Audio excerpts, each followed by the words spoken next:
Welcome to segment number 11 of our run through Hollow Knight Silksong.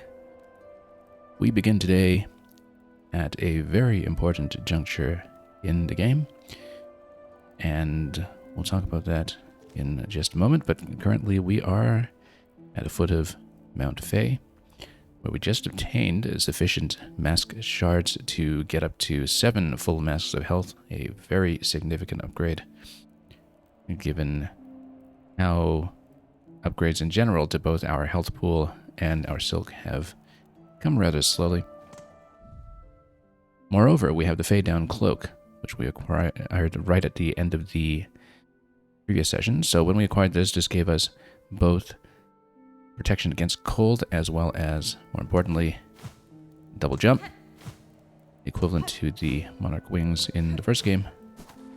It is, I think, by far the latest double jump that we've ever encountered in the whole Metroid adjacent genre. And it kind of bears mentioning how our movement abilities have progressed so far, because the nice thing about recording everything that we're doing is that I have some relatively accurate timestamps and other records. And we know that when we acquired the ability to jump up against walls quite some time ago, where is it? It is the Cling Grip. That was at about the 15-hour mark of the game. And in terms of Hornet's movement abilities, we basically stayed on that movement setup with a couple of little minor variations that didn't really open up new locations or new ways to jump to high places until nearly hour 40 of the game, when we finally acquired the Claw Line, which is that forward harpoon that acts as a grapple. And then, of course, soon after that, we acquired the double jump, which is locked behind the Claw Line as far as we can tell, because it's such a strict requirement to do much of the platforming to get up Mount Fey, all the way up to the summit where we acquired the Fade Down Cloak in the first place. So it's kind of interesting, because we essentially had about a 20 to 25 hour stretch of the game that was on the same set of movement abilities, longer than the entirety of a lot of first exploratory runs through Metroid-style games of any sort at all. And I think it generally speaks to our sense that, compared to the first Hollow Knight, in some ways Silksong is much less of a Metroid-style game, strictly speaking, in that you don't see as much of that strict lock and key interaction of things that are locked behind movement abilities, roughly speaking, which can occasionally be sequence broken. Rather, the map is very open and available, even without the grapple, even without double jump, and indeed, we made it all the way here to this boss that is currently marked with a next waypoint several sessions ago before we acquired either of them. So, for all I know, we have yet to hit an actual mainline requirement for either of those abilities. And we managed to explore this much of the map, plus an unmapped segment over here in Bylewater, right above Sinner's Road, without any of that. To answer your question, Descriptivist, and welcome and Mario as well, you're asking me if I'm experienced with the skate games. I am not. I am not really even sure which skate series that might be. So, unfortunately, I have no insight to offer in that respect. But yeah, like I was saying, we have a lot that has suddenly opened to us within the last session and a bit, just by acquiring the Clawline Harpoon and now the double jump. And so we came all the way back down the mountain from the top because there was a particular mask shard that I wanted to collect here at the end of the previous stream to get us up to 7 masks of health total. We might actually climb all the way up so we can explore a little bit of what it might have been like to jump down from the summit, as was kind of clearly implied. And so we might climb back up and do that. Obviously, above the slab here, the whole prison segment, now that we have cold protection, we can explore that a little more thoroughly. Perhaps even find the apostate key, which unlocks the remaining rooms of the prison. There are also a couple of other locations that present themselves. You know that this segment sort of in the middle of the map where I'm pointing now, above that bench. That was something that was locked behind the grapple. We know that there's a lot to see in the blasted steps. So we're just going to continue exploring breadth first and covering what we can now that we have an improved set of movement abilities. Ideally, we're going to go back to Bilewater at some point now that we have a larger range of movement, and hopefully we can actually finally find the map in that area. But we'll find out. For the moment, let's continue to play around in Mount Fae and just get used to the fact of having to double jump at all, which is, at this point, a huge change to our moveset in this game. Extremely flexible now. Who knows how we ever left home without it? Well, we could do the standard climb over here, maybe. I don't know if we want to. I think it might actually be easier to just get back on the right side of the map. Well, we don't really know. Because, well, now we have double jumps, so things have just opened up considerably. And that does mean that we don't really have to fuss around in quite the same way with the whole platforming sequence going up top. Certainly it's no longer time sensitive. Oh. But we still need to be somewhat accurate. Descriptive as I went live, another streamer is on his attempt at the lava pit gauntlet. And he just discovered what happens when you beat the gauntlet of enemies. Oh, the one where you fight above the lava pit the whole time that we showed off not long ago, right?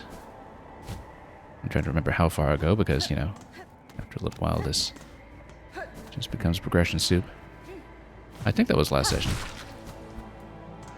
Anyway, I was pretty satisfied with the method that I ultimately found for doing that. That's one thing that I think speaks very highly of this game is that even when things are difficult, even when they require a lot of attempts, when I do finally get something down, I really feel like I've figured it out. I really feel like I've wrested it under my control and discovered some kind of method. And, you know, that's what you want hard content to feel like. You don't want it to feel like you lucked out after just re-rolling on the same series of attempts many times. You want to feel like you've actually sort of made the minute adjustments and passed the appropriate knowledge checks. Now, you see, this is why I'm not accustomed to the double jump, because I'm double jumping into the spikes. Maybe I was spamming the jump button before in sequences like that without really noticing. So, it's half the battle with the double jump is getting used to that fact of having it and not just dying to everything. We should just go down and replenish health, actually. And maybe even just take a different route entirely. Descriptive is, why does Hornet kill these guys for just standing still? I don't think they die necessarily. They respawn in the same location, so they're essentially just living grapple points. And they understand their role in society. I don't think they particularly object, as far as I can tell. So anyway, we're just going to try to get all the way back up with the double jump. The double jump has actually maybe been a bit of a liability with muscle memory here in terms of knocking me up into the ceiling spikes and everything, so we'll try to fix a bit of that. Some things are made easier with it. Some things... Okay, you have to remember to let the silk respawn. There we go. Take a little bit more finesse. So yeah, up here we don't double jump at the top. But we can double jump up here instead, and then reposition using it. And then, where are we right now? Kind of in the middle of this climb. So here we can take that central passage back through to the right side. It might be easier to ascend above that other bench. We haven't actually traversed this part with the double jump yet, I think. Have we? Maybe. That's the thing. I'm used to... I see what's happening here. I'm used to double tapping to jump to get into the float. And now I'm getting used to the fact that when you double tap it, it's actually on the third tap that you float down. You double jump and then third tap you float. that's going to take some getting used to, because we had so many fights where I was dependent on the habit of tapping jump a second time to get into the floating descent right away. But now it's on the third tab. And oh yeah, this was actually our original path forward. That's right. So we actually should have taken the upper path up if it were feasible to do so. But the double jump lets us adjust height here and there, as long as we're too slow and clumsy about it like we were there. You know what? If that's the case, no, this was the original path down. We should actually be able to take a faster path up this way, because we are now able to do this way, whereas we weren't before. Or are we? Yeah, there's a platform to the right after that. There we go. Yeah, so this is actually going to be a better way up now, because this was how we descended back down from the summit in the first place. We have checked the top left. That's where the mask maker is.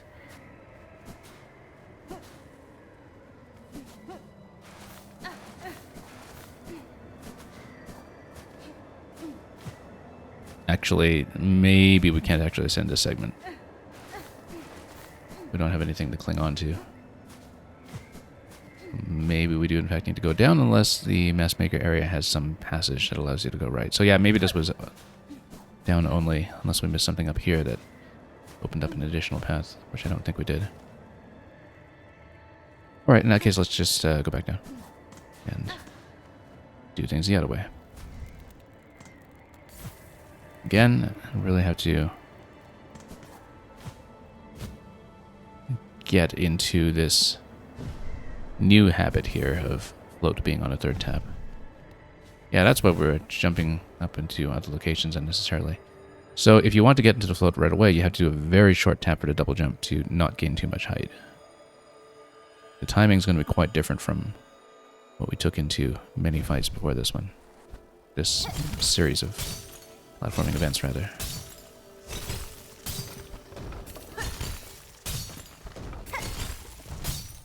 But it does make some of this a little bit easier in terms of getting up to the right locations right away. And just aiming in general and having some room for adjustment. And then we'll grab some thread.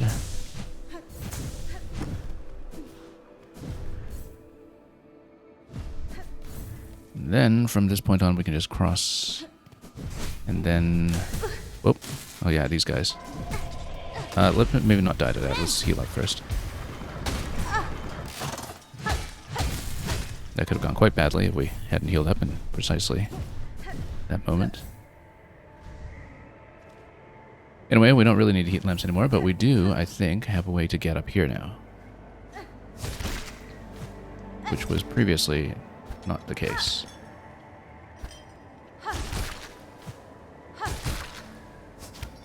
Whoa. Okay, that's fine. We'll just redo this bit. I mean, we had gotten up to the bench before. That was the main climb on the way up, but now we should be able to do this a little bit easier. Okay. When we grab the grapple points, we wait for the spool to refresh first.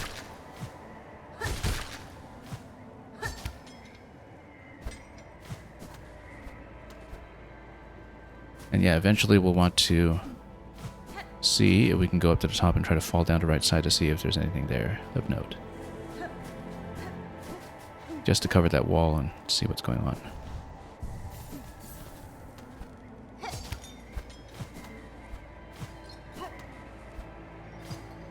What if I can just skip that one? Yeah, we can.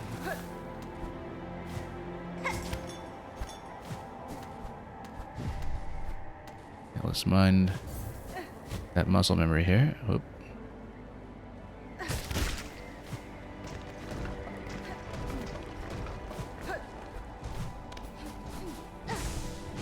It's nice that this is no longer time sensitive. Yeah, so we had, I think, traversed most of this. I'm just trying to see if maybe there was any purpose to jumping down on this side from the top once we got there, since we hadn't seen it. If there isn't anything to that effect, then we'll of course just exit down the bottom of the mountain, drop all the way back to the bottom to the slab, and explore the slab from there.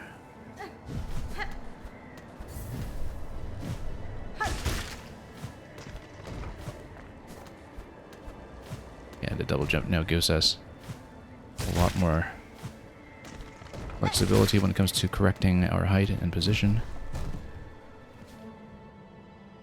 So we'll see what happens when we revisit the bird.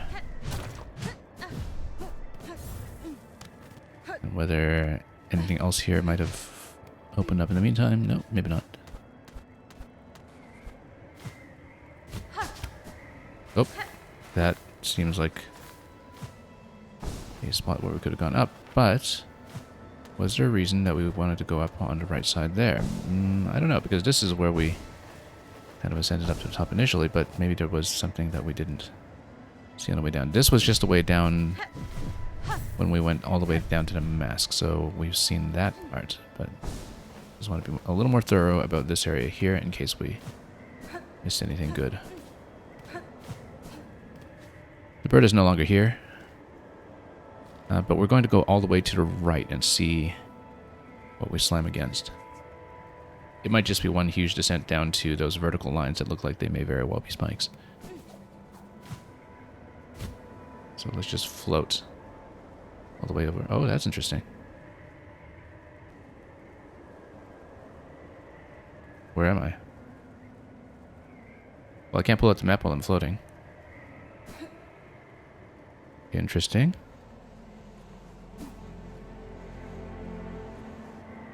Interesting. Okay, so yeah, that's all you're actually allowed to explore, I guess. I guess we'll see how that might have filled in next time we hit a bench. And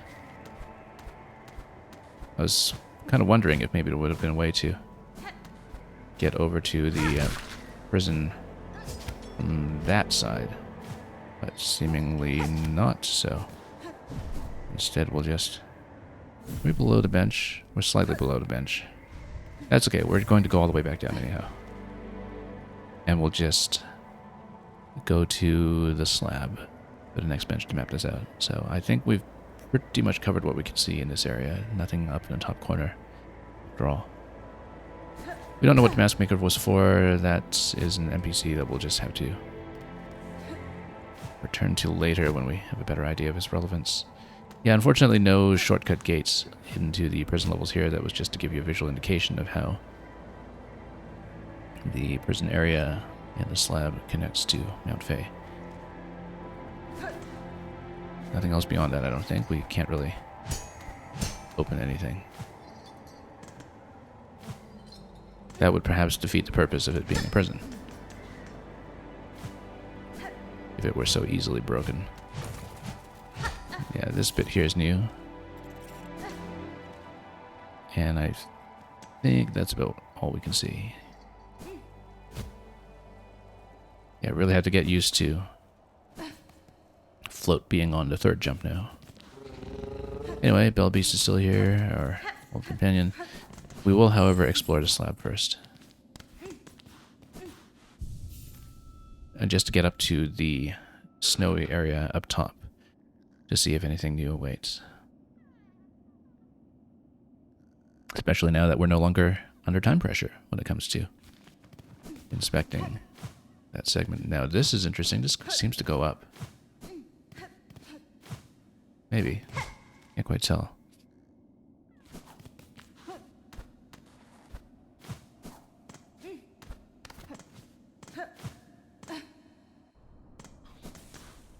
Okay. So yeah, this requires a apostate key. We haven't gotten that. Hey, look at that. I can double jump over these now. And get hit anyway. And nothing over here. Let's just back up.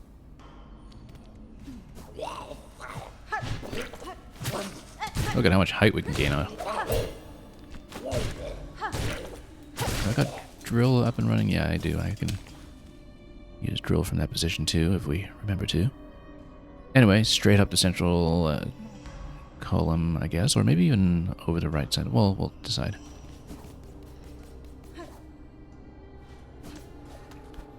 Whatever seems to get me to more places. right side, I think, because that's how we got out initially in the first place. But before we do that, we're going to hit the bench.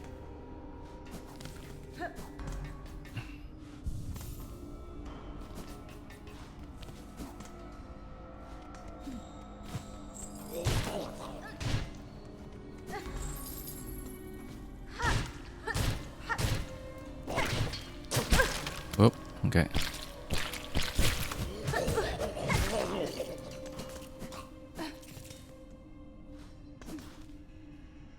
Right, all the way to the end. Oh yeah, and stepping on all the traps along the way because we're totally incautious about that. Anyway, let's head on up. Once again, totally fine with cold protection here now, and no time pressure at all. A little easier to zip around with the double jump here as well. Have we actually poked all this up? We've tried all of that at some point. Do we actually need more silk? Well, if we heal up, but it's not really strictly necessary. We can jump around the switches and then hit them anyway. Okay, let's get up into the cold and see what we are permitted to do now that we can actually explore even higher. Whether there's anything to see. We had found, I think, just some shard bundles or something similar, something currency-based, rosaries or shards here previously, but nothing really that serious. Might as well cover what we can, though, in case there is anything new.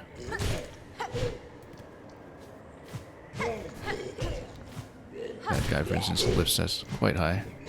Whoop, and that was unfortunate. We better heal up before he sticks me with anything else. And look at that, right into the trap.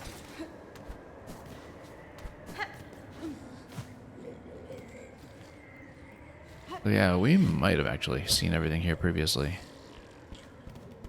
Even when fumbling around under some time pressure to get out of the cold. Well, I guess we could just bop some of these guys for the logbook if we're still missing the requisite number of kills, because we did obtain whatever was here previously. So, I guess there's nothing. There's nothing to come here for. So wherever the apostate key is, it's not in this segment, it seems.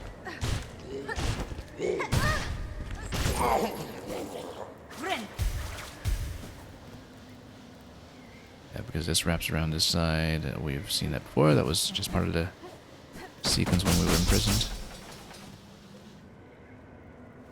Maybe there's something down here? No. This just connects much the same way. Same here. Yeah, we've seen all this then. In that case, let's go back to the left and just drop back in. Yeah, I'm surprised there isn't anything new, given that this is the only other location we've seen so far where cold protection was relevant.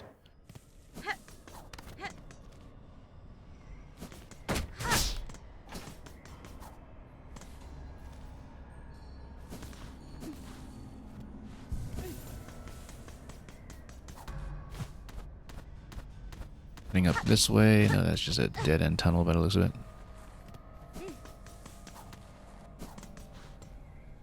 Oh yeah, you're not allowed to go... Oh yes, you are. Okay. This no longer has the button prompt for that, since you're not coming down here to wring the guy's neck. Or stealing your precious cloak.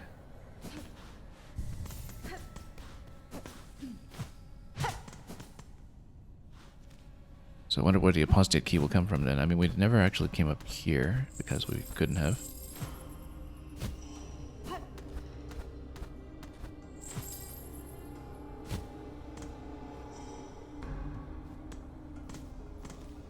I guess that'll be a problem for much later. Let's drop all the way back down then.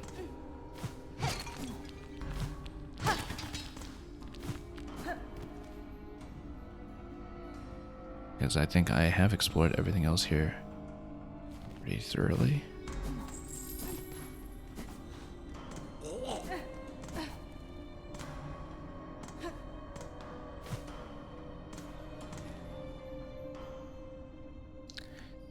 So, a couple of possibilities. We could go back to the fast travel point, or we could go immediately to Coral Chambers since we know we want to cover this top left area anyway. I think the answer actually is somewhat obvious. We'll go here. We'll see what the double jump can get us. We've been up here before. We did poke the left side or something.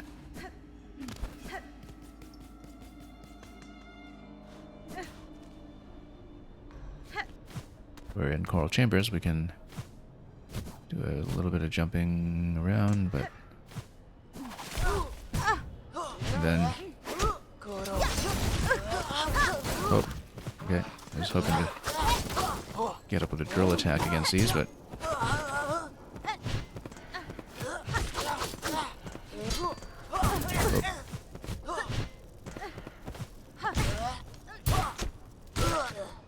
We better heal up.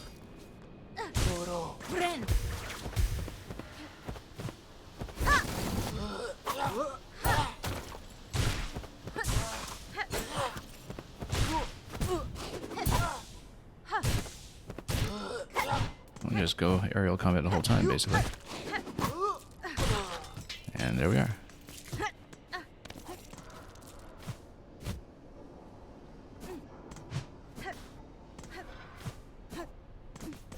Nothing up above that we can see, though.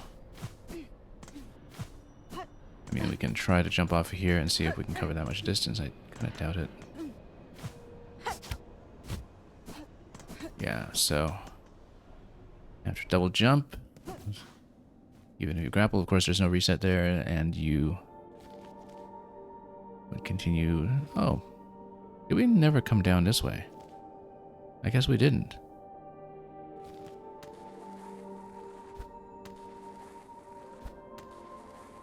Yeah, because you always just have to keep track of your jumps. Third jump being the float. It's reset on the wall cling, similar to the first Hollow Knight, of course, if I remember correctly. Not reset by anything else, though. You do have to hit a wall or floor. Yeah, we just never came down here to check this very open path. Interesting. There's a little flame icon that looks very suspicious.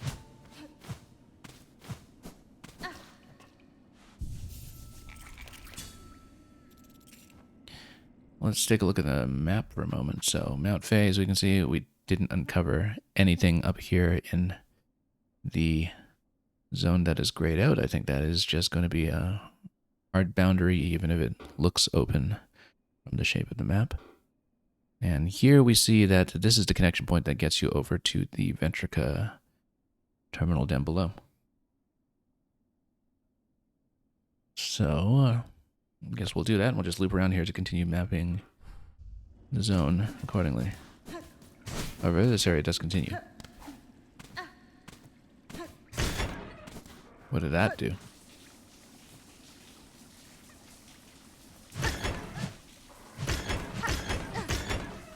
Not exactly sure. But I guess we'll just tap it and leave it up. Got a couple of switches that you can press here. I guess, yeah, maybe if you tap these so they all spout, then maybe something happens.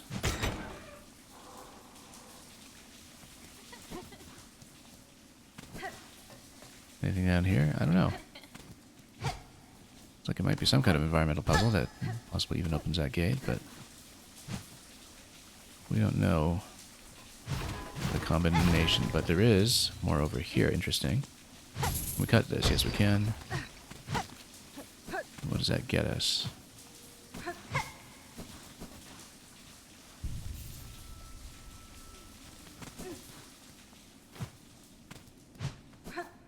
Well, it falls down below and creates an additional passage. Okay, so that would give you, that would damage you, so we have to be careful. Again, let's not be too aggressive about the jumping here.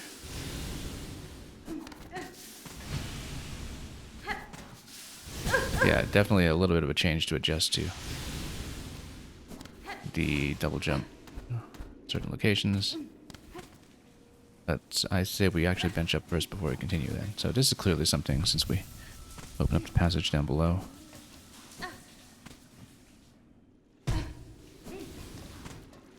Well, let's just watch the timing here. Oh.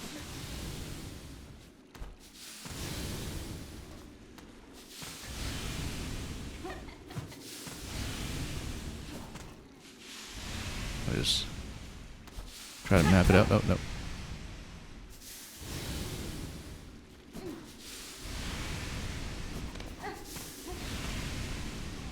Okay, this is safe. Interesting that you have this open column. I hear laughing. Do we have a lace fight coming?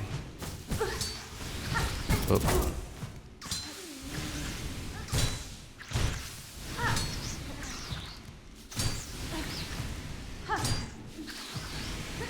Oh yeah, we're very low on health. Let's heal up first.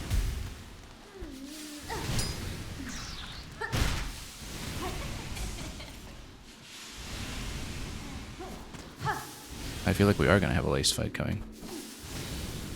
Very soon, in fact.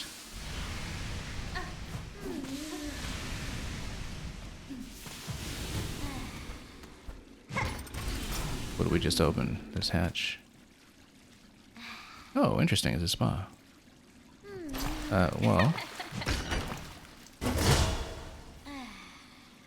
You know what? This replenishes both health and silk, which is very nice.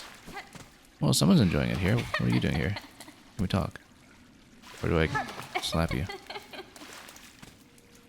Or... Actually, no, this is our good friend, Sherma. I recognize all the instruments left on the side, so... Ah, the caress of this warm water on my weary limbs is welcome indeed, as soothing as a psalm. Haha.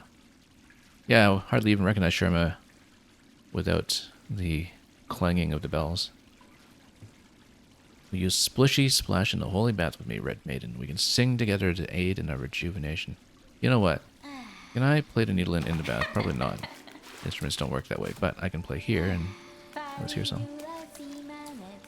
And we can hear Sherma's song.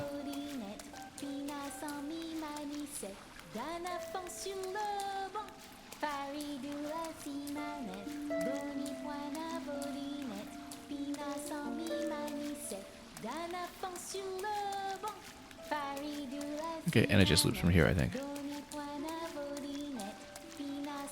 But we're very happy to hear this, as always. Very cheerful. Does this break? Of course it does.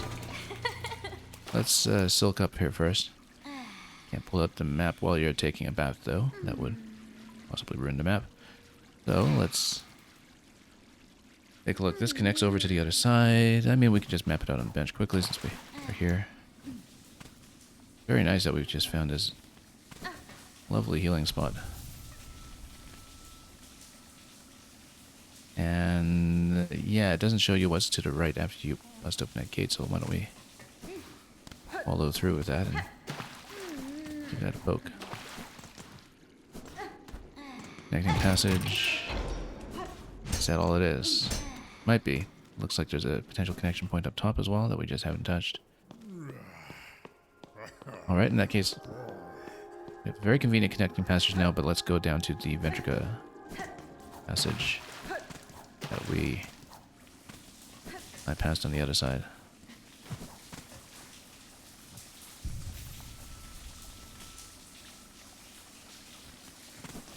Bottom left it is.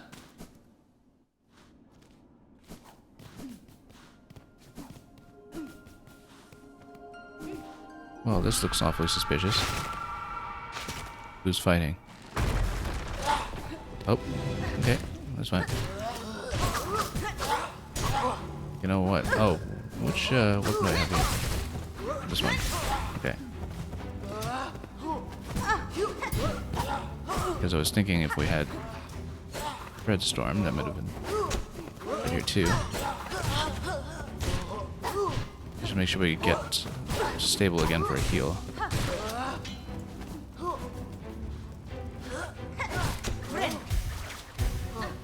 Okay. Just need to stabilize, and then who's next?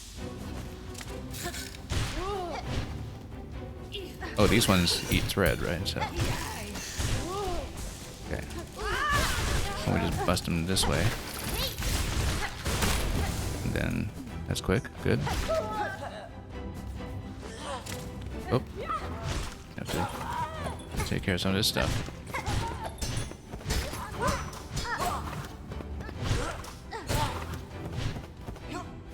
Altogether not too bad, actually.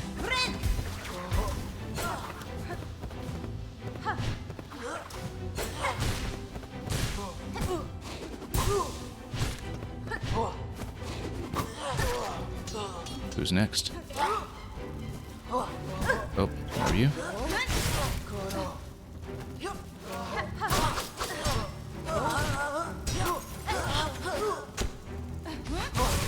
Okay. Good, that busted him down quickly. More of the silk stealing one. Just try to bust these down quickly. Come on. And that's it. Easy fight. Easy fight. Actually, a really good aerial weapon to do that air dash attack. Whatever it was called. What was it called? Sharp dart. Very useful here.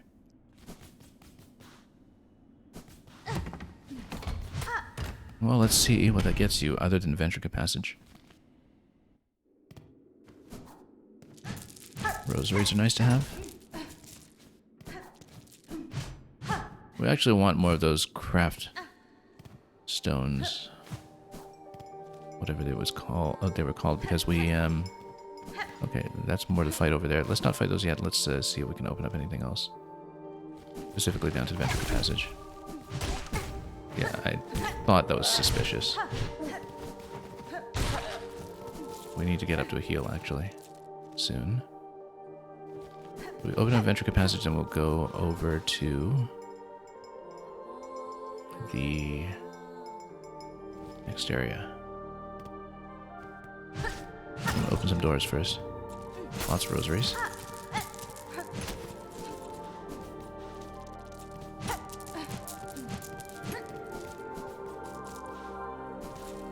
Okay, it looks like we do have to open it with some cash, and we have that.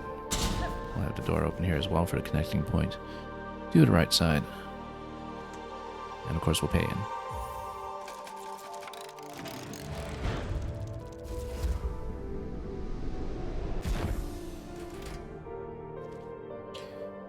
Now, whenever we open one of these, they very easily get to another bench. And so we can just do that. Just at the cost of respawning a few small things. Or we could go down to the bench that is by the underworks, but no, we'll just take the most convenient route over to the Grand Bellway and hit the bench over there instead.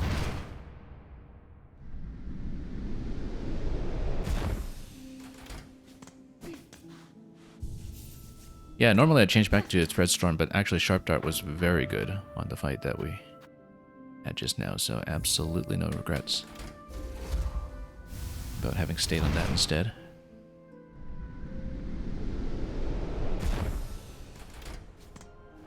Incredibly effective against the enemy set we faced. Okay, so there's this whole passage in the room above to the right that seems to eventually hit a dead end. We get through there, I'm sure we can collect something relatively nice. You just punch them out. Yeah, it's that silk sealing one that we want to hit with the sharp dart that we can. Oh, getting a little risky here though. Oh, totally missed.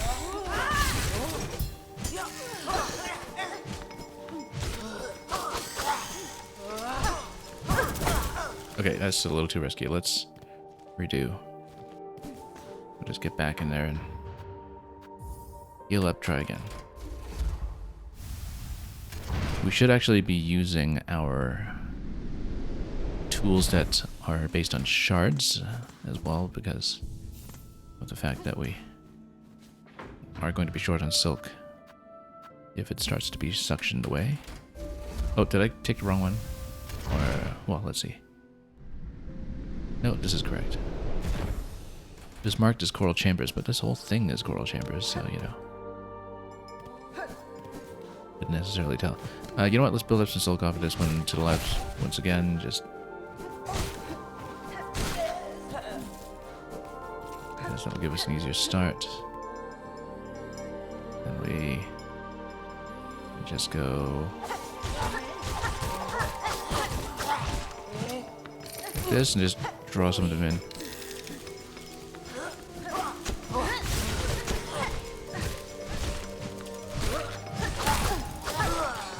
There we go. That takes them out at once. And that takes that out pretty quickly as well. So now let's continue. Further down in health than I would have liked to be, but...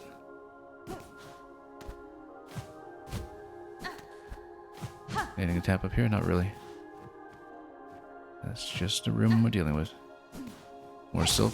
We will gladly take it. So we can also pop a heal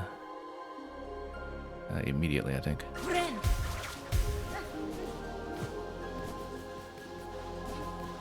And who's here?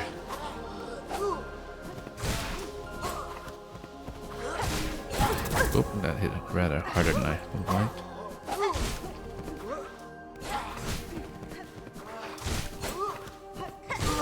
Okay, good. Create some space, and then we have treasure. Just rosaries, though. Nothing too special.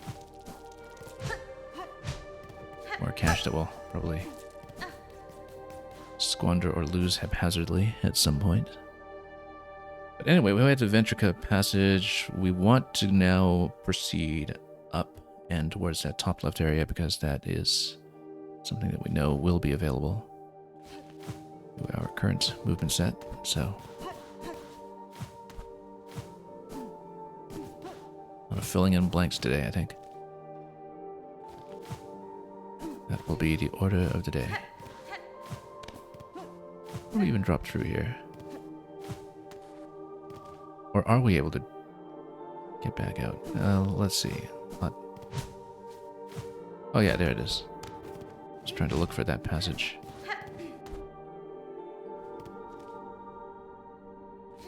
Yeah, we'll head to that other bench. And for that matter, the spa. Now we know what that symbol means. One thing we are on the lookout for as well throughout all the coral chambers is that eventually we want to find the item reputed to be in the Citadel that's going to get us our next main weapon upgrade. So yeah, we've been down here, we've been down the whole passage. Interesting that that's not really marked on the map.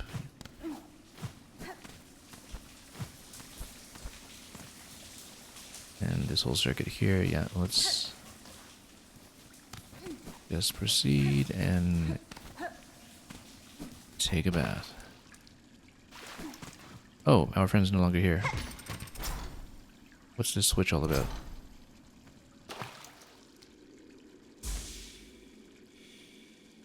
Okay, I guess. Sure, I'm just done with this place for now.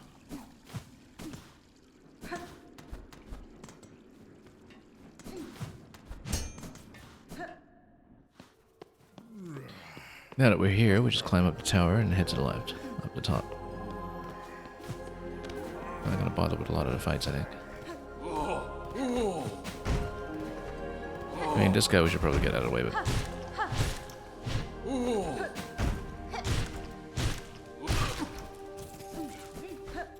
That'll happen simply enough.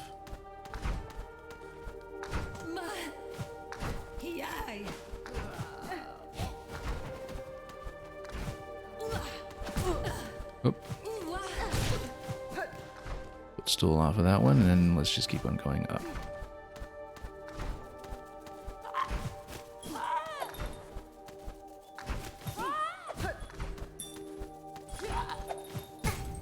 Oops, that was unfortunate. We better heal up soon here. And I mean really soon. Let's just tap on this side. pull too much on the way up.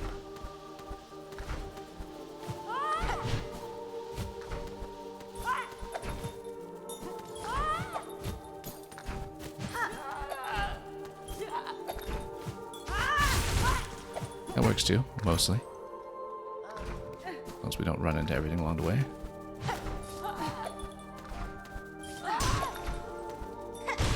There we go.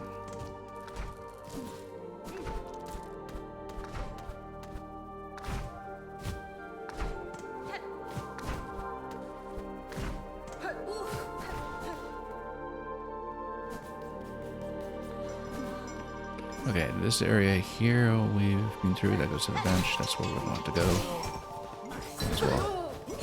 Take what replenishment we can off these guys, as long as we don't bump into every single one of them.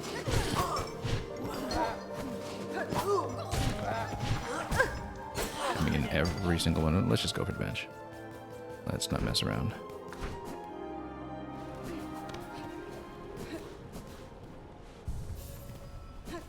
Okay, this we knew we needed the grapple for at some point, so it's actually not assisted by the double jump. Not much, anyway. Ah, I see, because you climb like that, then adjust.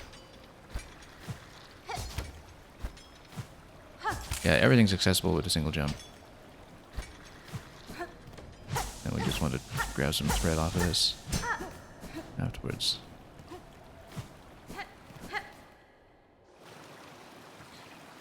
Well, that seems like a new area. High halls, interesting. Those look very dead, possibly drowned. Now you know this area is locked behind grapple. And that's new.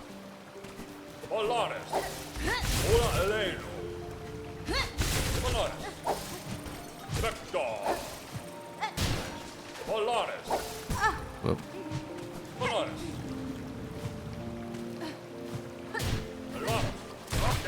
Okay, good. Not too many hits as long as you used a special on it.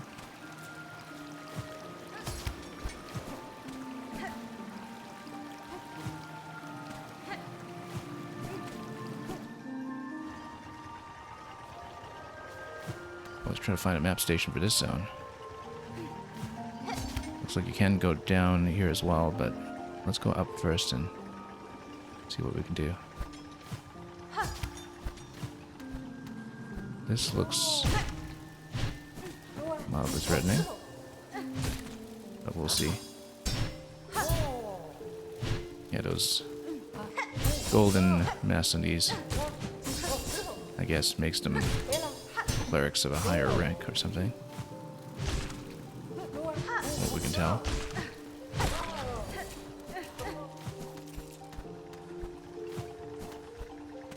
That goes up, this goes right. Let's just take a look around and see what we're dealing with.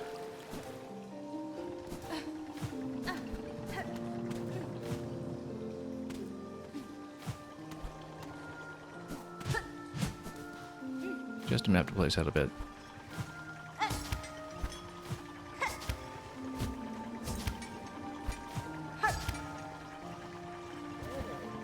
Okay.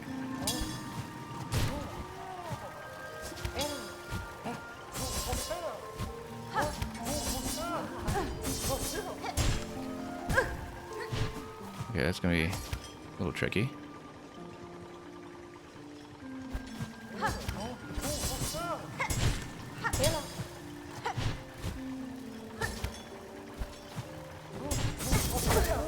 Okay, our aerial combat needs work. Let's maybe back off a bit until we can find maybe a closer bench. Like, we'll try to drop below to see if there's an alternative there. Well, let's also check this side, perhaps. Okay, we can find a closer bench, or at least a way to replenish. We'll do so. We know there was a lower location. Down here, we don't know what that entails. Oh.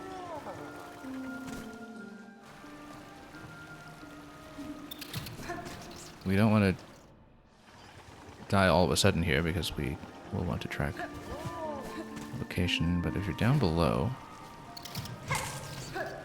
like we can just tap into that one repeatedly. Fill up Silk from tapping this enemy.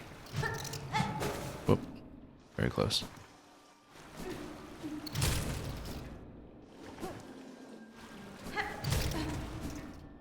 You just want to tap it for Silk.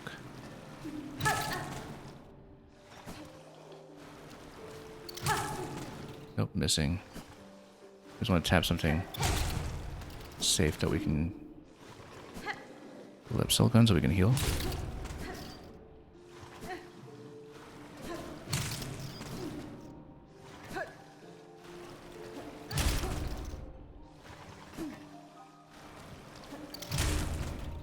As long as we don't make a sudden movement blunder here.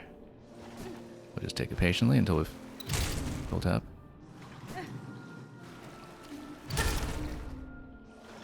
Yeah, just a few more taps will do.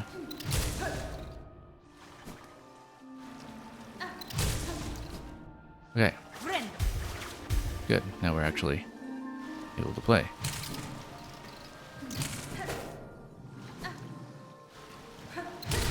As we can actually take it up properly. Good. Now let's see what this is. It's just shards, so nothing special. But that's okay. That was a very useful location for replenishment.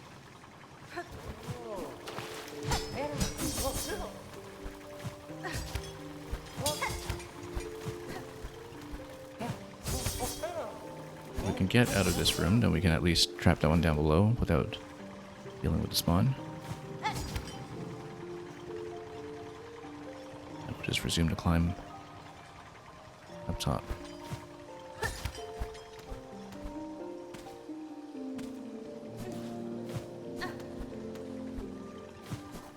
Let's check this side first.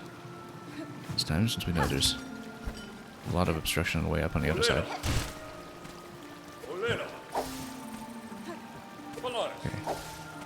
Okay. Let's be careful here.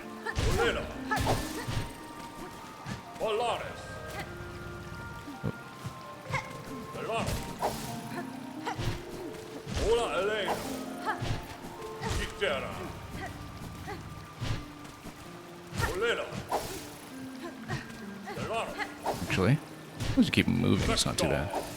He just sends the existing ones towards you, and then the minions go away right after that, so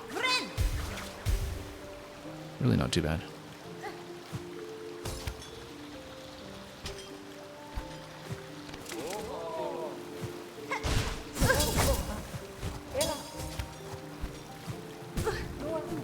Okay, let's just get out.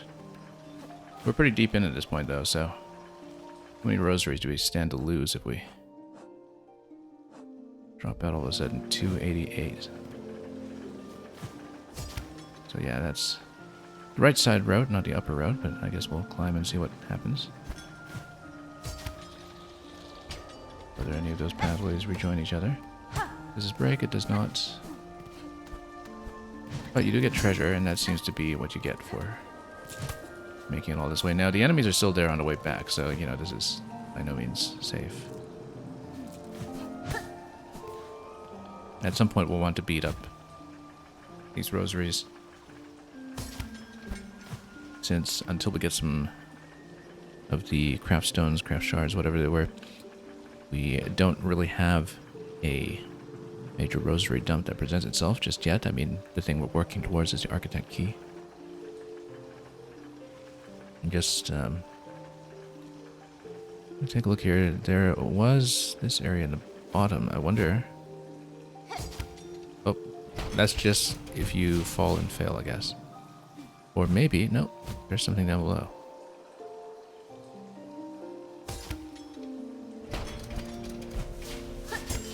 Oh, whoops, that was a mistake. So yeah, when you hit those switches, whoops, again, third jump is to float now. You have to remember that.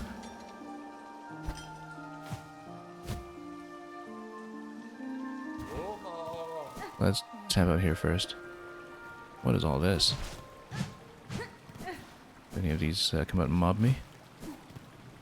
This is interesting. Shell plates and cogs that could be fashioned into a flying automaton. And oh, unfortunately we do not have the stone for constructing something. That's interesting. I wonder if it just gives you a minion that follows you around then. As an additional tool. Now this falls down further, so before we check that, we want to check this side. We can tap this repeatedly for silk again to heal without getting whacked, of course.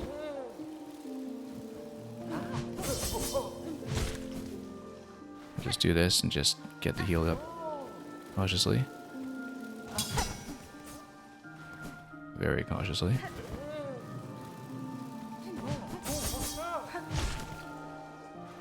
Just bait it in and jump out, maybe.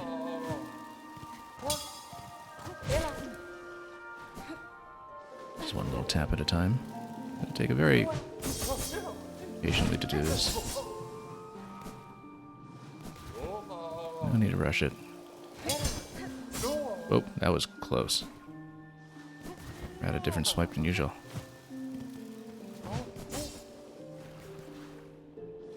We'll just swipe until we get that silk back for the heal.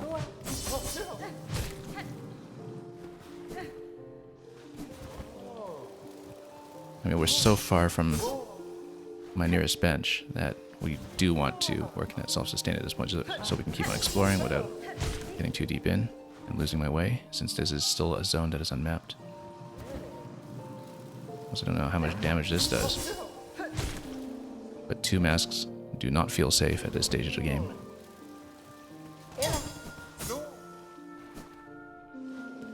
So a few more safe taps and we'll be okay.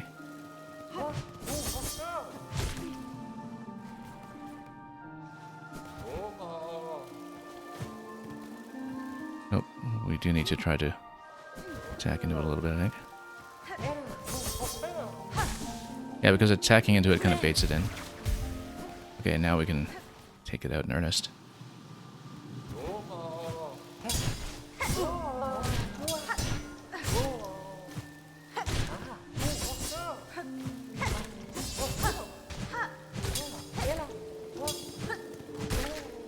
There we go.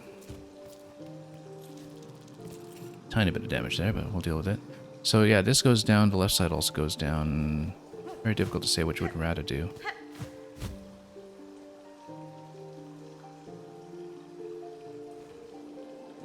This clearly leads somewhere. Oh.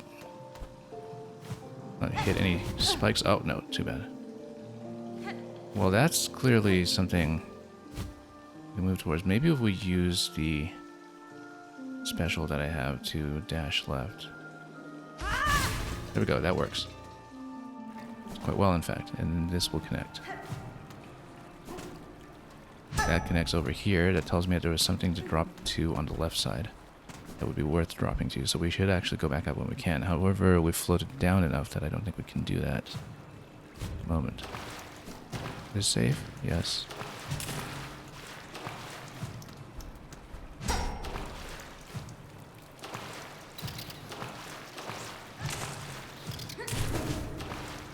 Okay. Let's not get dunked by that. So yeah, we'd need to navigate around it, I think. Maybe this is accessible.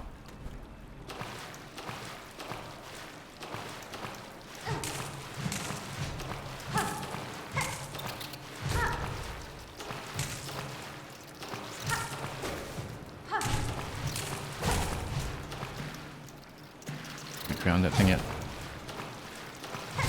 There we go. Double jump also gets you places here, so woo. One of these ones, that's okay. We'll just spike it, I think.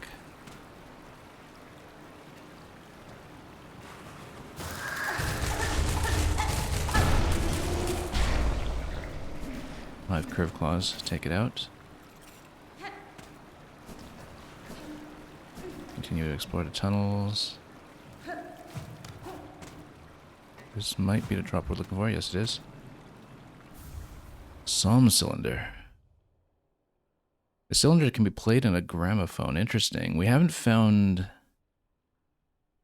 where it goes yet, I don't think, in terms of a music player in a dead end somewhere, but always nice to find potentially notable quest items. Very interesting.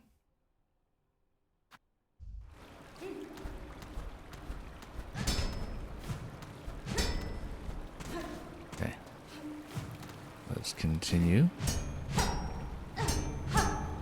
In case we find other passages that are traversable here.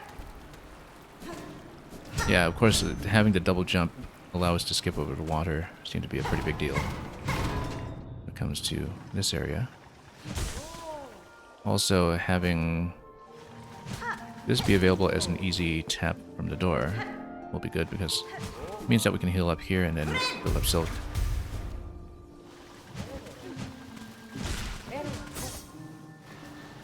Yeah, we don't really need to fight it yet necessarily, but...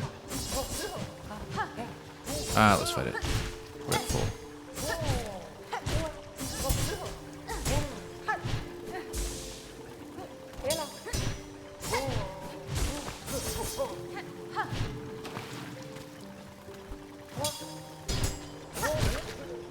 Ooh, we're in pretty good shape there. Still need a map at some point in this location, though. Oh yeah, this is where we were previously. Right, because we connected to this side. Oop.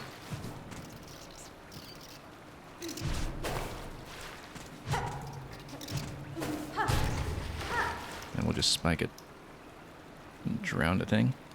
We might as well go back to the right side since there's more to do over there. Would be nice to get a map at some point, though. A map station or something. Okay, we're doing fine. We'll just get back up. Health-wise, we're unthreatened at the moment. This is going to unlock this. Now we're at the bottom layer.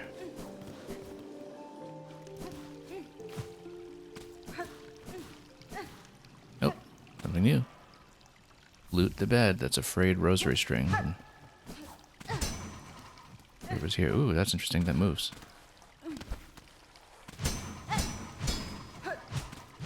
Does this get me anywhere else? Like maybe through the center?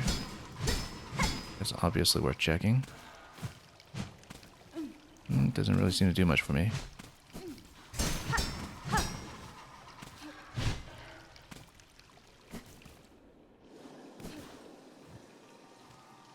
Okay, I guess we just go down from here. Again, we are so far out from any bench location. However, this will help. That will also help. Finally. We don't have a map of this area yet, though. But we can... Oh, grab one here. Great. And then we'll map the high halls. So, let's see. What are we looking at here? So we saw most of everything except for that drop down the middle segments. Oh, and the climb up the left side. The top left side, we didn't actually complete the climb. We should go back and do that, perhaps. We see that this has a connection point that drops back down to the coral chambers. Let's see how exactly that works. Yeah, drops back into that segment from above. Interesting. So this comes pretty close to connecting to the other side of the Cog Dancers fight. And given that it does so, it would be worth checking whether perhaps it's an easier run back on this side. But before we do that, we will check whichever room is there to the left. And we'll also open this up, obviously.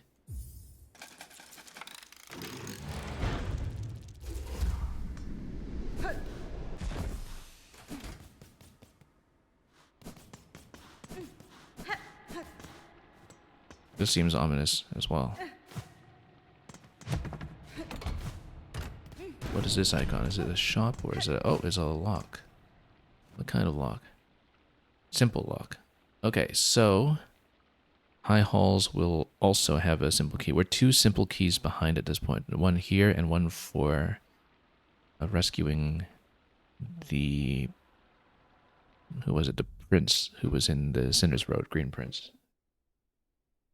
So that's a second key unaccounted for.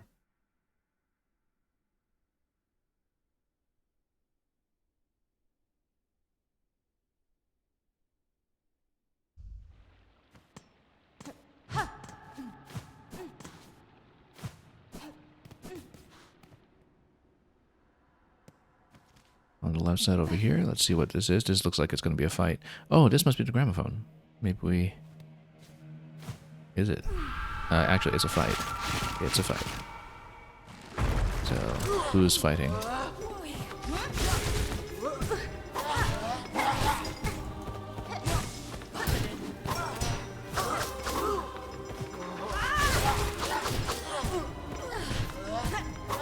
We'd better get out of here and heal.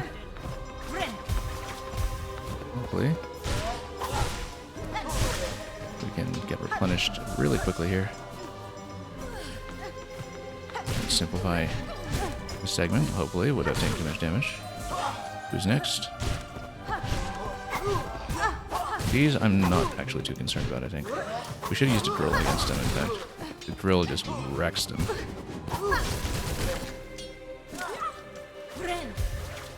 Okay. Okay. Yeah, that was the way to do it. Spam the curve claw against a flyer so we don't get into silk issues with him suctioning it away. That was actually something that worked out quite well for me there.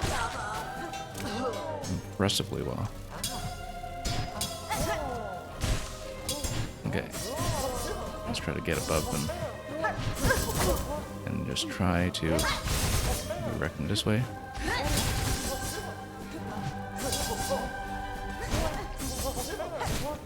Get into the uppercut. Go, take them both out. Who's next? One of these? That's okay. We know how to do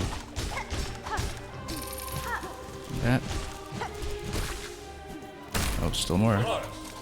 Yeah, we're starting to expend too many weapons at this point.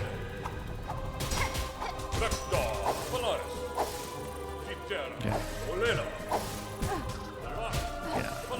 Yeah. This is getting to be a problem. This is getting to be a big problem. Big problem. No, caught me. We'll need to uncover some shard bundles here, I think, because we spent way too much currency and didn't get all our curve claws back. We'll need to break some open. Running a little bit low on these. I think, though, the fight is near its end there. I think we'll be in a decent place. Need to avoid a bit more damage, but we seem to do pretty well against some of those phases. Had some lucky shots along the way, I suppose, but it's just a very clear and simple run back over here, so we know what we're dealing with at this point.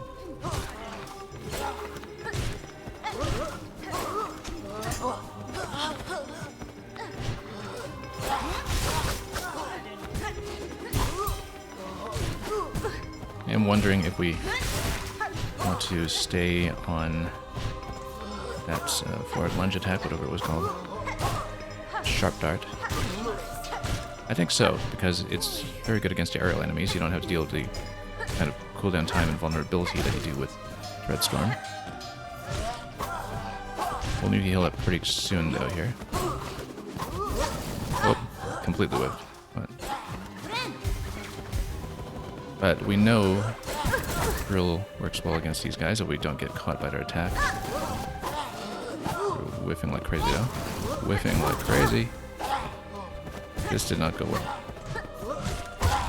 Yeah, I was going to take the loss in that one. We don't want to expend too much ammunition before we get into the next attempt, so let's just take the hit and go back. I knew that was not likely to go well. Oh.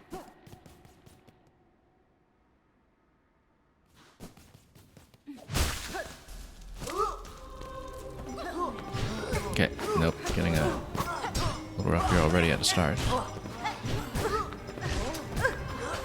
Really rough here at the start, actually. Okay, let's try to build up Silk for a heal again. Getting in a bit of trouble. Yeah, we need some standard attacks here to build up Silk. Get into a heal in midair. Nice and out of the way since the aerial attack is down.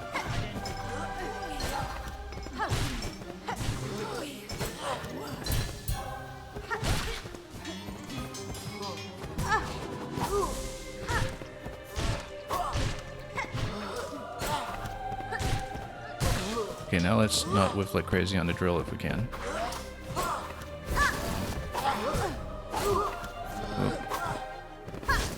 Come on. It's not been working out this round at all. Come on. Missed every single one. Okay. Okay, let's heal up. Drill is very good against these, but you have to hit. And we just haven't been. Just completely off target every time. Okay, let's just build up Silk the normal way for the heal. Then we've just expended half our ammunition on a drill just trying it. Because it was such an easy instant kill on these last time. Replenish now so we can tap it for more Silk. Good. Okay, this is a curve claw problem.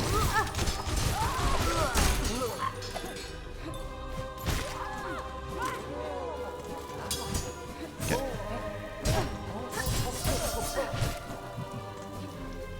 This is probably a sharp dart problem, but we'll try to get some more Silk back for heals as well, so I don't want to go standard against this, just because we can get into position without being hit too hard from afar.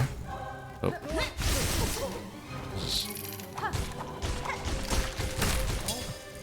Okay. We're really kind of low though right now. We really need to focus one down, I think. Because then we can just outrun the other. Focus one down, outrun the other.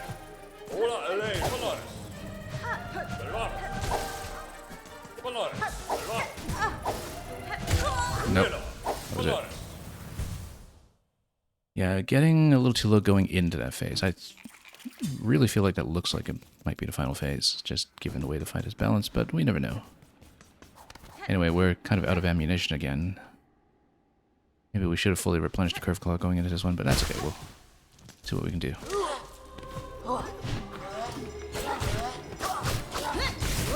Take out the aerial enemy first, always. So we have some healing space, if need be.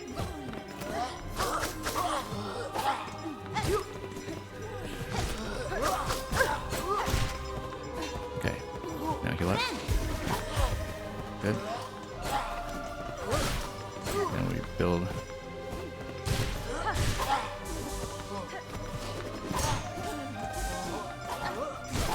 Get some more Silk going. Good.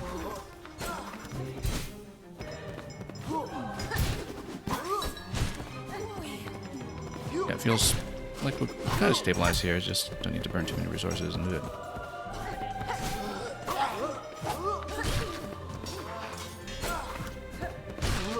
Good. Yeah, let's not bother with the drill if we can just put the high position.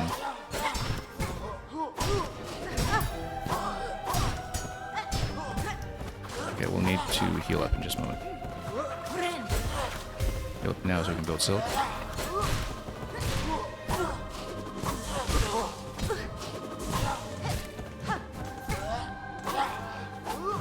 Again so we can build Silk.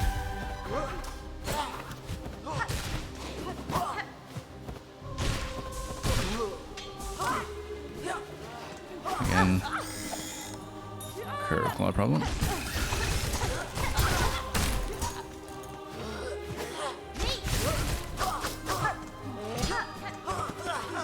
We get on the top here, so we do that. Good thing we have the double jump for this. We could conceivably have wound up in this room without it. And that would have been, I think, much more difficult. it comes to positioning.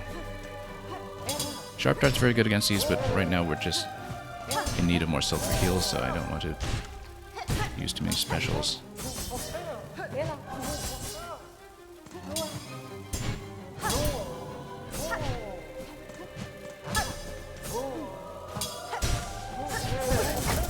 Speaking of heals, good. Now if we can tap them for more silk, that'd be ideal.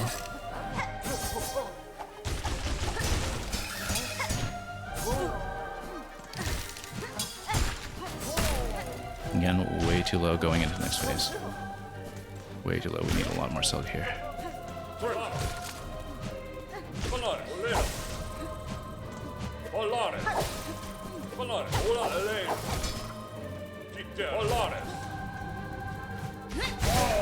Okay, one down. Great. Now we just try to stabilize when it comes to silk. Might even go... Oh, that was unnecessarily risky. Yeah.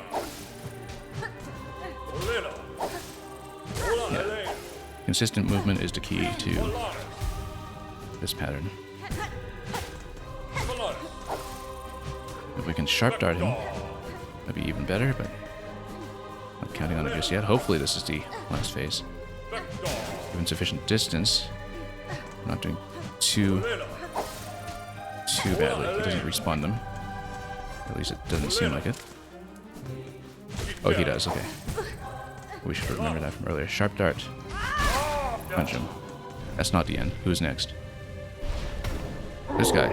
Who's this? Ah, whoa, okay. That was not a jump I expected. Okay, so that's going to be the last phase in this one. So we have to actually conserve resources quite a bit. That's got to be the ending, though, on that one. Alright, we hadn't seen it before. That was just a bit of a surprise, that's all. We haven't killed it, so we don't have it logged.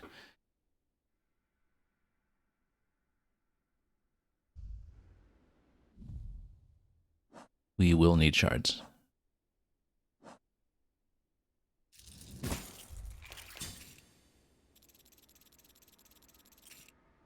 Curve Claw and Drill does seem to work. Drill has not been too effective at the moment, simply because we haven't been able to land it. We might actually consider replacing it with Trap.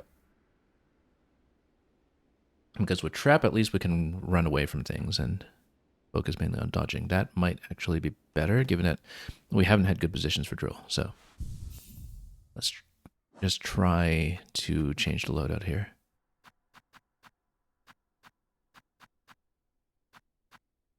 Yeah, let's go Trap for it.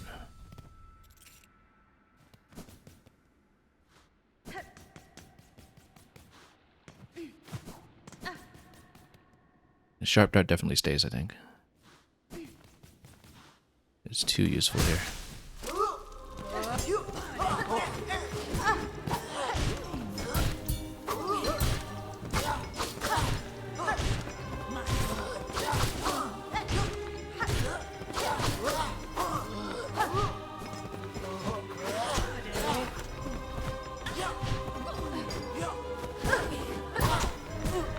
Okay, getting a little risky here.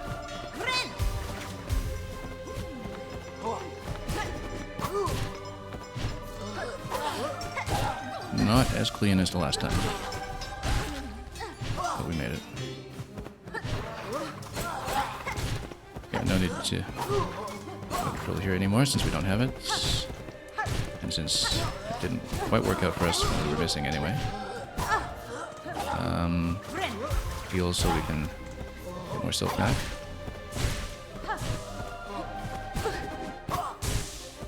Gotta watch out for that really high jump that they do. Yeah, there is a tell from their footwork, I think.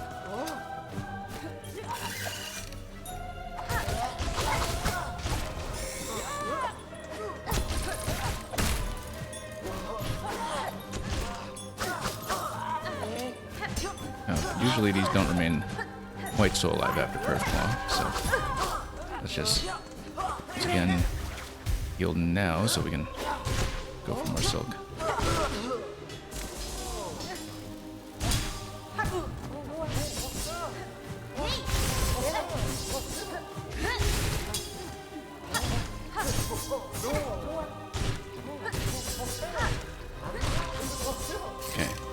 well.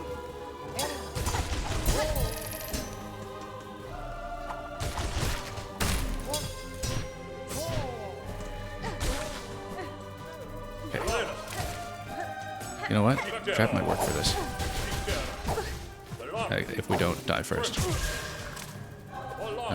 Oh, heal got interrupted, that's why. Yeah. If heal didn't get interrupted, we actually could have stayed up there. I think trap actually is the way to go for that round. Because then we just don't need to worry about trying to poke into them. We are running pretty low on bundles. Have to get into the big ones next after this. But I do think it's necessary for a fight this big and where the tools have proven to be extremely effective.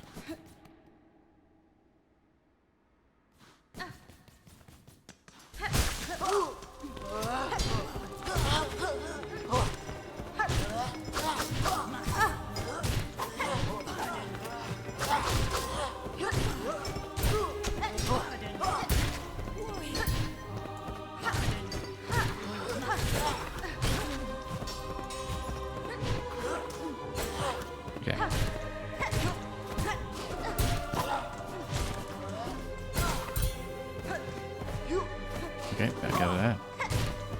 Yeah, there's a bit of a footwork tell on that one. We were saying. If we start taking some damage here, we'll definitely get into a heal. Rebuild Silk right now.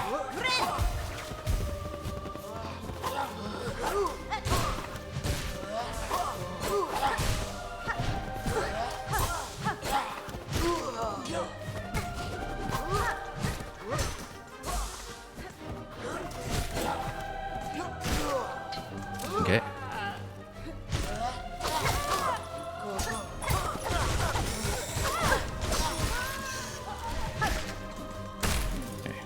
That up quickly, but we'll need to heal in just a moment, I think. Oh. Stood a little too close there.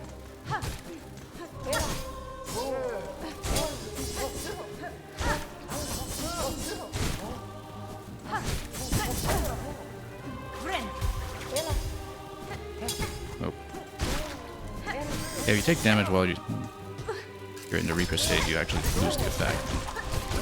It's a very important nuance. Lose all our Silk here.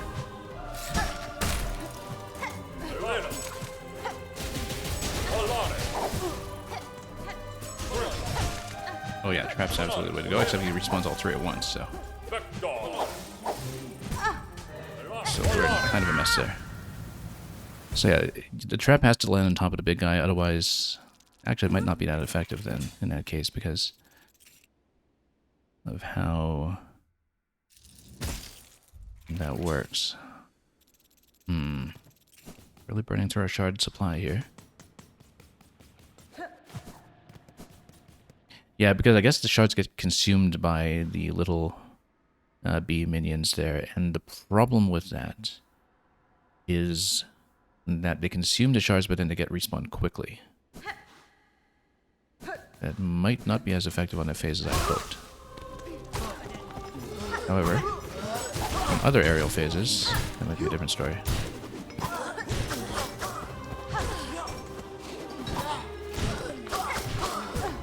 Okay, this is not as clean as I've done it before.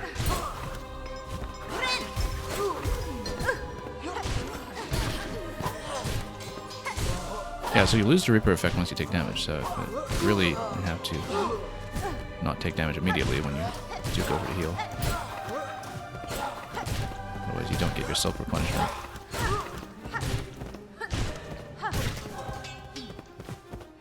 Okay.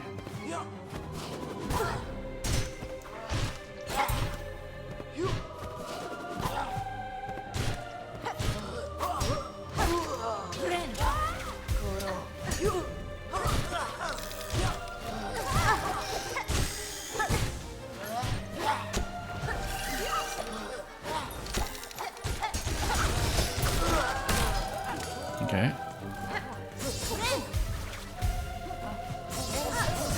Nope, lost it.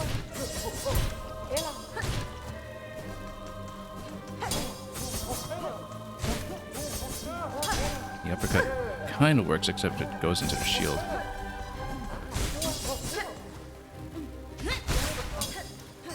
I guess that's why Curve Claw punches so nicely against it.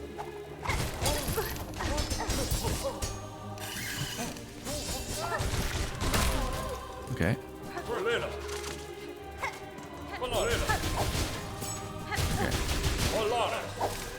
Really need to punch into it here. Okay, one. Oh, nope, not down. Not down at all. Nope. We need a better way to get that phase under control. Possibly, I mean, I don't know how many curve claws I'll have at the end of that, but trap doesn't really seem to work that well there. But what's the alternative to trap then?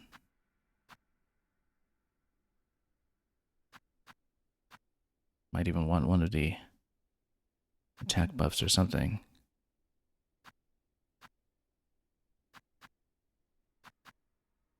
Well, we'll stay on trap. I mean, you know, it looks like it might still be more effective than drill since we're not getting on top of that position anyway, and it could help with the final part since we don't know the dodging pattern for wave 6 just yet. Is it 6? Something like that.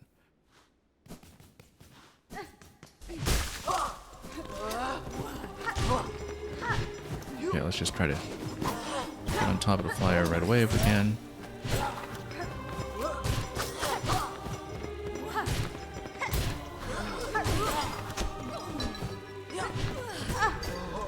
This is not working out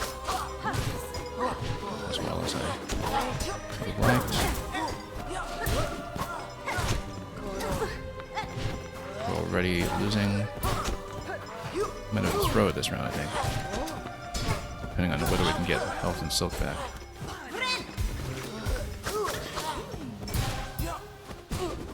Nope. Yeah, this one's a bit of a wash, I think. Unless we can really get our punishment going. Oh, we kind of can. We got a lot of silk back that time.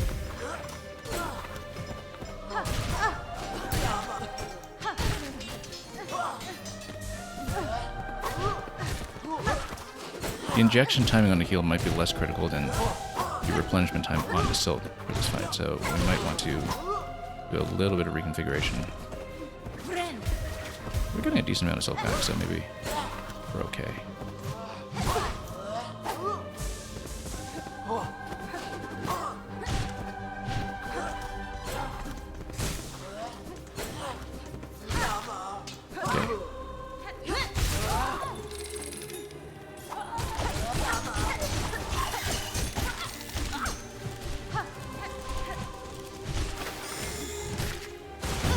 Wow, okay, hadn't seen it curl up that much silk before and project it back. That was a more threatening attack than I realized.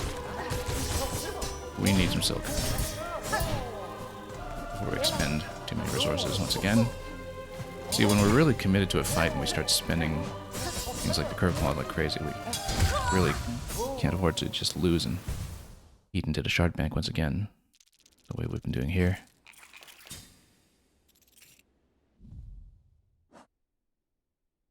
Like when we're breaking that many shards, we really do need to win.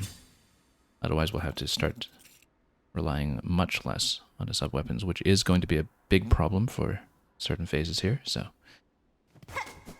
Oh, whoops. Didn't mean to just drop the trap in the middle of nowhere there. That's unfortunate. Since we're not using the traps as effectively on the B phase, whatever those are called, let's say this accurately, the Maestro phase. Maestro summoning cogflies. Yeah, since we're not really doing this very effectively with a trap, we should consider using the trap for some of the other aerial sequences.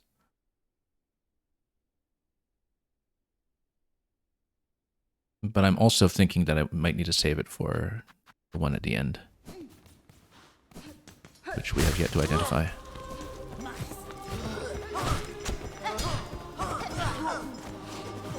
Okay.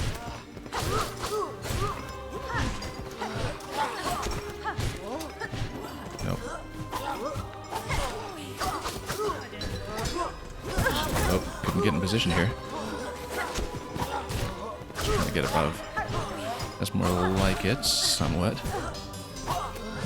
Yeah, that's not working out too well, but we're at full silk. We can heal up after this guy goes down.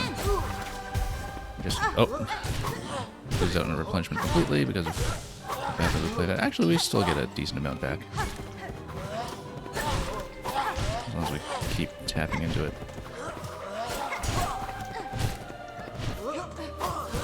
No. Yeah, we need to aggressively replenish silk.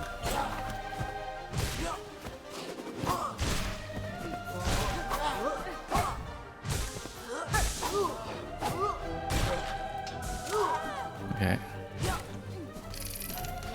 Okay, curve claw.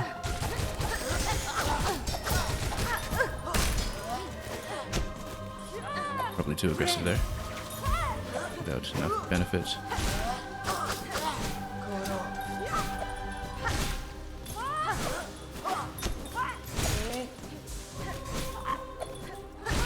Oh, we're still at full health and back to a decent amount of silk, so.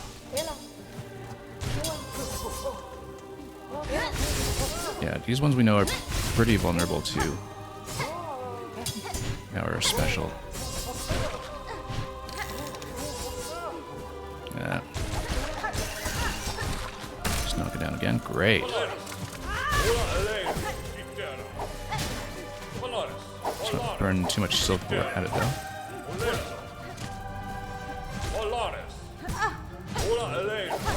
Okay, that one's going down quickly.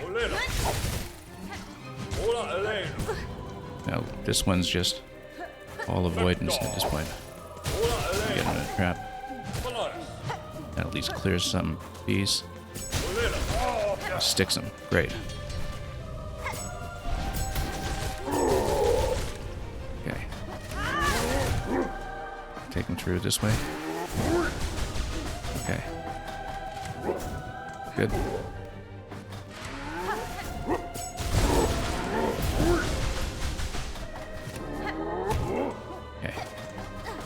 Some more traps in. Let's see if we can get in for a tap. Oh, no, that was a mistake. We're going to lose to that. We're going to lose to that. We're going to lose to it. Yeah, that's too bad. Charged right into him when we should have stayed back and stayed safe. We were very close that time. Close enough that I do want to perhaps finally break the Hornet statuette. Inexpertly but painstakingly crafted as a symbol of enduring friendship. And do we really want to break that? Who knows? Like, maybe there's some reason to keep it, given that, you know, you might not be able to get another one. I think we should keep it. I think, you know, we've been expending a lot of the weapons, but with the current bank, I think we can still make it. If we play decently well and don't just lose after spending everything. Beyond that, we've got lots of rosaries. We can, for the first time in a game, trade some of them in for shards if we really need. But we need to be less dependent on the curve claw for the Silk Eater. Not a Silk Eater, that's the, well, the one with the vampiric threat effect. Whatever that was called. It's in the book.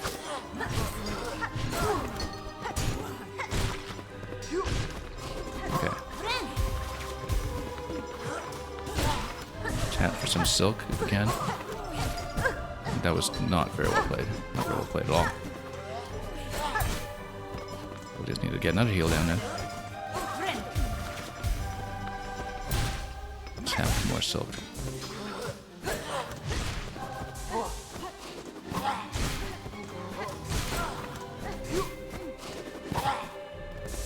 Okay, that's actually working out pretty well.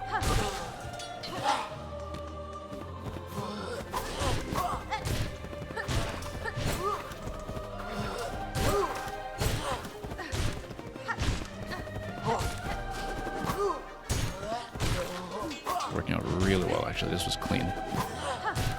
Very clean. And this one you can just zone up by itself, so. Yeah, if we can get this phase down without being so reliant on Curve Claw, then we might be okay, but we're going to rely on critical. Didn't need to spend too much of it, though. We got to rest down the way we wanted. We want to mostly save traps for the seeming last wave.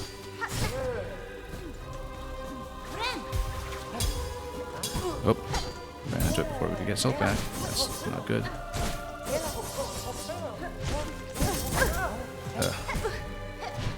Yeah, we know that the Sharp Dart works well. It's just that we really can't afford to Silk right now when we need heals.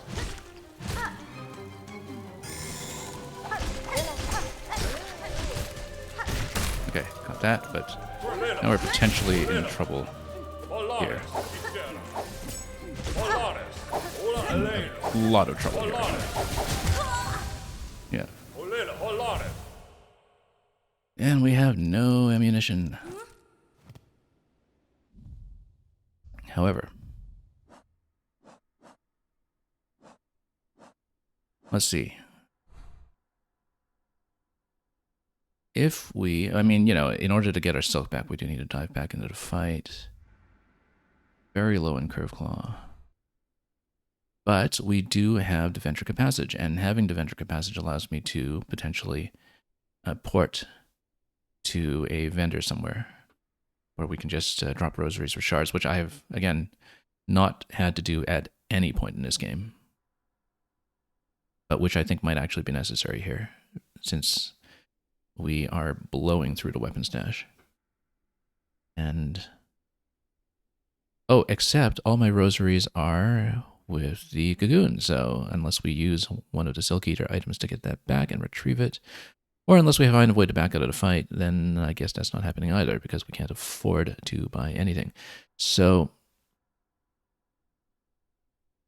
let's think about this for a moment. I think we just push on into the fight. We just try to rely less on the sub-weapons, and we, you know the patterns well enough at this point that we just try to use less Curve Claw. We didn't get to the point where we needed to dump a lot of the Sting Traps last time, so again, Sting Traps should be mostly saved for the apparent final phase.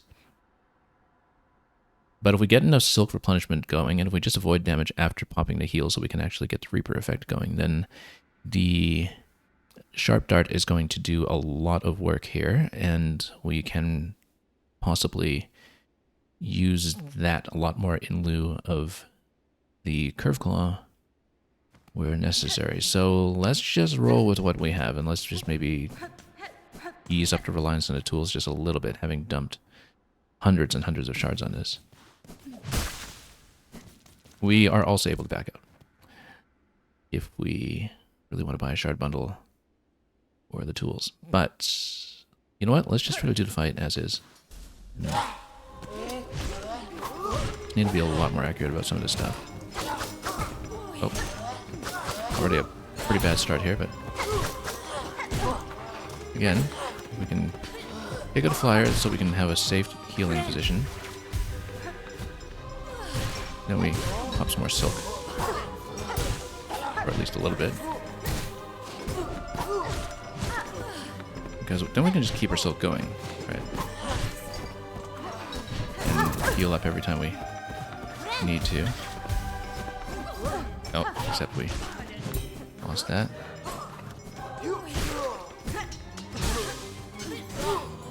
Okay, got some Silk going. Oh, nope. No, we didn't. However, nope, missed round attack. Need to work on our timing a little bit for downward strike. Also, if we run out of ammunition on tools, we can switch back to some of the other tools that we've completely replenished, like the drill.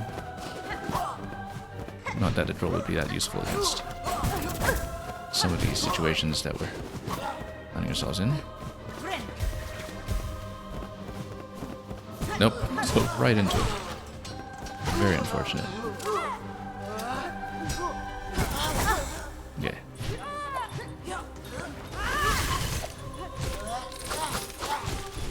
Yeah, the problem is that it takes so much Silk, then to cast it back as a projectile, and really kind of wrecks you.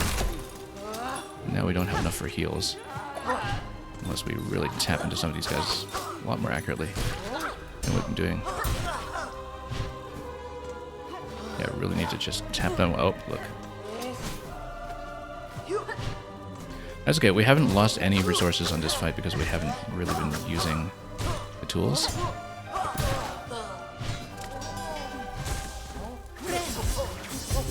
Okay, that was very cautiously evaded, I guess. I mean, luckily evaded, I guess. Yeah, if we can just learn to fight without tools, or at least with much less reliance on tools, then we might be in better shape.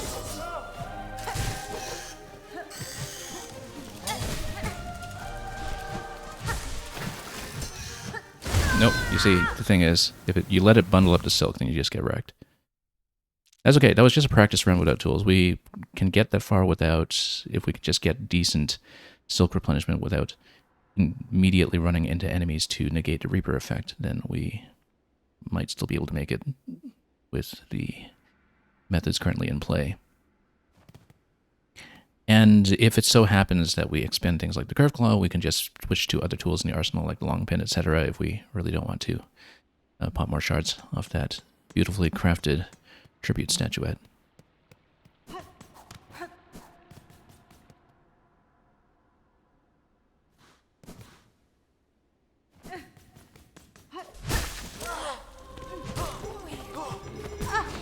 Oh god, the jump landing on me right away, that was unfortunate. You know what, we haven't been using the harpoon at all. That is actually a major oversight, I think, given that you can get a bit of silk off enemies that way. And also get above some of the aerial enemies with it. And we haven't really used the harpoon deliberately here at any point. That's really an unnecessary limitation on how we're playing here.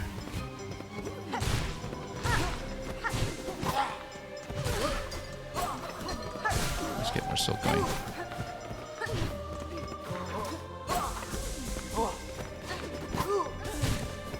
And get even more heals when we need it.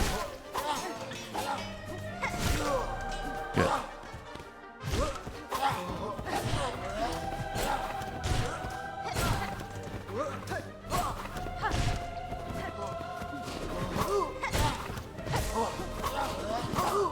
I didn't even have thought about just healing into this for 2 masks. As long as we attack safely out of it afterwards, which certainly no guarantee,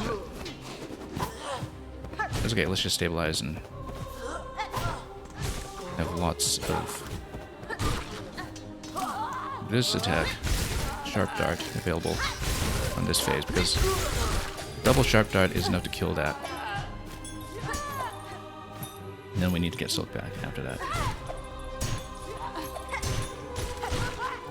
Good.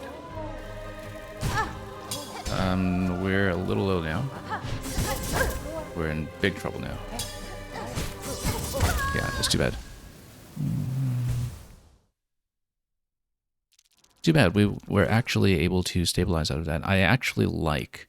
We need to remember the name of this thing. The one with the big vampiric effect. The Dreg Husk, was that it? No, that's the one that lashes out. The Claw Maiden is the one that absorbs silk and loops it up and tosses it back at you. So against the Claw Maidens, 2 Sharp Dart attacks will actually do it. That seems more efficient than trying to go Curve Claw the way we were before, as long as we have the silk to do it. So, a couple of different optimizations we'll try to make here on this fight. And we'll try to progress against it nicely and just kind of learn more methods that are not so tools-based. Beginning with trying not to take too much damage to this phase. Whoops.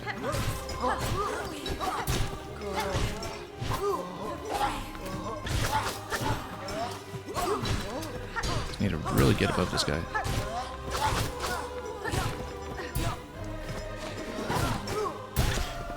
Okay.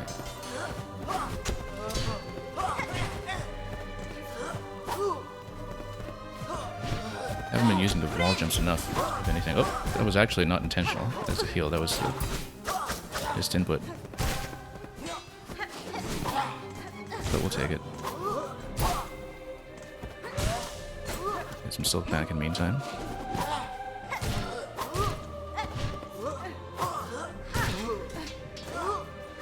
Let's actually heal up right now. Oh, unfortunately lost the effect immediately. So yeah, I mean, you know, doing it that way is dependent. Very dependent on actually not diving into damage immediately. If we can get some of the silk back, then...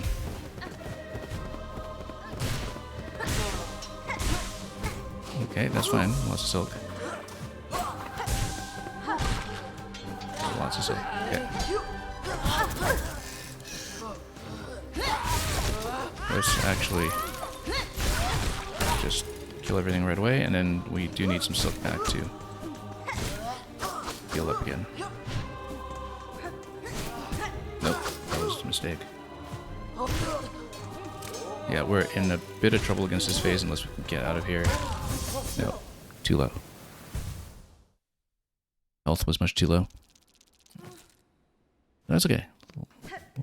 Oh, also, let's inspect our loadout once again, because wasn't I saying much earlier we were deciding between the healing speed and the injector band, which has been useful, but maybe we actually want silk replenishment on this instead. Increases the speed of silk regeneration, but then speed of silk regeneration though, is that the bit of silk that you get off of the silk hearts, or is that... Yeah, silk hearts will automatically regenerate some silk, so you get a little bit back. So I think the weave light actually affects that. It's not just kind of total replenishment speed that you get off the attacks, and so maybe that's why we didn't notice that much of an effect on it before. The Druid's Eye might be a good alternative, though, if we want to try to account for the fact that we're taking that much damage, that we want to replenish. Because basically, are we limited more by the fact that we lack silk, or are we limited by the speed of the heal? Right now, we haven't had to deal too much with having the heal be interrupted, but, you know, that's something that could change if we take this off. I think we stay on course. The thing that we'll consider is whether we want to maybe go Druid's Eye instead. Weave Light I found was not as good as I thought it would be, because it's more useful for things like the grapple sequences, I guess, if it's the natural regeneration speed that it affects. Oh, also, we didn't at any point try Memory Crystal, which is the one where if you take damage, you leave a trap. Given how much damage we're taking, that might actually be better. We should try it, actually.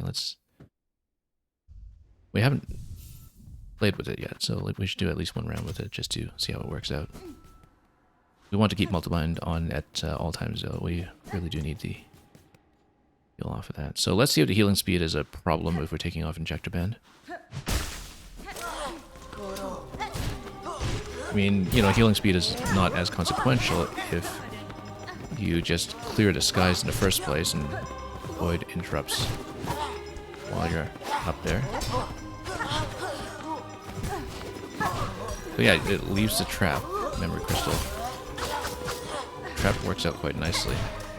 I think I like it. As long as we get enough silk back for everything else we're doing.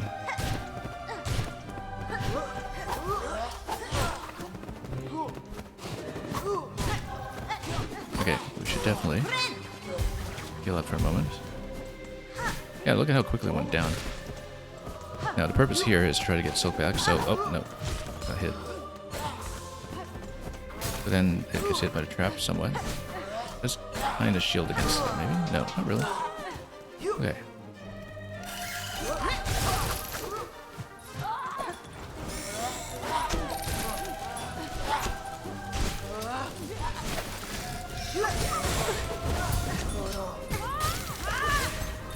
Oh, completely whiffed on that. We need some silk back, though. That's the priority at this point.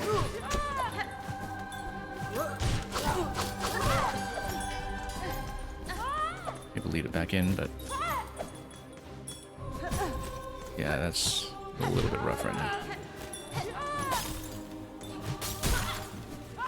Yeah, you can tap your own memory crystal, actually, to activate it as a trap. It seems. Okay. Spending silk like that means we have less for to heal, but I feel like we need to simplify this a little bit. Now we're in a bit of trouble here in that we just don't have enough silk for healing.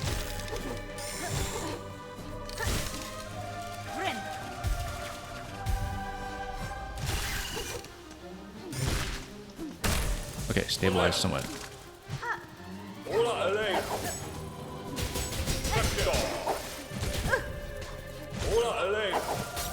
Memory crystal might be pretty good for this one, actually, this phase here.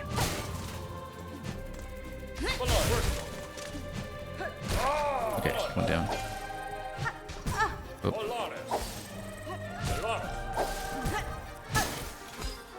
Okay.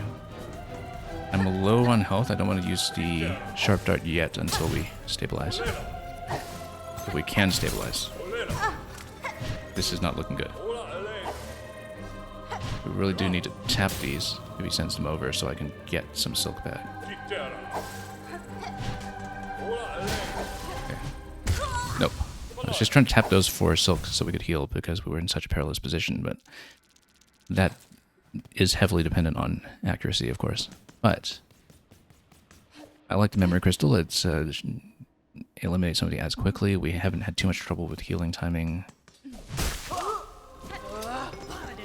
Mostly just my weapon accuracy here that has been the limiting factor, which is entirely just a function of the player in a game like this one.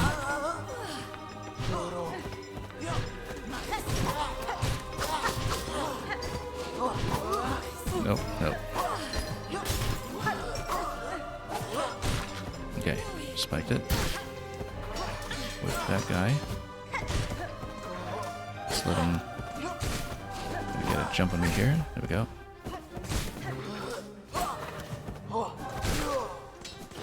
Sure, you can. And then we'll tap some of these.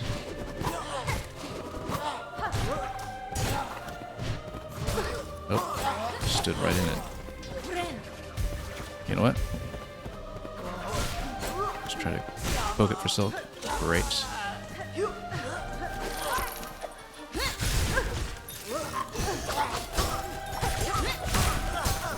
Okay, that was a mess, but we made it out of the mess. Utter mess, but... okay, this is a problem, this one here. Because, yeah. We haven't really approached those very safely. Obviously, we shouldn't just rely on trying to tap it from on top of the helmet. It does have a bit of frontal protection as well, from as far as I can tell. Just from the way it's armored. Maybe the log says a little more about it if we read it carefully.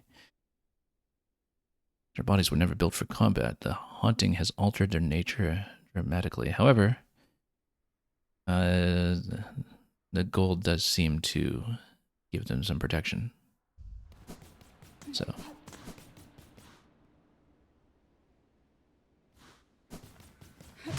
Let's handle with care. Oh, just stood right in the projectile.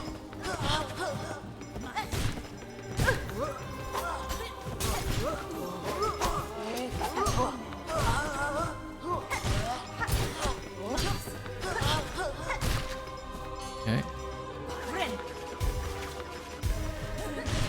Just gonna try to tap these for silk.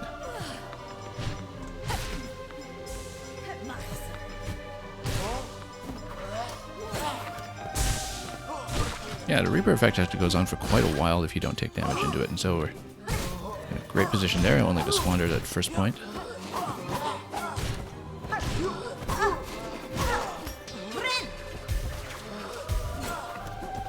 Maybe we can just tap it for more.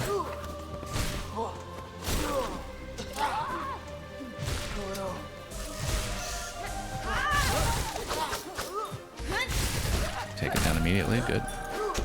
We're actually in decent shape health-wise. Or was. That's okay. This wave has been going better than usual, arguably. Tap this one a little bit, like that. Good. Oh. And we know Sharp Dart works well against these, it's just that we don't want to burn too much silk against them, and that works out well.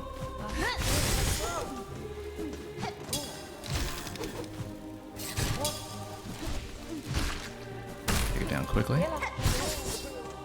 Okay, good.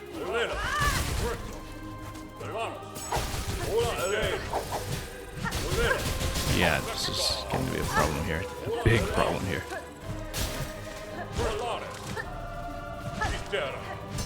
Nope. Yeah, taking down the bees too quickly actually doesn't help. They just spawn all three at once.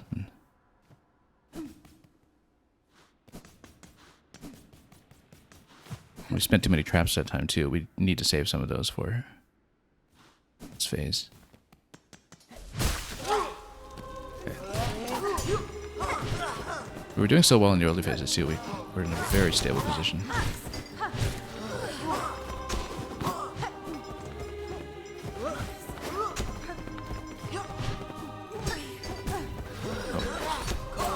Getting a bit sloppy with the movement here.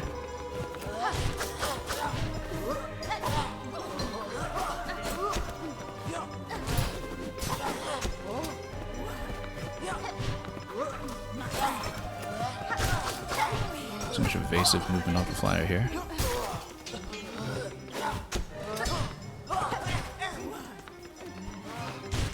I kind of like that passive trap damage off of the memory shard that we put in there.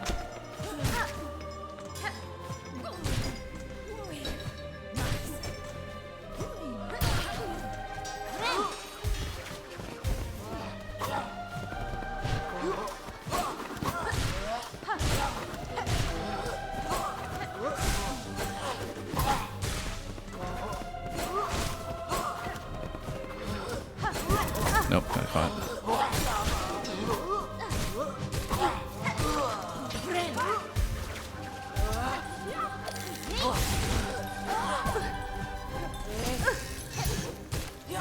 Miss this time. Big miss this time, but yeah, so you can tap your own shards, as I was saying. We should maybe use that a little more strategically than we've been doing.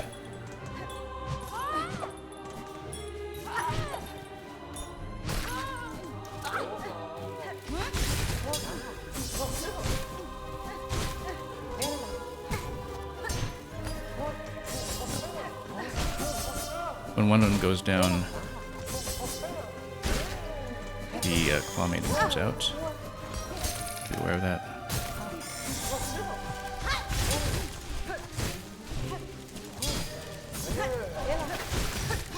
Critical position here.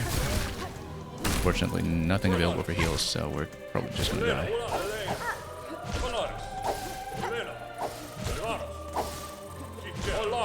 You know what? Let's just try to focus down. These guys, they're actually pretty dodgeable. Yeah, we just need to stay calm and dodge here. It was surprisingly dodgeable if we just played standard and jumped with good timing. Maybe we were fortunate in terms of our synchronization that time, but it did seem a lot more relaxed than usual. Just need to keep moving on it. And try to have enough standard attacks to tap enough silk for a heal going into the last phase. And we drop traps like crazy going into the last phase if we have enough health to work with. Yeah, it is kind of timing based here, though. Okay, so we do have enough for heal. Let's do that. Oh, only two. Lose out on that immediately, but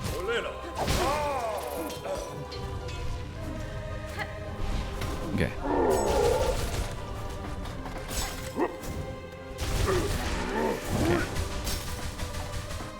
We have no traps left. Oh. Yeah.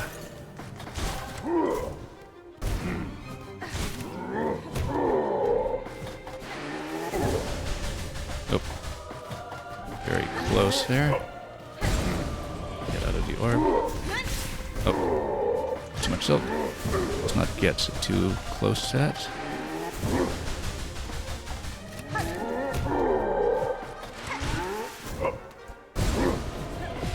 Okay.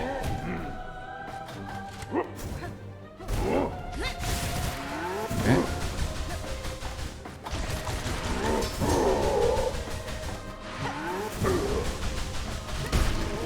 Is that it? That's not it. Who's next? That's a lot. That's a lot to deal with.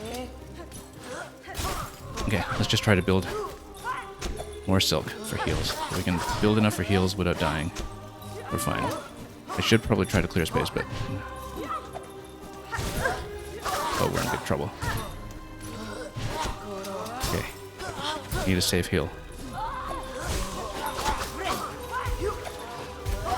That's fine. That's better.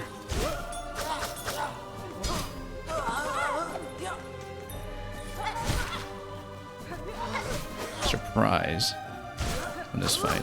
Now, nobody else is spawning, at least. But is there a final one beyond this? There is. They keep coming.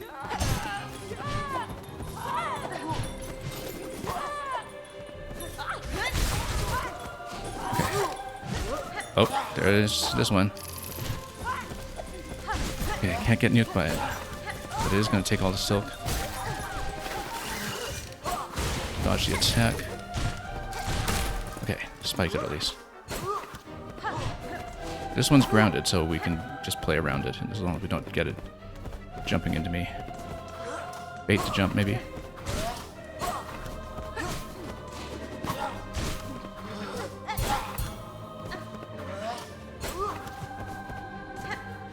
Okay, this is... calm down a bit at least. Nothing else is coming my way yet. That's not it. That's not it. What is this? Okay.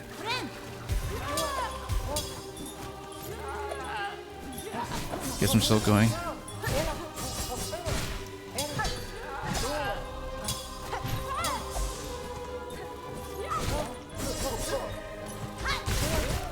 Okay.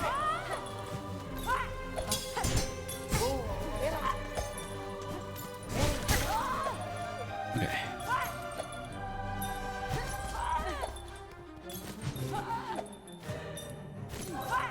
Kind of think one of those big guys is going to come back in combination with someone else. Oh boy. Longest fight in the game so far. Probably. In terms of number of phases, for sure. Okay. Okay. Oh, no. Okay. These can be individually dodged. You just need to watch the timing. And poke. Go around. Poke. Missing every poke.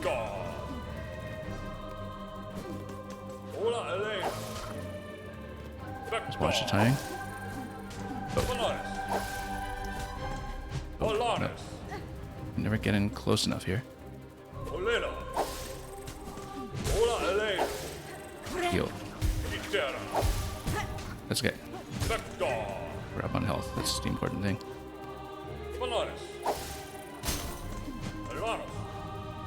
We should use the grapple strategically, but I don't want to change the method at this point. We don't want to have problems from adapting something new unannounced.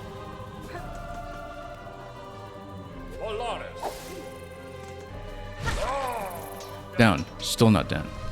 Still not done. Yeah, double big guys. That's got to be the finish. We're in big trouble. Wow. That was some work. That was some work. And we have no traps and we have no shards. That must be hiding something really good.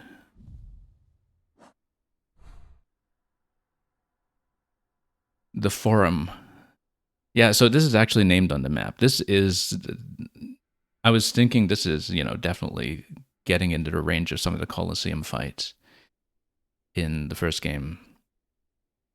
Probably on par with something like Colosseum 2. I didn't actually check the map to see that it was named as the Forum. So, yeah, we didn't expect something that big. I was thinking that it was just in line with some of the other fights that we've seen.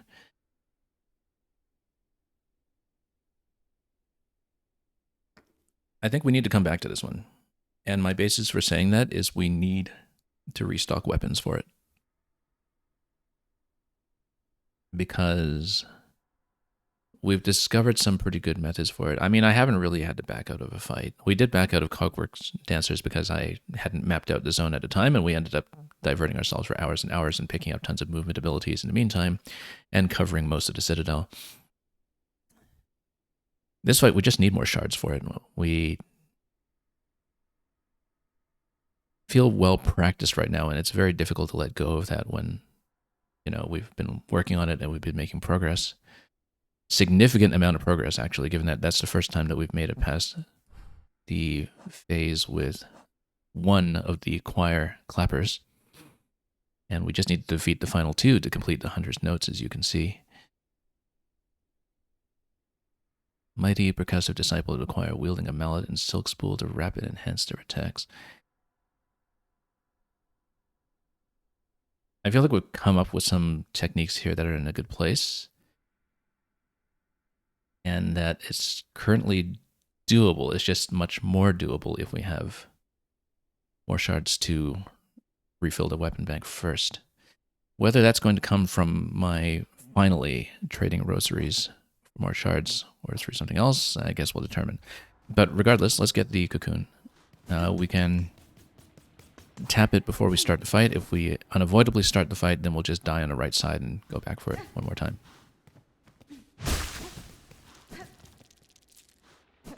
And I think the right thing to do at the moment is just to go back to exploring further. Now we know there were a few spots in this zone here in the high halls that we didn't fully map out. The drop in the middle room and the climb in the top left. And we should maybe go back and check those first. I feel like we had good momentum into this fight. I think it's beatable. It's just that I have no resources and no weapons right now, apart from breaking the Hornet Statuette if we wanted to do so, but I think it's better to just explore a little bit first. We'll probably come back with no meaningful gain in character power. But maybe we'll pick up some other techniques against certain enemies along the way, so let's go back to exploring for a bit. We know how to get back here. It's right beside of Ventrica Station, so it's easy to return to. And that will not really be too much of a concern. Oh. Hang on, we actually need to grapple against that. If we can. Actually, this looks like it's kind of down only, essentially. We shouldn't do it over here. We should figure out how to get back into an upper position, probably by the Coral Chambers connection. We should go down, actually. We should go down and we should see how everything connects to the Cogwork Dancer fight below. We might even push that first, for all we know. Yeah, I had no idea because it didn't sort of explicitly advertise itself as a distinct Colosseum the way that the fights in the first Hollow Knight do. That until I saw that it was named as the Forum, I had no idea that we would be there for that long. But you just get a simple key out of it or something just to check what's here, but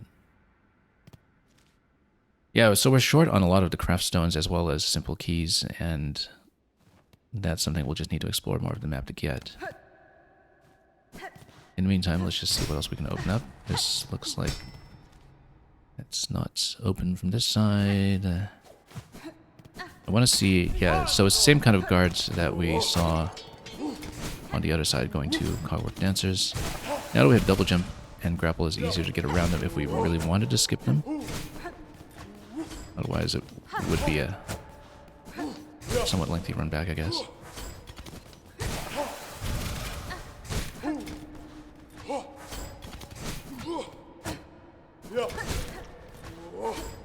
But a safe one, potentially, as we don't get whacked by the bow too much. Oh, like I said. They give you a decent amount of income there too. How many do we fight? Just 2 of them. I just want to see what this area is like. Oh, tap that too early. You know what? Let's replenish. Oh, nope. Lost the effect.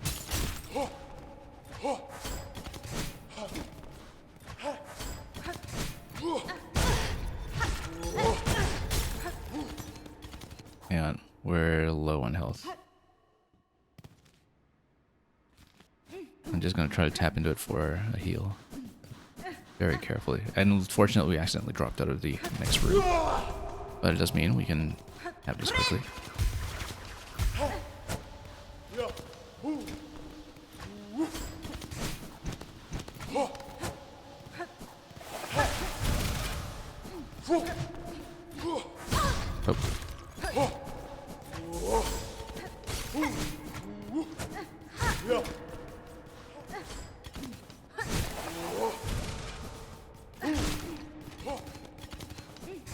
Don't really need to fight this, we're on the other side of it anyway, but we'll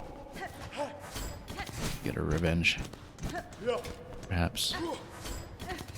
Or at least get a heal going.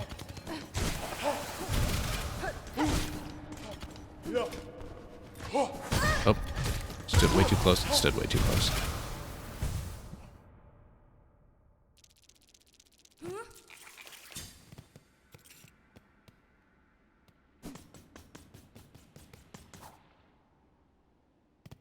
But yeah, we'll definitely rethink what we're doing with the farm.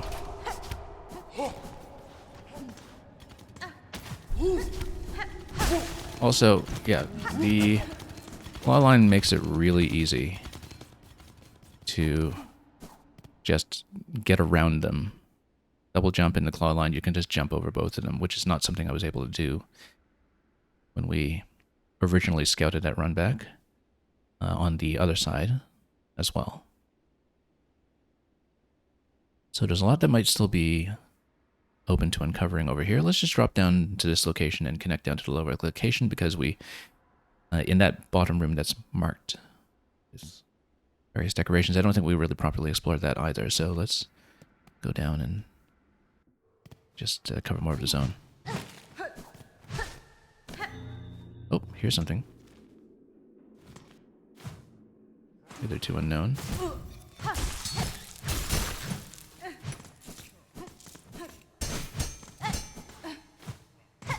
Anything here? Nope.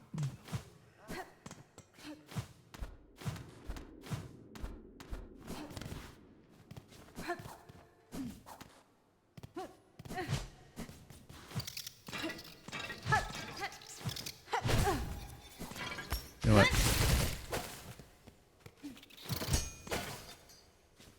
I dare you to come here. Okay, there we go.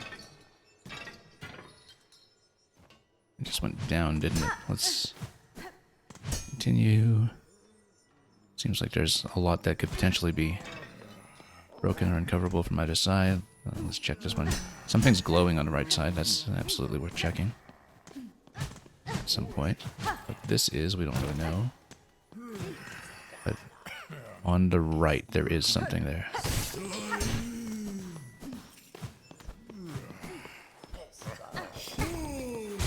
Maybe there's a switch that we need to uncover first. Yeah, something that we need to toggle to get to that side.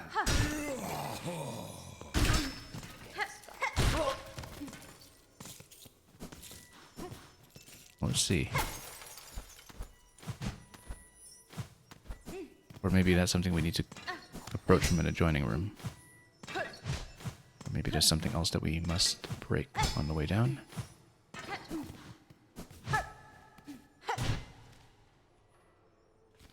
We'll find out, because clearly there's more to this section than immediately meets the eye.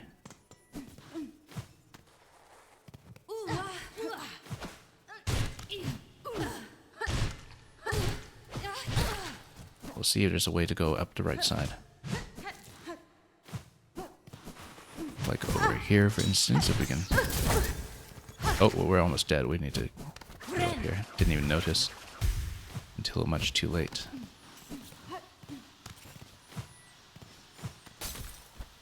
That is where we were before, though. So is there something that we can break?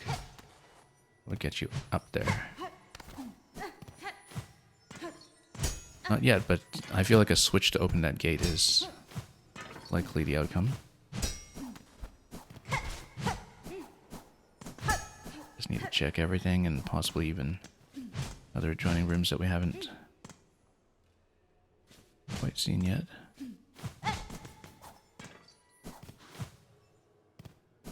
But it is suspicious.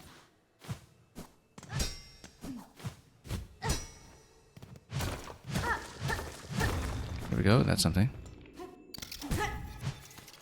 Okay.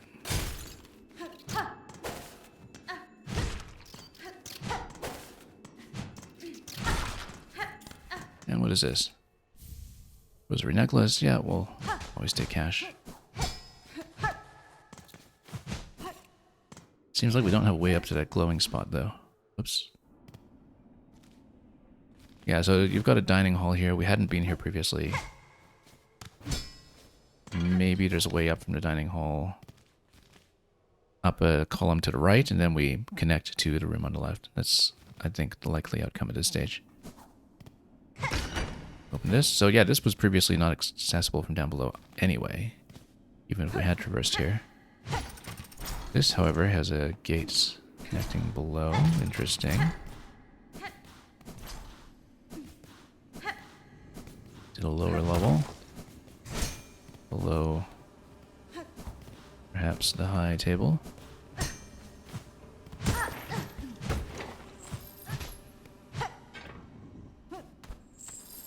Interesting, because we've got this whole network of passageways here. That we should go for. It looks like a reserved brain or something. This looks like a silk eater. And it is. It's for emergency purposes. Yeah, so we've opened up the passage to go there at this point, so we should just go back and discover it.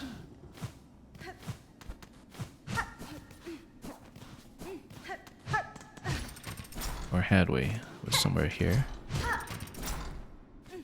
Yeah, because now that we've opened this side, we can see what else we can uncover. Oh, whatever was here is maybe not too keen on us. Just deciding to whack that. What an awful clattering. Would you kindly conduct yourself a little more carefully? Loyal Mergwyn, and why are you adorned in such an awful livid red? By my oath that those above must make a sport of sending me the most wretched servants they can find. That's fine. I am no servant, sir, rather a guest of sorts invited by the Citadel. Tell me, aha, so this is what we need for the weapon. Is this vial of oil on display your own? Nothing here is my own, you impertinent young mite. This sacred hall and all the food contained within belong to my most exalted master. The great gourmand, the finest connoisseur who has ever lived, the one whose tastes transcend the ages. None are left now who venerate them as they deserve, save for the loyal, lonely bug who stands before you. That oil is merely a small savory to whet their appetite for the grand meal to come, a spectacular far-loom spanning dish that I have been planning for an age. But alas, those above seem to have forsaken my poor master, and I have grown so old. Now I can never hope to gather the necessary ingredients. Blast their indolence. Okay. So, how can we get this? Still you tarry here, bug who calls yourself a guest. If your idle claws need work, put them to service for our exalted great gourmand. I must remain by my master, so you will need to leave the Citadel and gather the ingredients for their meal in my stead. Great taste of farloom, sure. Yes, that's a weapon quest. I could track down any ingredient you desire for a price. The oil you keep here may be of some use to me. Promise it as a reward, and your master shall have his meal. For such a squalid bargain ill befits a holy servant, but so be it. Fetch me the ingredients and you shall have that pale condiment for yourself. Alright, what are we fetching? Mossberry stew, vintage nectar, courier's rasher, crust nut, and pickled muck maggot. I mean, I guess if we go to various towns and inns, maybe there's some way we can go about this.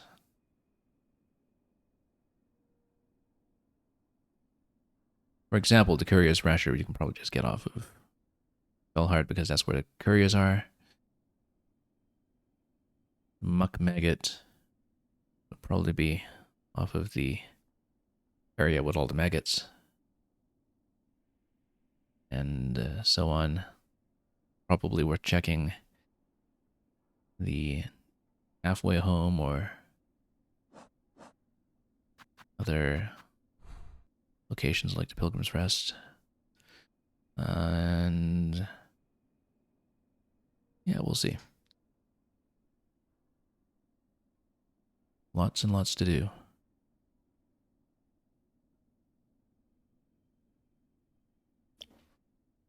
And at some point we will go back to the forum. I don't know that we'll necessarily go back to it today. I do want to wrap around back to the high halls going the other way though, to see if we can maybe open up some more connecting passages or see whatever is just located in the top left. I think that'll be worthwhile. And I do get the distinctive feeling that something is above us in this area that we have just failed to uncover. So let's just keep going in this zone here. See if there's anything else we can break open. Very conspicuous glowing spot above this room. Is kind of calling to us here.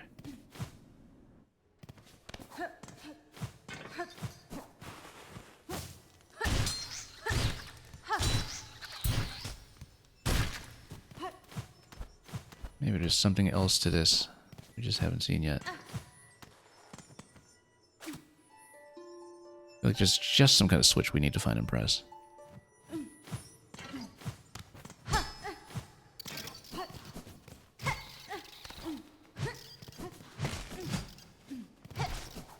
And we'll see what we can uncover. So we did go down this side. Went down here. Is there something we can interact with?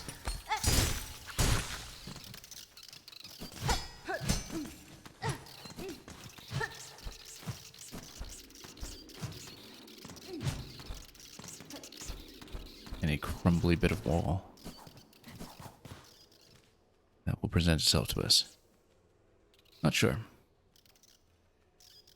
I mean, also, since we're here, we can at some point just maybe try to attack into the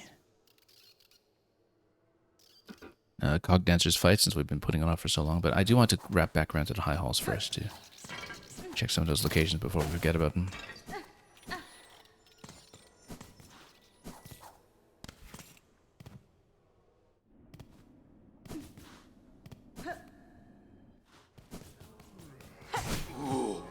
Okay, back to the central conduit location. Let's just back out of here first and do the climb.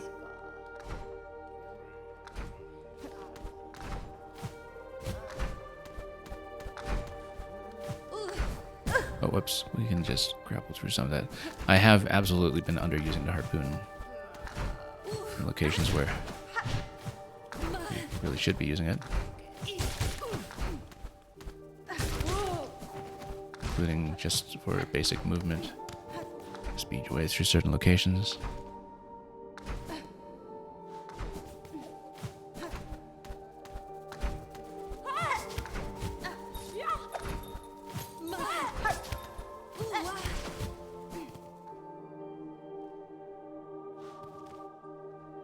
All the way left.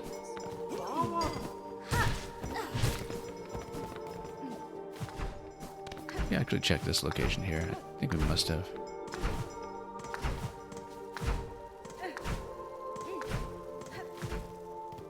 course we did.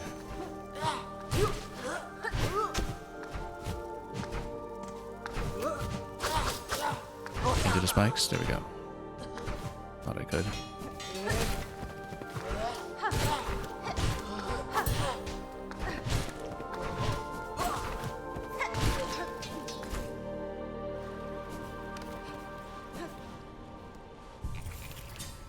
Okay, now let's see about that climb. And you see, we naturally are starting to get some replenishment just from exploring when it comes to the tools.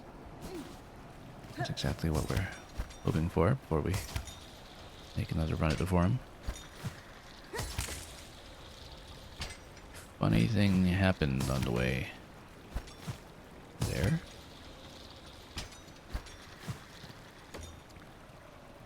Okay. Back to the high halls, and this time with a map. Oh yeah, I guess we need to get through all this stuff too, so...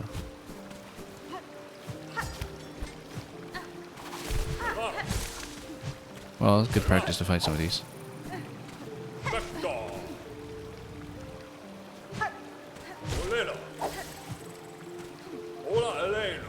Better yet, if we can fill the weapon quest first with all the recipes.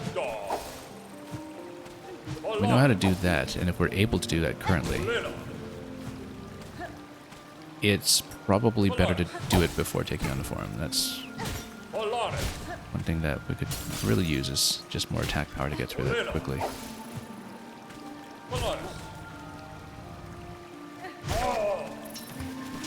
And I do think we really could benefit from the attack power there.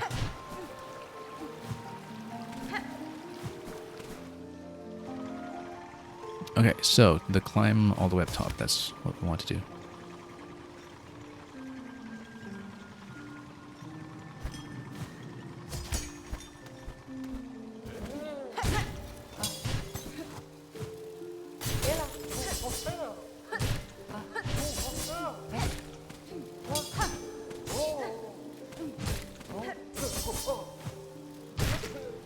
Okay. Might as well get used to fighting those, even more than we have already.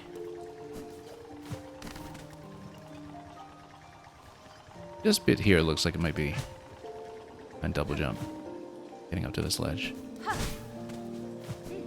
In terms of what the requirement is to make it happen.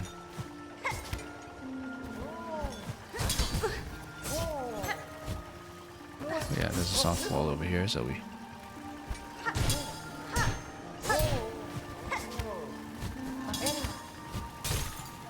Oh, no.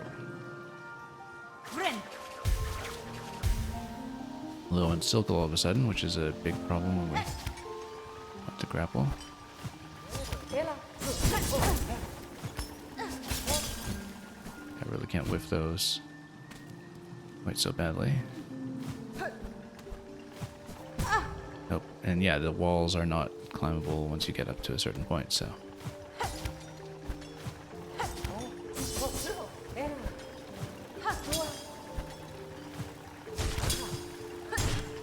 But if you grapple into them and then stomp...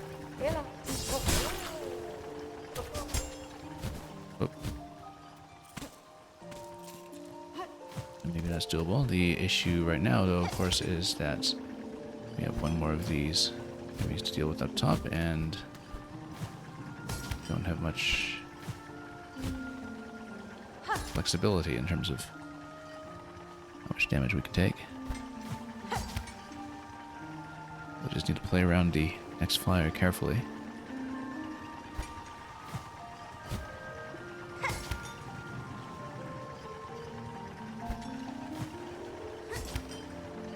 Yeah, this doesn't replenish quickly enough, I think, to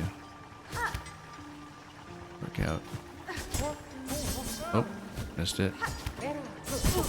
And yeah, unfortunately, that's what happens. So we'll need to go back to that. How many rosaries do we lose here? Over 300. So we want to be careful, or we'll just have to Silk Eater on it. I mean, not too much incoming damage until you reach that point, so it's not too concerning, but things can happen, especially on the B fight with the Maestro leading up to it. call them bees, but they're actually the cogflies. Clockwork cogflies. Or their clockwork orchestra.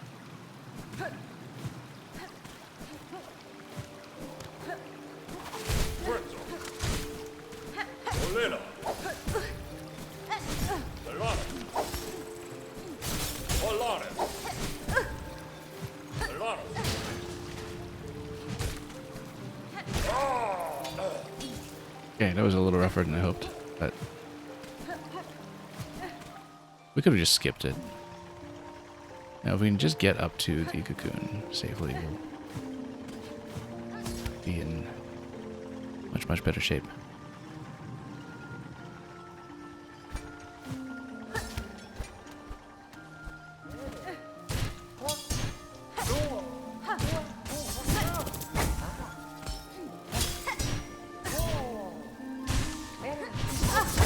Nope, didn't get up to the cocoon. There goes 300 rosaries. That was very incautious. Okay, 300 down. Too bad. Should have actually banked those first, I guess, but we hadn't had a big rosary loss in quite some time, but that was significant. Not that we have too much to spend on at this moment. I mean, you know, it would be nice to stock more shards. It would also be nice to have enough going on that when we eventually get the craft stones that we need for the architect, that we can do that. But yeah, biggest rosary loss in some time here.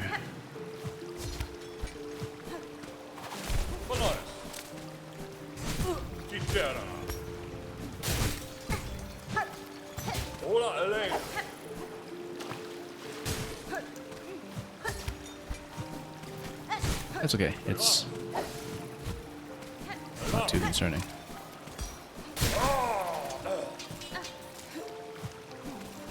We've got plenty of rosaries on backup for things like maps and transport stations, so as long as we don't burn through too much of that, we may be alright.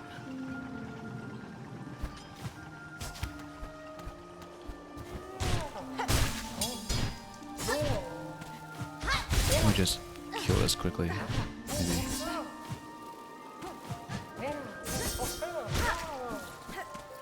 Should have just done that in the first place. Get rid of it nice and quickly to avoid issues.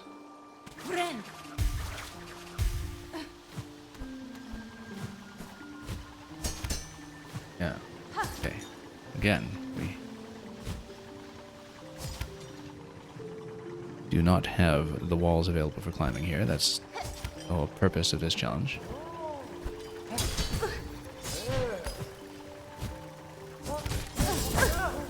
Yikes.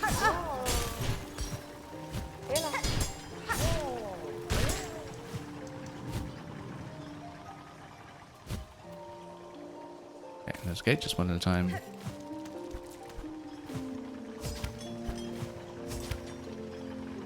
Just have to take out the other one on the way up, and we'll be set.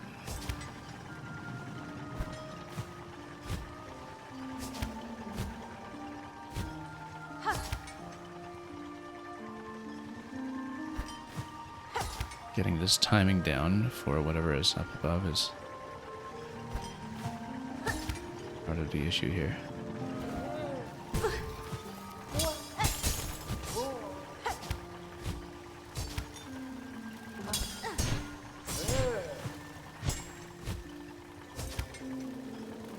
Just lure it down. We can lure it all the way down. That'd actually be best. But I think it will leach back to a certain location.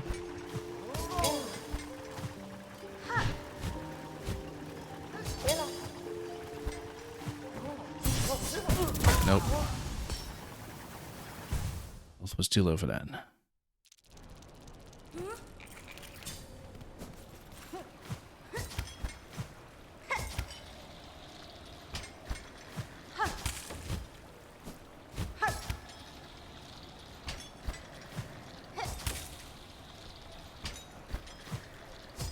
Well, hopefully we can get back there safely. Not that we have anything to lose at this point.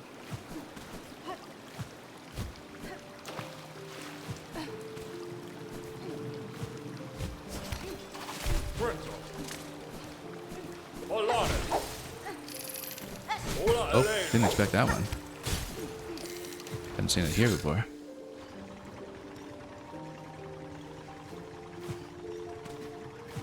Claw Maiden.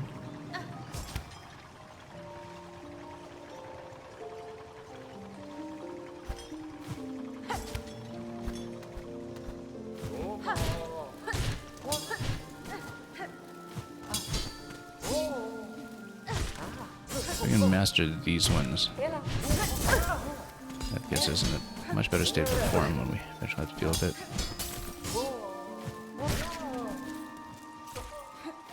Way too low in health right now, though.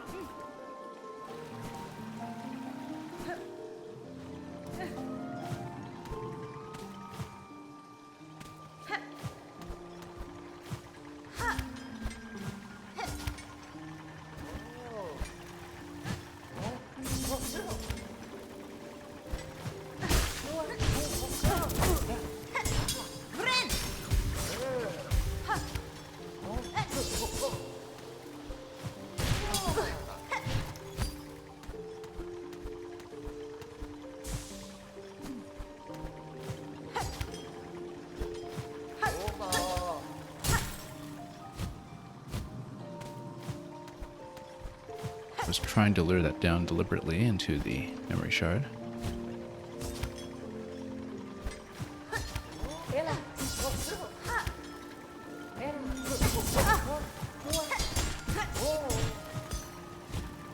Big trouble coming. Okay, that one's dead at least, but then we have only this little health to deal with for the one in the upper location.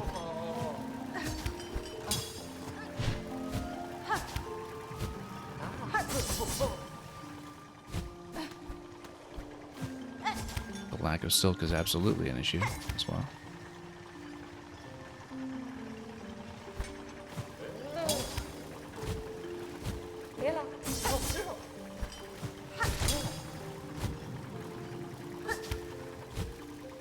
Nope. Ran out of juice there.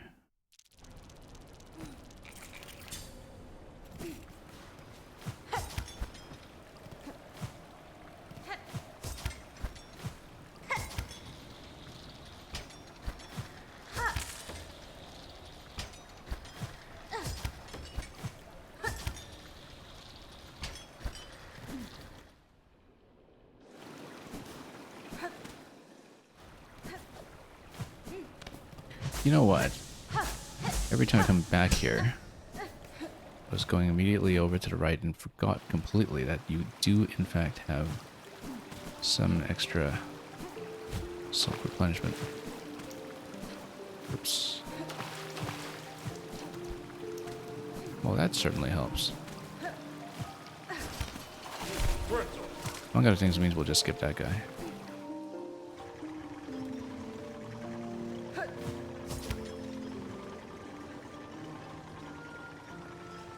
Much better, actually.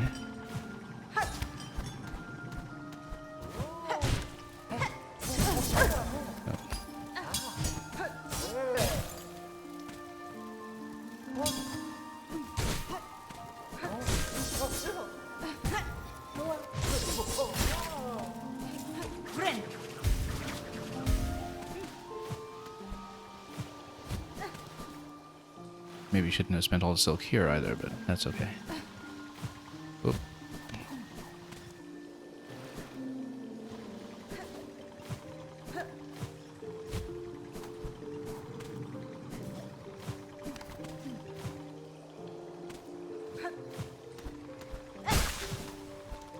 That gets us the silk we need.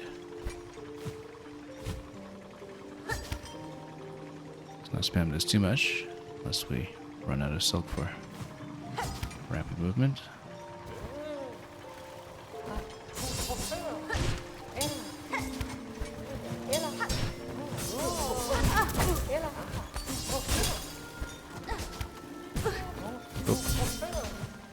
What? Let's just skip. Look at that.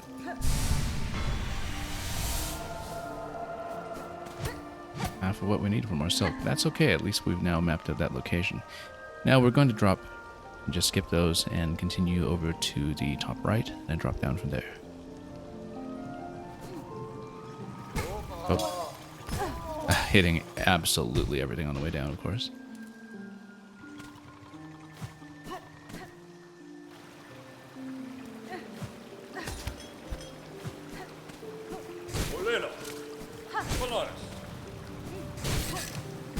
No, you know what? That was more than I bargained for. That's okay. I can remember how much was going on there.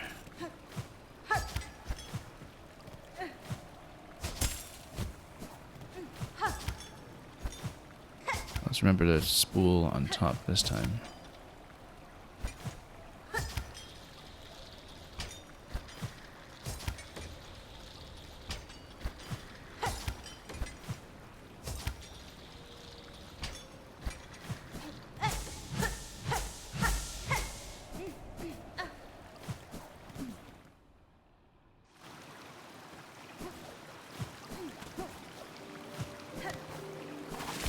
Oops. Just way too close. We'll just skip it though.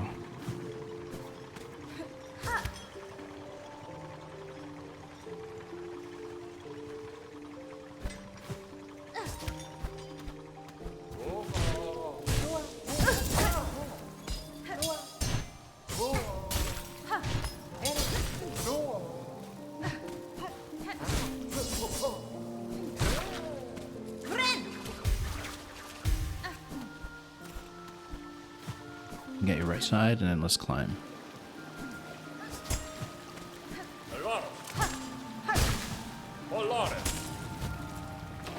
Oops.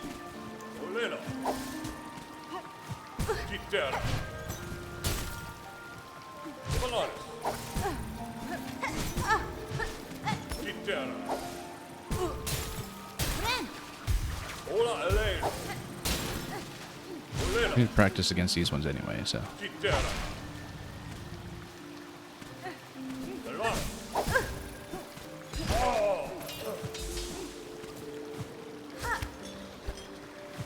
Yeah, let's ride this.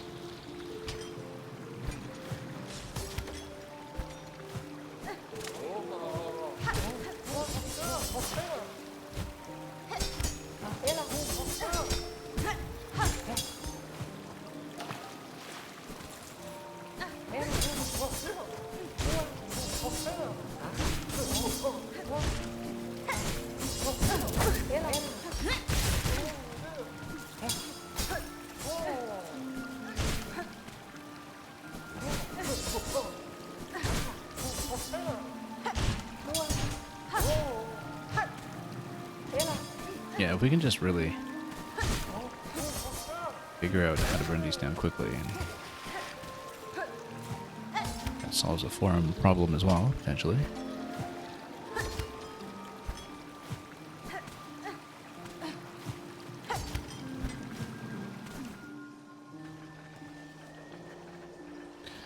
Okay, I think we had checked at top right here previously, but there was that room that we floated to on the left that had one section that was a drop down below that we did not check. Yeah, this we had checked previously for the treasure up here. We just need to get into a safer float.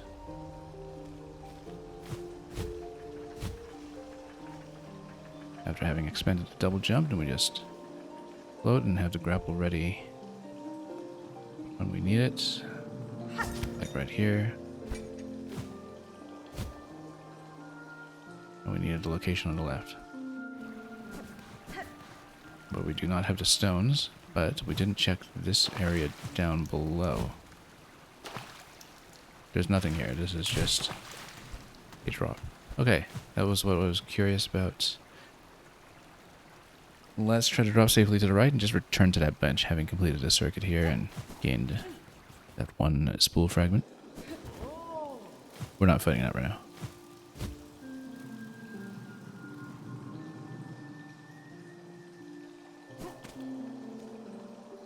Yeah, this section we've been to, explored somewhat thoroughly, I think.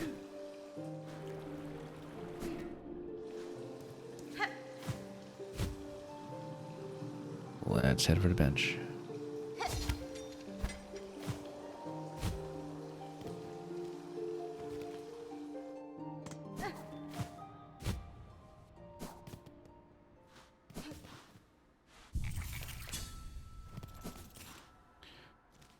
Okay, in that case, we can travel, we can do what else here?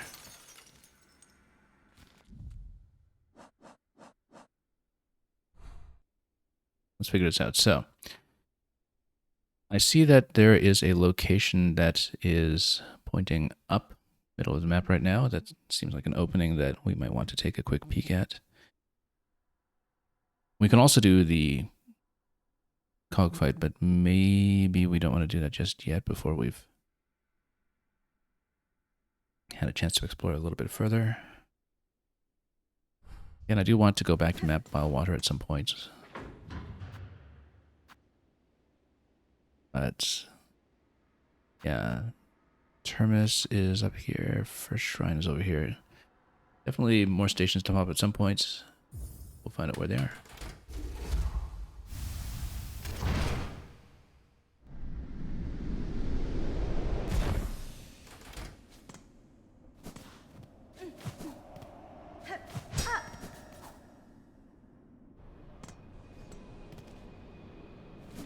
So we do have a fast way to...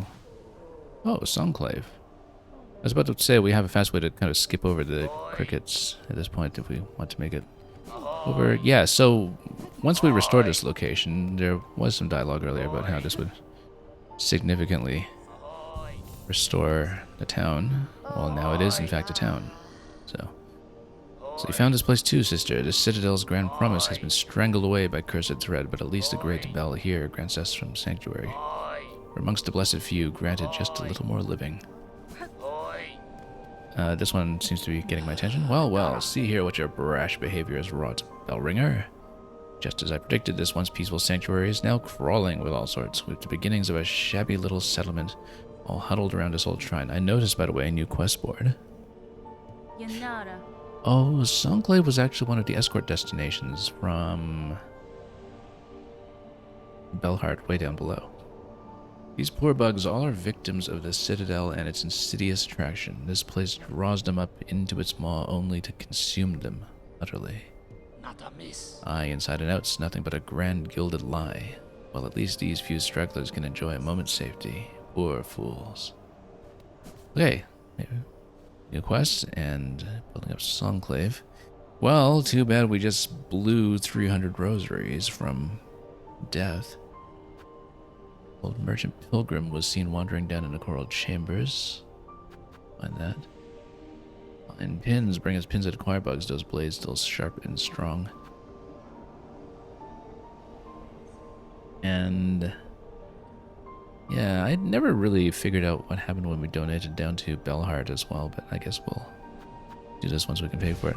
I don't want to do it just yet with the groceries we currently have. We have enough, but I'd rather not break the existing necklaces, and it shouldn't be too hard to farm this up. I'm going for that other quest to take out the choir bugs.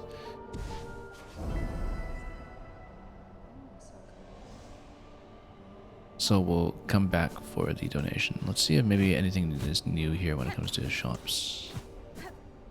Or anything else inside. Yeah, so we'd rested here in the first shrine after ringing the bell. That was all there was to it. Now there's a chair outside as well.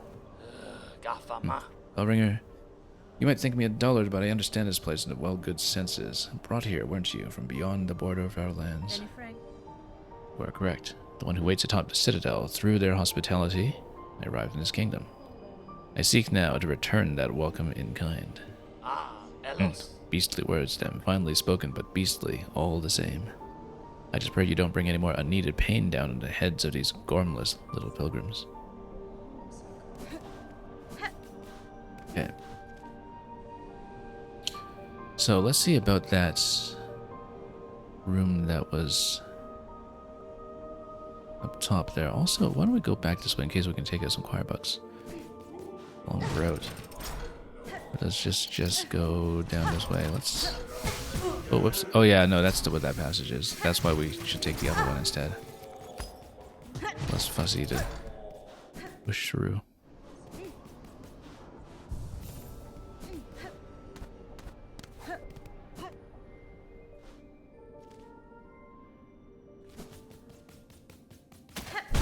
Nope. On the other hand, we take these out, maybe we can fill in part of the quest. If they count. I guess we can discover that.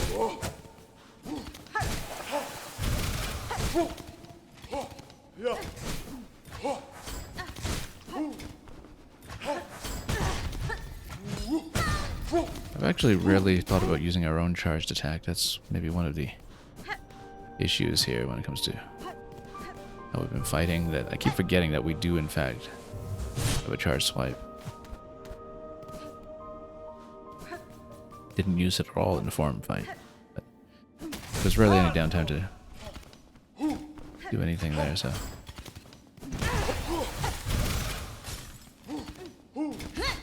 Oh, totally whiffed that. No, hang on. Rather badly played here.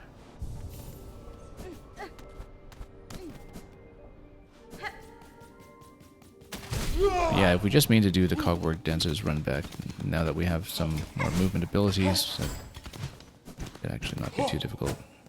Just need to jump over these guys and grapple on forward.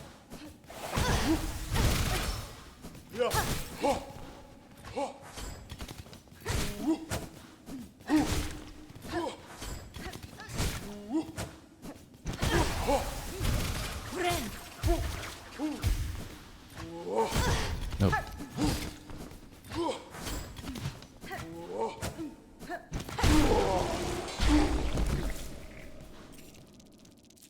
Look at that, we've actually picked up a good bit of rosaries already. We're pretty close to that 300 for the donation, in fact. But we didn't get anything off the quest off of these ones here, so.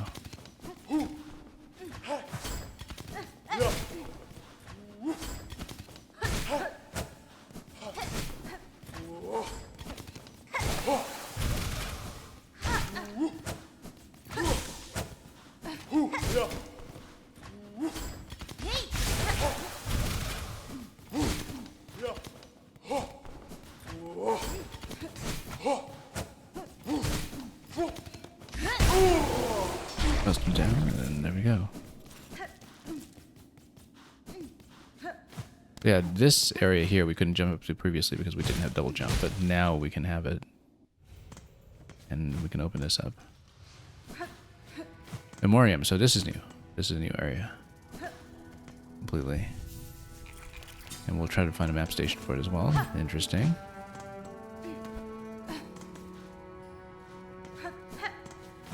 Let's read about it. Here is established by holy consent of the conductors the memoriam of Farloom. What is remembered is never lost.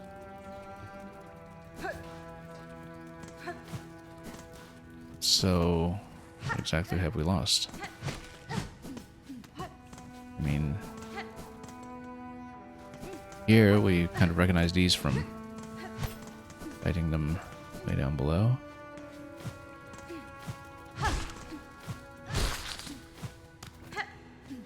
Pretty thorny location.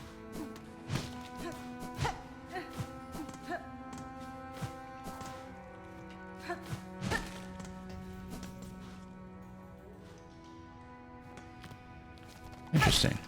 So yeah, you see enemies from all the different zones, I guess, that we've traversed so far. Because these are the ones that were from Marrow.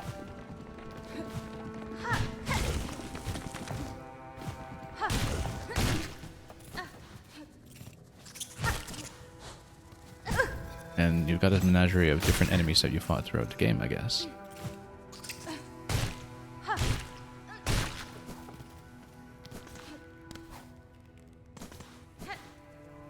And you've got this one here. Well, what do we do with it?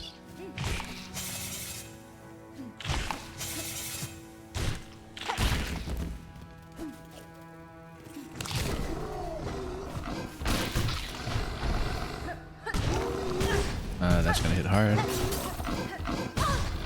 That's gonna hit really hard, and then, well, pretty close to our bench at least. I was trying to get into a position to heal there, but that did not really occur.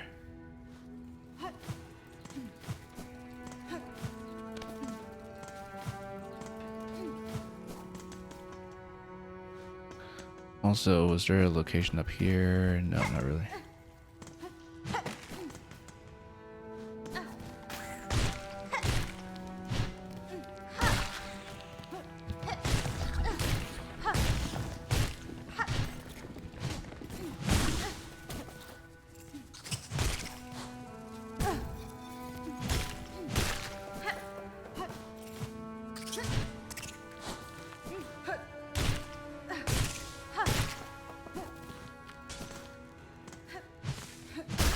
Sure, I mean, we're doing right side first, let's keep at it.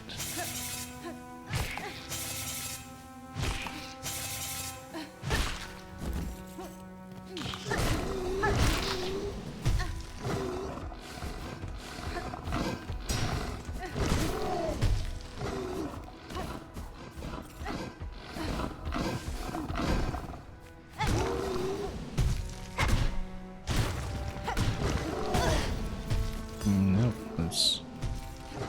what we can do here.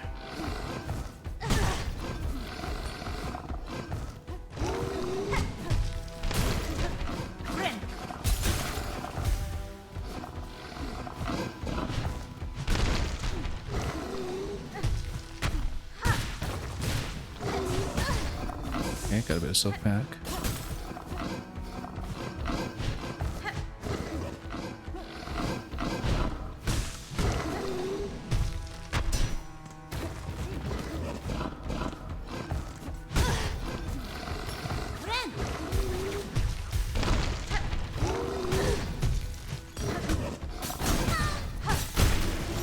Got it.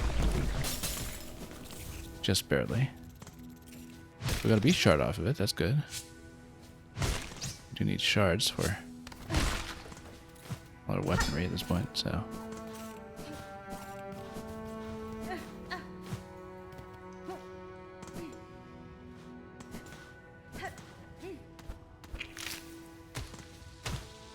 We can get a map of this zone as well, that'd be nice, but. Oh, I see a map station coming.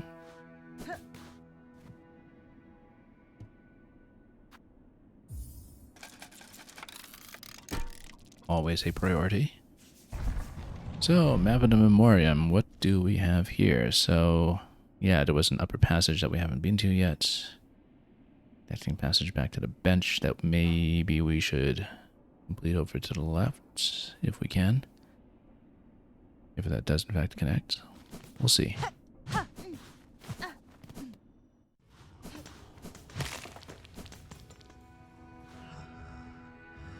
That looks big. Let's maybe not fight that one yet. Let's build up a little bit here before we do too much.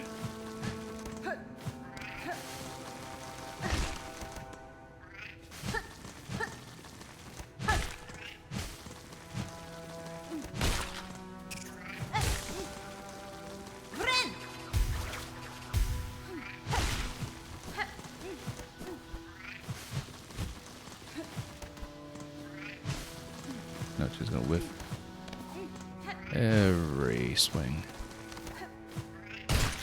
There we go. Should have just done that in the first place.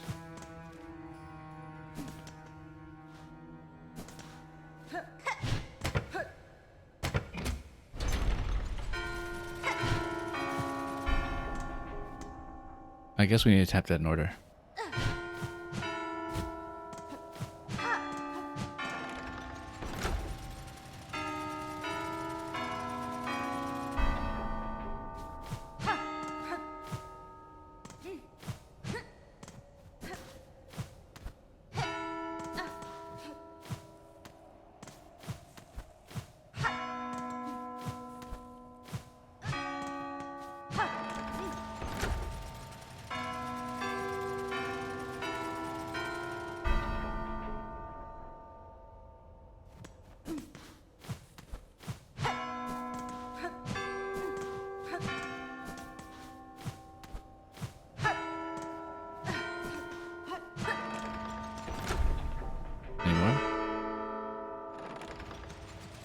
What is this giving me? Let's see.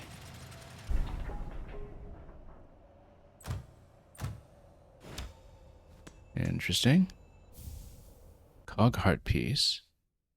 One part of a cogwork heart containing an intricate mechanism of wheels and regulators. Oh, I guess this is probably part of what you need, along with a craft stone, to perhaps assemble the cogwork at that table where we could see much earlier that you could work on automata. That must be what it is, that you can kind of collect the means to construct an automaton to aid you. Oh, can't deflect that. At least not very well. Let's connect the passage down below, since we can't try to work on it.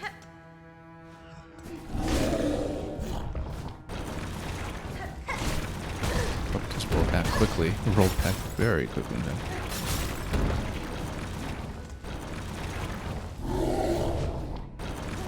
Hang on, let's just heal up first. I think I might have a strategy for that, but we'll pull up some health before we try anything too interesting.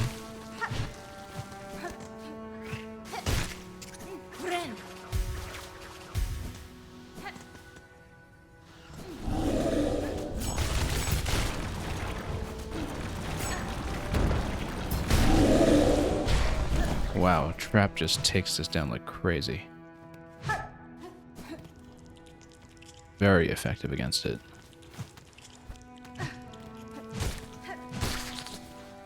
Also, does this break open if you come through here? Yes, it does.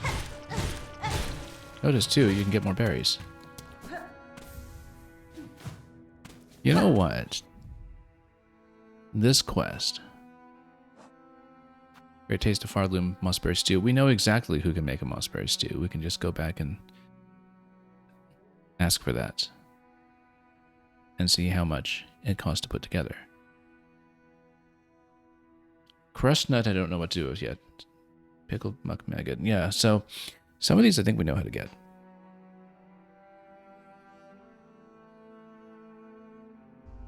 Just need to talk to the appropriate NPCs.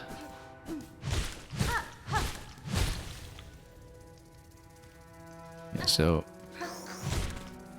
you need to open up a passage. Need to deal with the moss mother or something? Nope. Need to go through here. Respawn everything. But also map everything.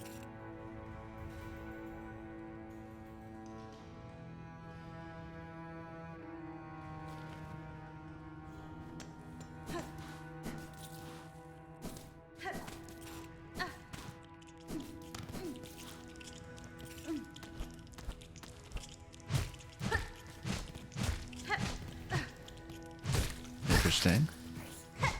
What does this room do then?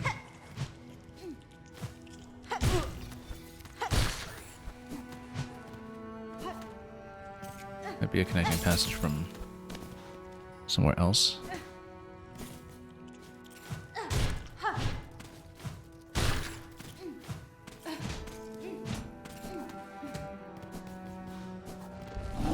Yeah, we're not dealing with this one. Skip him. And then let's work our way up.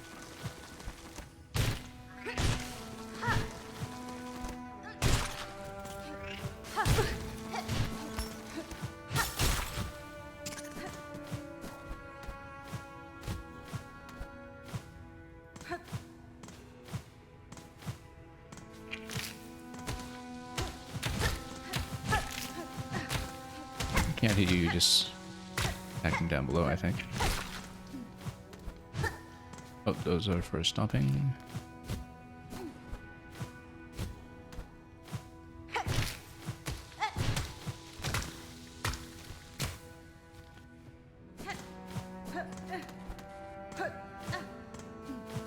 We'll go around this side. Whoop.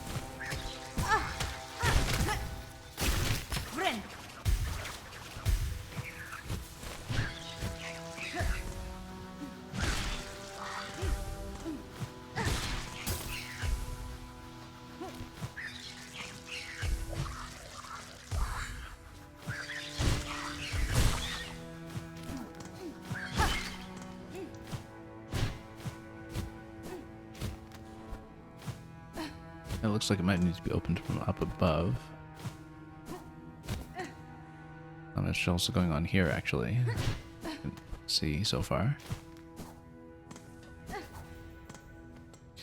It does allow you to scout that upper location. I guess maybe that's all it accomplished for the moment. Unless there's something I missed. Maybe you can get these to explode somewhere volatile. You know, in case of emergency, break the glass on the right or something.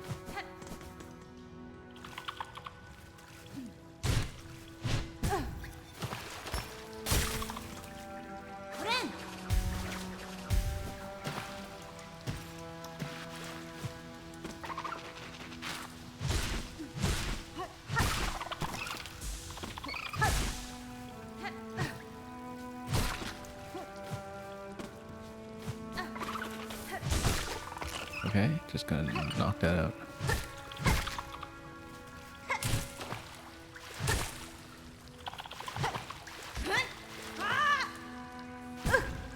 Oh, was just trying to use my special into it actually, but we'll do it this way instead.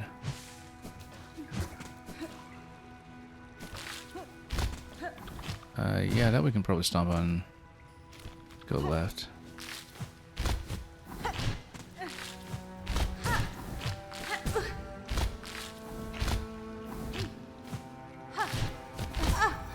Now let's be careful here.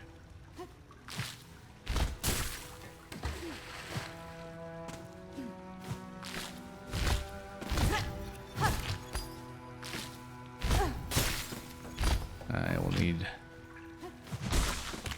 replenishment pretty quickly, but luckily we'll get it.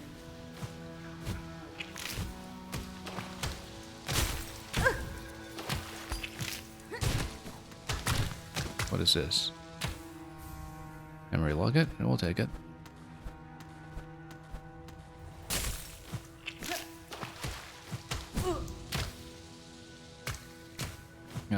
Let's go up through the wall here. Carefully.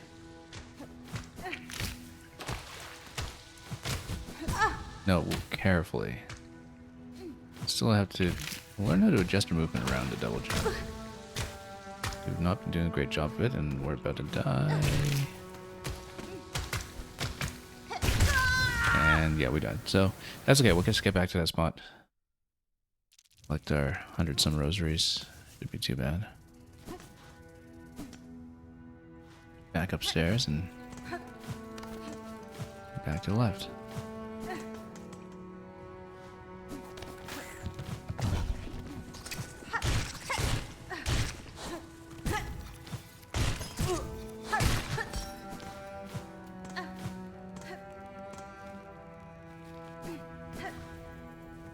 Oh yeah, I need to get through these ones too now, I guess.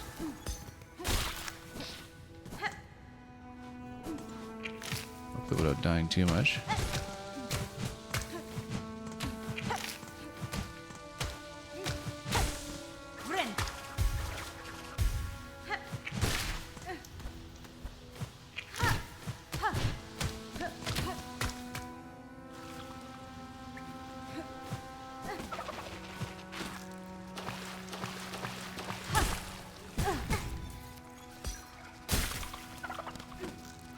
A lot of knockback to deal with over here.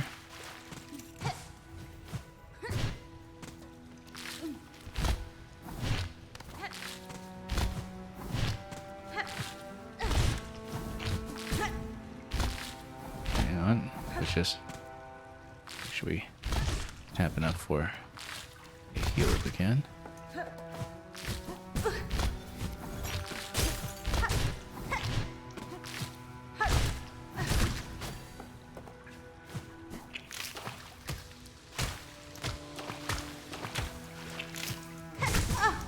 This is going to be a problem in a moment.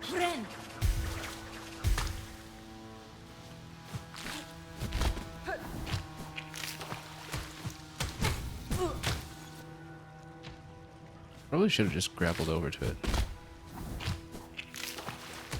Failed to consider that option far too often. Yeah, much easier that way.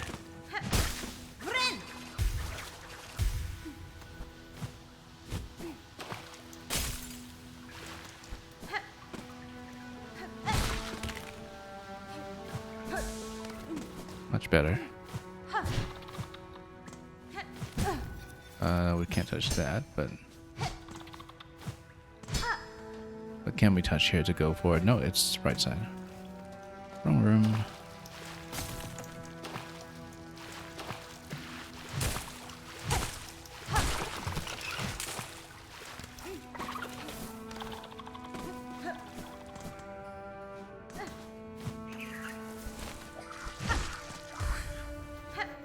Wait, this was the room that we been to previously. Yeah, no, we did miss an exit going upward. Somewhere in here.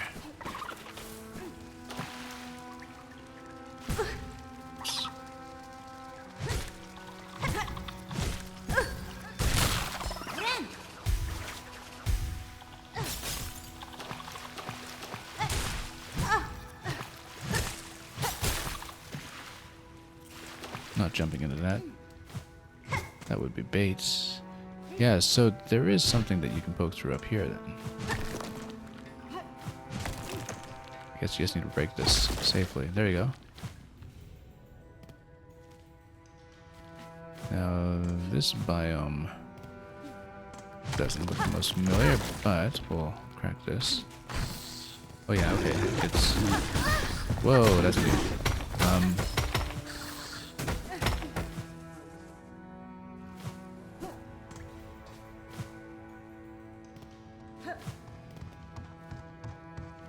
Well, let's see. Yeah, no, that's actually the blasted steps. That's what this biome is. Having dealt with this diagonal pattern far too much on the run back towards the last judge. Far too much. Should have tapped that for a heal. We'll kindly walk back towards me. Please give me something else to tap.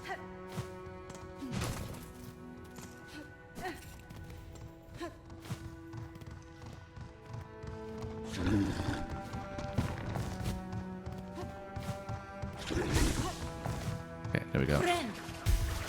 Way too close.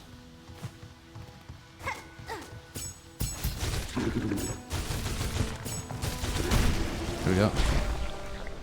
Traps are great against some of those big guys. Just stand right on top. Probably doing the same here. For too long.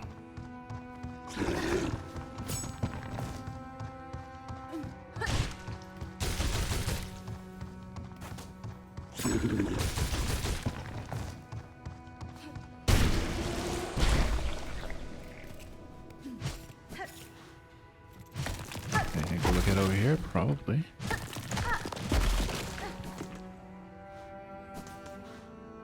What do we have?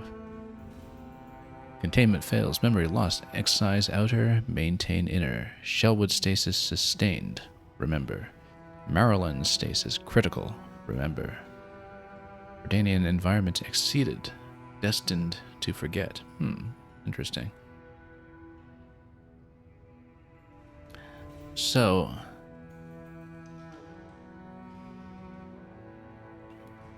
yeah, essentially...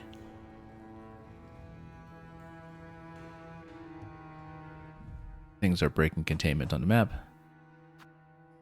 And... Maryland's down here, Shellwood over here. Jordanian probably bone bottom. Then... I wonder. We'll have to look at this and puzzle it out. But yeah, it's a lower room. We occasionally get those. Maybe there'll be some critical clue off one of those at some point, but we'll see if there's a more material benefit to what's on the left side.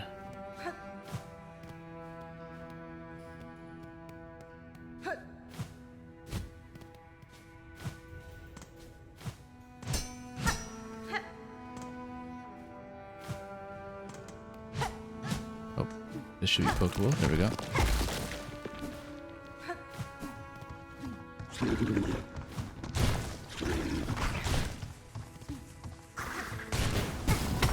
Yeah, that's going to combo me all the way to the edge.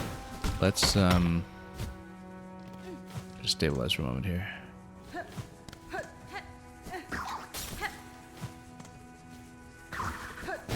Just lure that one over.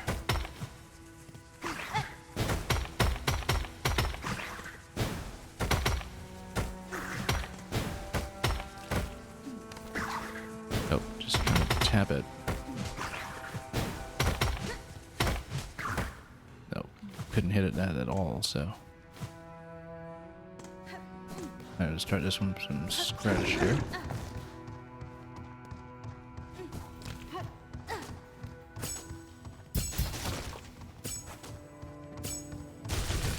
We have no traps left. Yeah, unfortunately, you run into your own traps. That does disable them. That at least bust that down. But we need to tap this guy up until we take too many deaths here.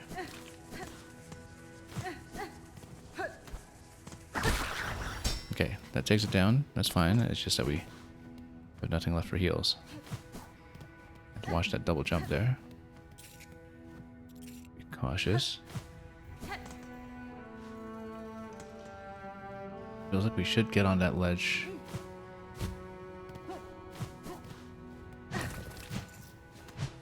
Okay, we'll just have to do a little bit of hit and run on the left, I think, too.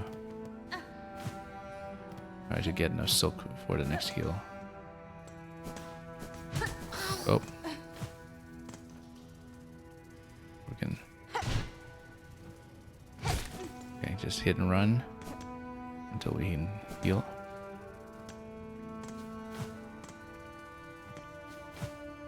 Let's do something else we can hit.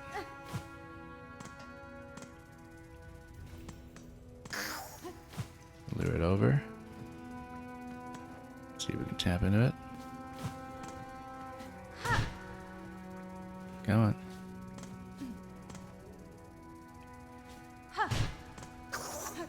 Oh, that was dangerous.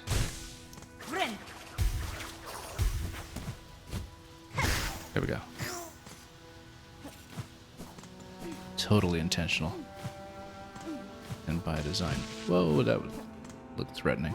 However, we'll have a fast transport location. Excellent. Transported. There's an achievement for that. I guess we probably hit every hub at this point then. I mean...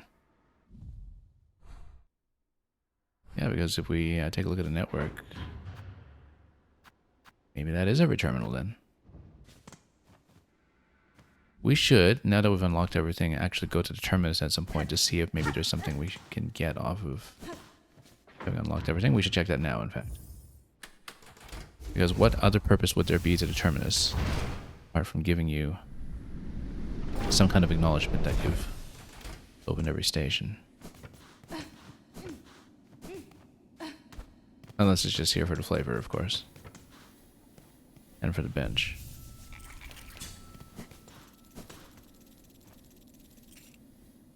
And yeah, nothing new here. Okay.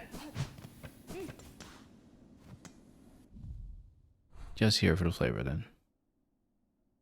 Unless we eventually manage to map out this specific location. Because it is off map, so you know, something tells me that maybe this high up in a citadel you will eventually map it on the way out. Maybe even find some way to connect into this room from some of the doors down below. You never know. Actually, this is breakable. That's new. We should have checked that long ago. Let's scout. Here's some things that kind of sound like traps.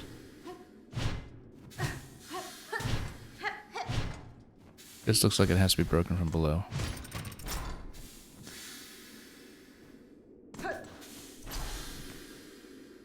That looks like a silk eater. Another one that we haven't been using. I have a couple of other rungs here that maybe we can progress through at some point. But we'll have to drop something from up above to load us all up. Maybe this is somewhere that we can connect through later, not at this stage of the game.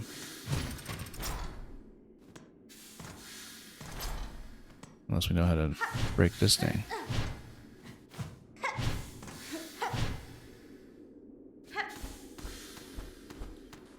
Yeah, it looks like that might have to be busted down from below then. I believe we missed that previously. It did look conspicuously cracked relative to the other ones. And there was a visual clue for it. That's one of the purposes of this zone. Now, still a couple of places to explore in the Memoriam. We should go back and clean that up.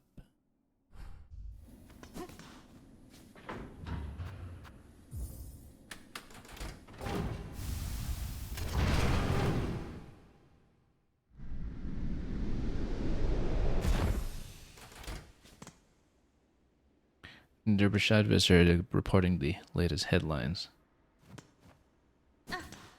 Heartbreaking, you say. Girlfriend of 9 months when told about the guy who played Tears of the Kingdom without teleportation and glider says, why would you do that instead of, wow, that's cool as heck. Well, you know, there's no accounting for taste.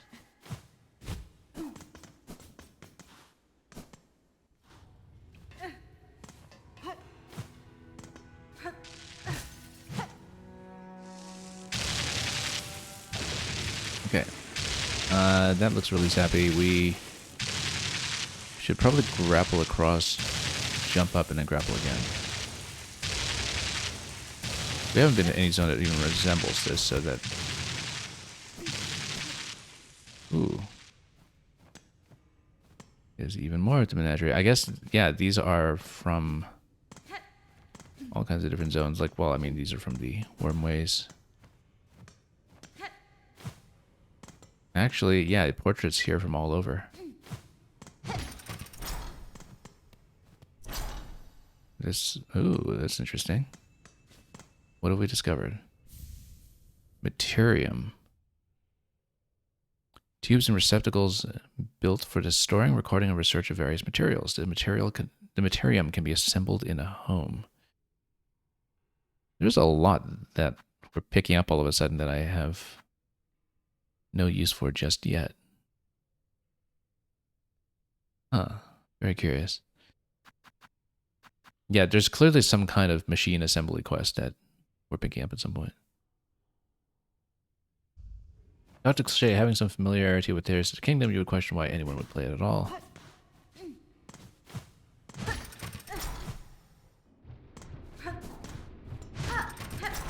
And, well, I mean, you know, some kind of motivation that one finds with any kind of engineering task. You solve the problem because it's there, and if it's not there, you create the problem and then you solve it. This looks like it's rather ominous that we're proceeding towards some dangerous location, probably, that we should maybe find a closer bench for, but then let's take a look down here first and break some passages. Oh, that doesn't break, but let's come down here. Yeah, because for the record, I very much enjoyed my time playing Tears of the Kingdom without the paraglider. That was one of the most satisfying and memorable things we've done on this stream, for sure, in all seriousness. Didn't even intentionally come together that way, it just kind of happened. And let's see here. So we want to take this as the nearest point for a bench, I think. And then we'll map this out here, then we'll go back up. I feel like we're heading towards some kind of fight, this location. So either we take a lower bench that's just in this zone, since we've opened up a passage down below, or no, I think we will actually just use the Grand Bellway bench instead, because that's easily accessible.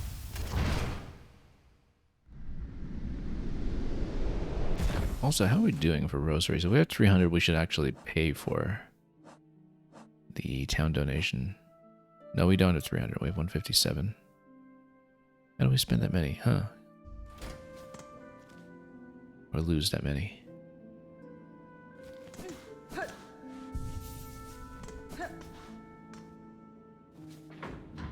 But yeah, we should actually try to prioritize the weapon quest. I have some ideas for how we're going to do that and which materials we'll need for it. But let's see what's over here.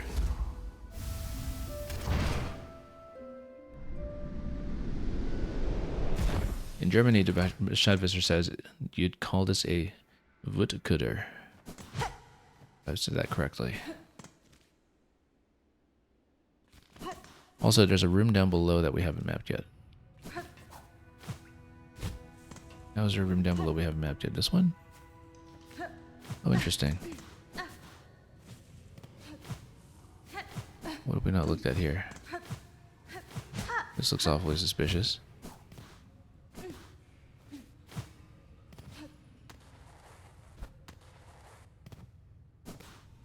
What a gigantic map.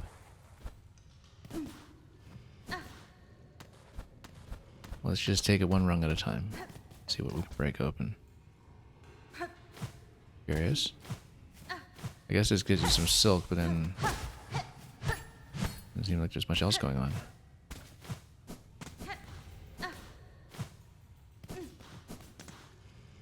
This gives you thorns. Yeah, this is just kind of like a back room for all of the other rooms that we've seen here. Oh, whoops. Dash right into this off screen. I guess this will create some kind of connection.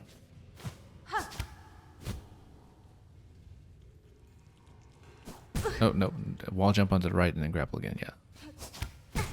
Actually, grapple will just reload by that point. We're keeping a silk instead of healing because we need it. Oh, too low.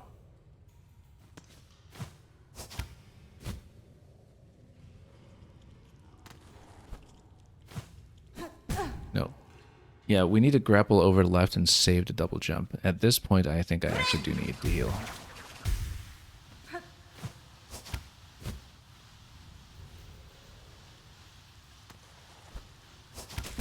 No, too far. Hang on, no, doing this in the wrong sequence.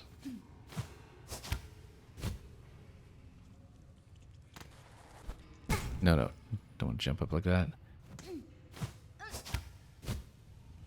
Need a bit of finesse here.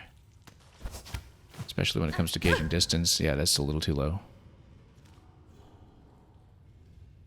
Well, we very recently hit the bench that was at the Grand Bellway, so it's easy to get back here if needed. So let's just do what we can. No, you see, trying to reposition myself there, that didn't work out at all. We'll probably take a death here very soon, but... No, too far, you see? Too far.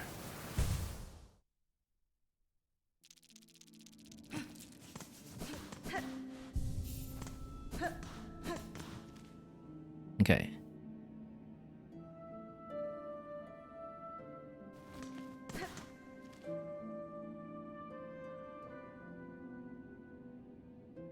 Yeah, Dr. Cliché, the thing is about Tears of the Kingdom is I think that one's experience of it, I think, has to be contextualized in terms of what one's previous experience was with Breath of the Wild, and that's not to say it's a predictor either way of whether you would feel compatible with what it was doing.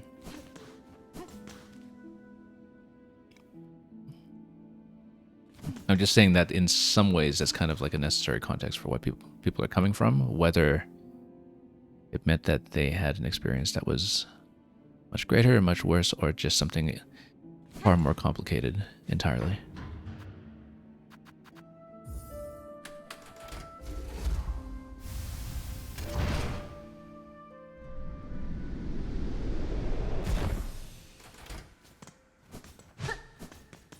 But I found that Tears of the Kingdom was extremely well suited to my playstyle With maybe the exception of one thing, which is that I think a few things were excessively gated behind quests in terms of how they manipulated the world state.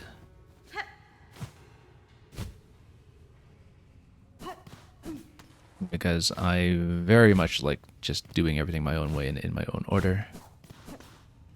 And in both Breath of the Wild and Tears of the Kingdom, you know, despite how open they are, inevitably you do hit certain roadblocks where a certain degree of openness and player freedom falls just short of being accounted for. And of course I test those things to their utmost boundaries.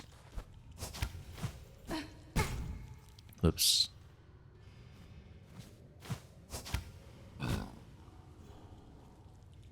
So to play the game without the paraglider, for instance, it's amazing that you can do as much as you can. It actually is remarkable just how much you can get done all the way up to the completion of the game. At the same time, there's a surprising amount that is closed off to you. That is sort of along the central quest chain, I guess. Oops. Still not getting the height I need here.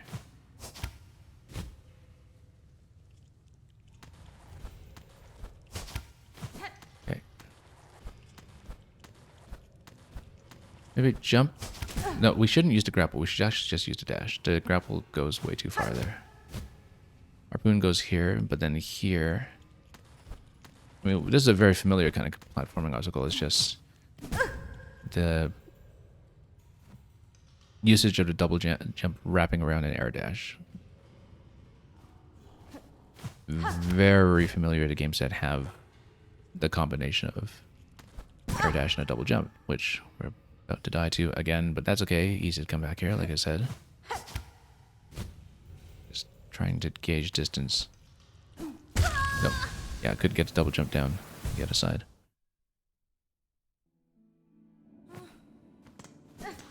Yeah, Dr. Cliché, you said something about the recycled cutscenes after each temple in Tears of the Kingdom. I don't remember the cutscenes because everything that has some semblance of main quest to it was such a minor and tiny of the experience for me. Same with Breath of the Wild, is that, you know, the things I remember least about those games are the things that are theoretically along a mainline or guided experience. Because that's just not what I took away from the games at all.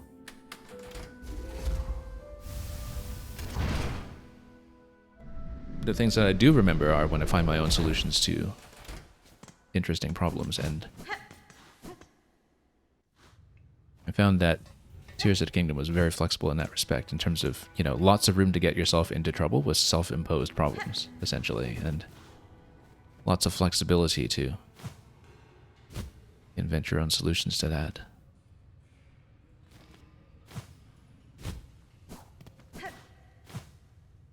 But again, that's something that's very heavily playstyle dependent, I guess, as a consideration.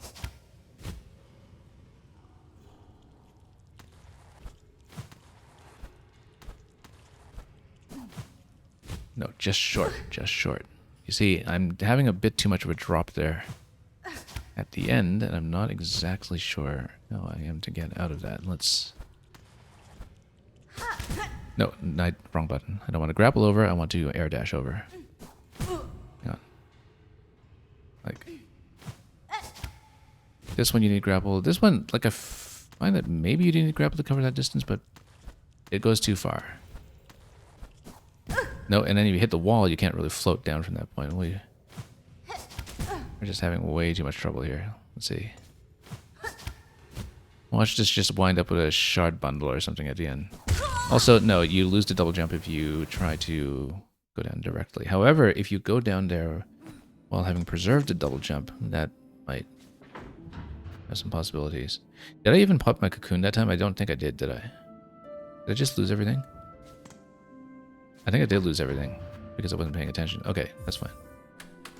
Because I think the cocoon placement was actually a little further than that.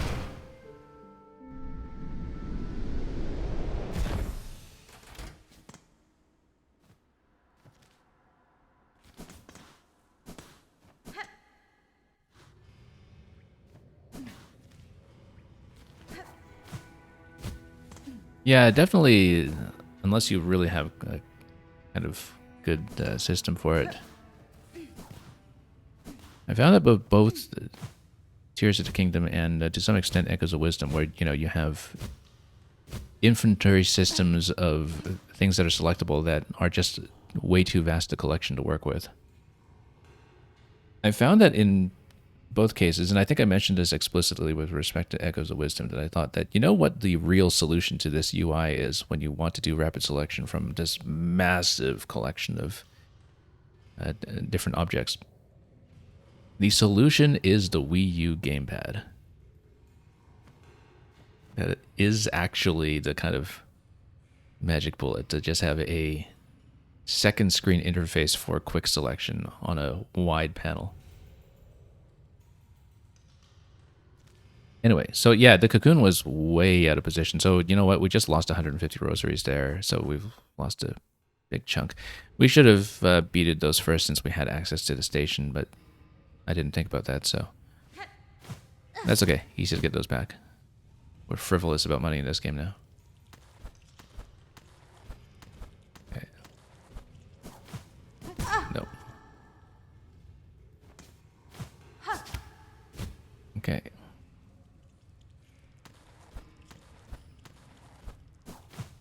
Nope. Can't sneak under that lip there. Maybe we do need to grapple, but it really does feel like it goes too far. Yeah, and you do need to use the wall to refuel the double jump first. Otherwise that doesn't work.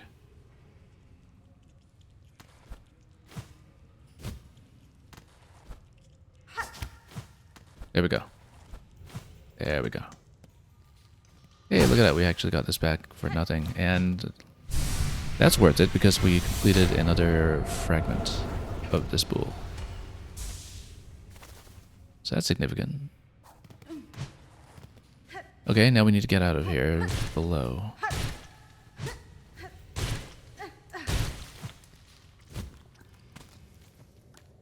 But yeah, I was actually quite fond of the way the materials economy worked in Tears of the Kingdom. Because it felt like there were a lot of things in Breath of the Wild that were just vastly underused in terms of the entire system of looting parts off enemies and so on. And having a very specific purpose for all kinds of enemy drops was pretty satisfying to work out. Again, because I was playing with the paraglider, I feel like I, in some sense, got a lot more mileage out of the systems than some people did because I was compelled to find inventive solutions to things. And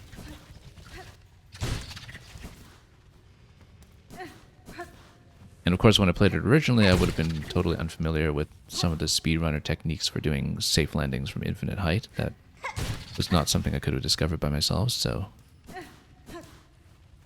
we came up with all kinds of stuff for landing at the depths, fighting Gleeoks, everything. And to me, that was very much the point of the game, was just to come up with stuff. Okay, so we just basically forged a path to come back here. Now we should loop back upstairs. We should maybe hit the bench first. But we'll probably go for the other bench once we're at the Ventrica station anyway. And then we're going to see what is above this entire area because I feel a boss coming on.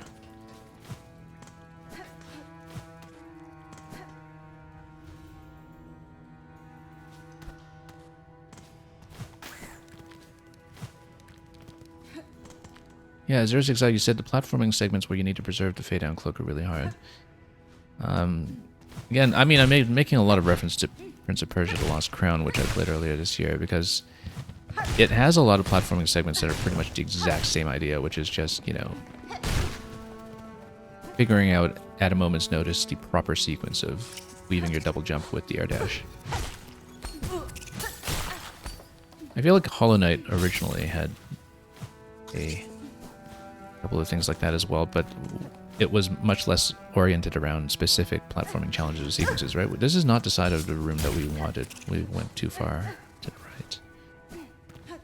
Where was I going? Oh yeah, up top in the center segment. Oh, I see. No, because we don't have a clear passage from up top Unless there was a way to break one. Yeah, so we should actually find a different Ventrica station to port back up top. That would be faster than what we're doing here. Like if you go down out of this area to the right and take this Songclave entrance, port over to the top, and then continue to the top room where it looked like we had a lot left to discover. However, it does look like the dome is enclosed now, so who knows? Maybe there isn't anything up there, but we should check. Just to be perfectly diligent about it. And just map this out further. Yeah, Dr. Cliché, you were saying you hate interfaces that punish you for learning them and being quick with your inputs. And yeah, depending on what it is you do, I guess, because of the sort of lack of customization to some of the menu management, I suppose. Like, you know, when you're selecting things to attach to your weapons, you're not going to do it by muscle memory by any means, just because of how everything stacks together, so.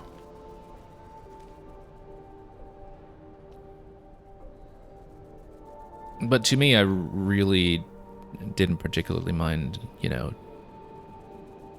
having a moment to think in those situations where menu selection almost works like a bit of turn-based play. Not very action-oriented, you know, but in some ways a better fit for the crafting element. Let's just skip these. I actually did pick up the Switch 2 edition because I do have plenty of unfinished business on my file, particularly a lot of the side quests. And so I do have an ambition to go back to some of that at some point, but I haven't determined whether we'll do that on stream. It would be nice to stream at a much higher quality than I used to, because we used to have all the audio drops and such on my old capture card. Never mind the innate performance bump from the Switch 1 to Switch 2 editions. And okay, let's see. Alright, so we want to go back to the other Ventrica station up top in Memoriam, and then we want to check that top area once more, because we didn't properly explore it.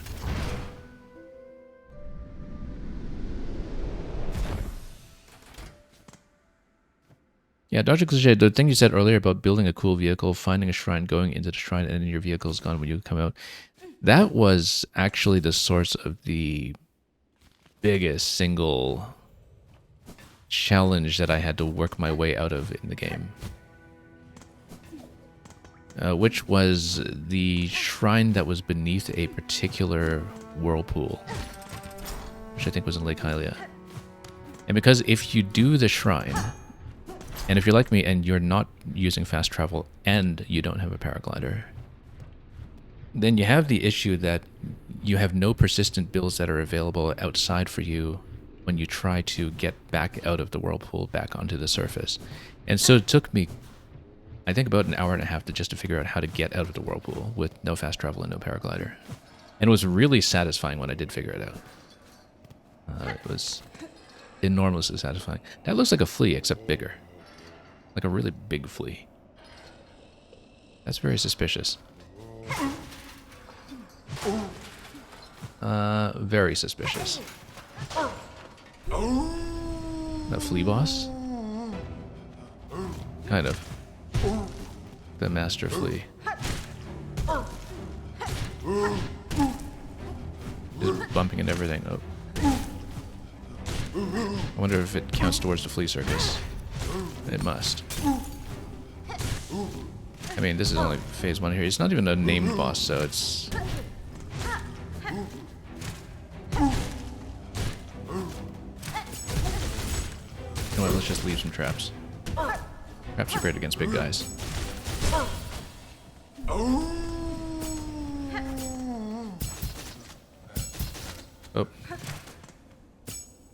What happened here?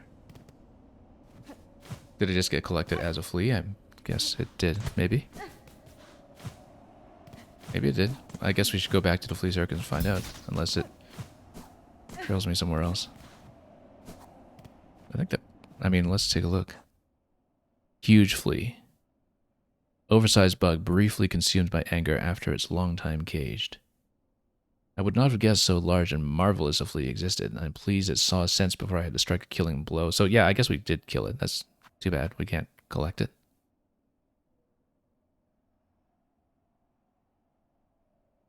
Oh, no, it saw sense before you had to strike a killing blow. That means that it escaped before you kill it, as we saw.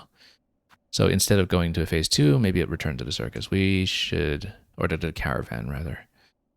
We should go down to the caravan and see it, perhaps.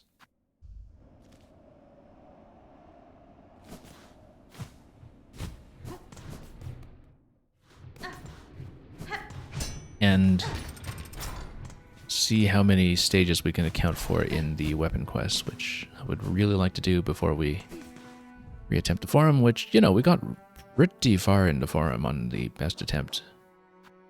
I just don't know how much of it there was left since that was such a marathon of a fight. And then in general, I'd like to go back more prepared when it comes to our shard bank and everything, so I'm not going to be on for that much longer today, but we'll try to finish up the last few things. Let's see. Okay, because we know that Belhart is likely where you can get the courier dish, maybe. Maybe we'll need to assemble some parts for that as well.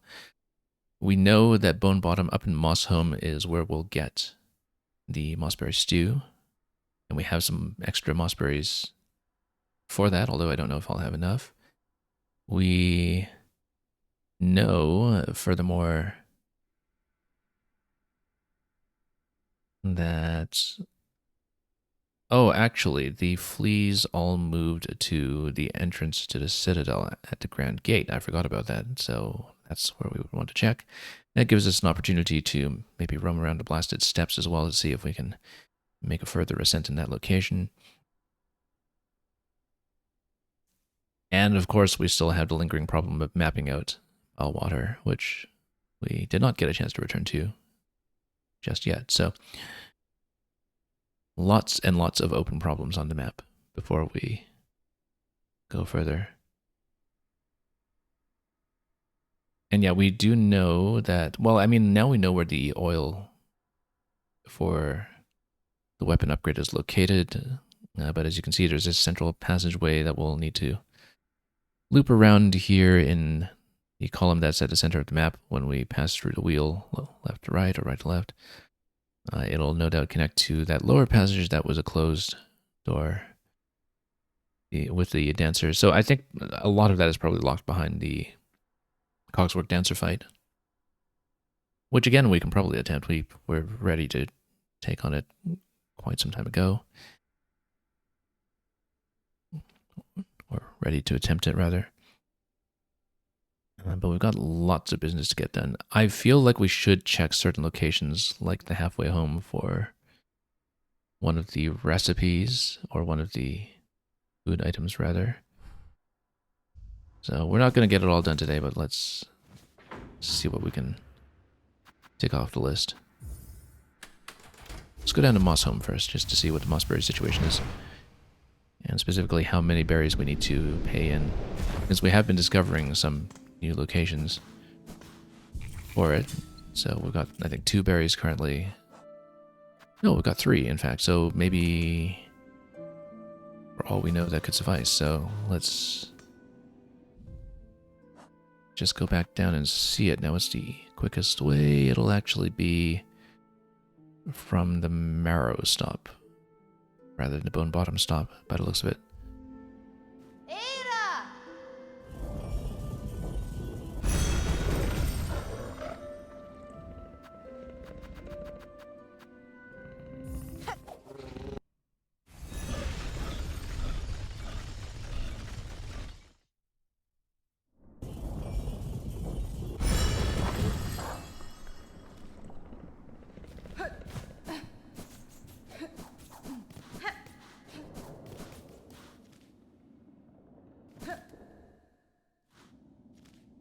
Okay, down here, then we just go up a step or two. And then we'll look for that bench. I think that's what it was. And let's get some soup. Some stew. Over here, perhaps. Druid, I require a picture of your mossberry stew to satiate gourmand of the citadel. Will you listen to me? A bug will consume a berry brews. Strong they be to bear a taste so sharp.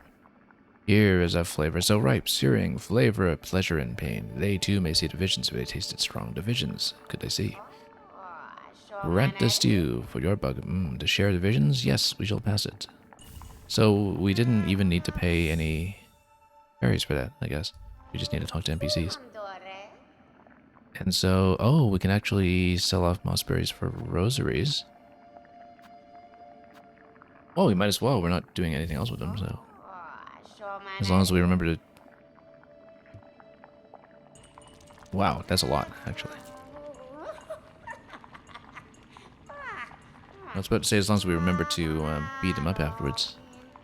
Which we should, in fact, do, I think.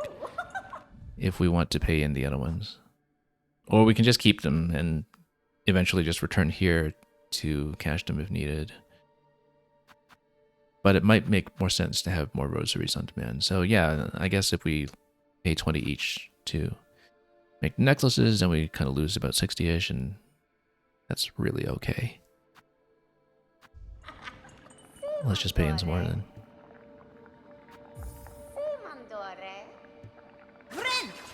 Oh, oops.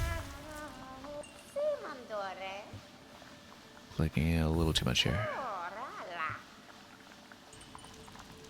Now it pays less and less, 150-ish, 130-ish, so yeah, we'll try to exchange some of that for beads just to string them together for safety. Since we don't have any very imminent expenses. But yeah, if all that is required for a weapon quest is to just talk to the right NPCs, then that resolves a lot of issues, potentially. Assuming we can figure out what's going on with Crustnut Pickled Muck Maggot.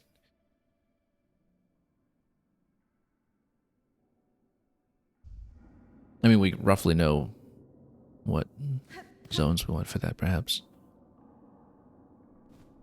Hopefully we were paying attention.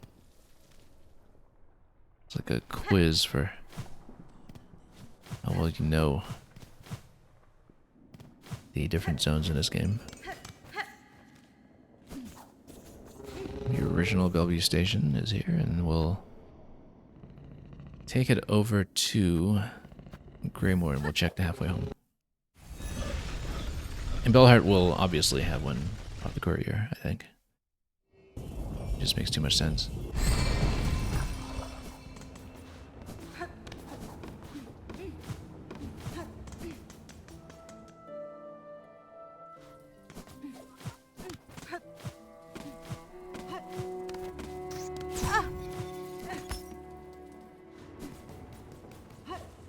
But I guess we'll just visit various towns. Bartender, I've been asked to acquire nectar of significant age. Would you retain any such drink?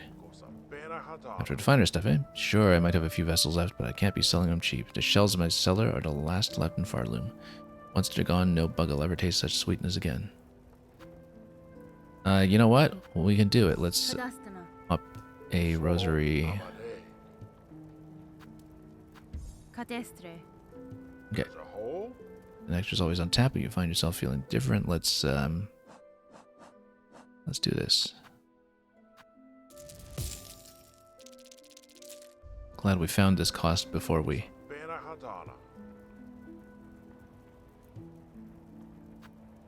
lost too much to beating everything together. A fair trade. The aged stuff's down at the bottom of the cellar. I'll trust you to collect only the vessel you're owed. I've been grabbing it myself, but it's become a hard climb for my stiffened shell. So, where do we go? There we go.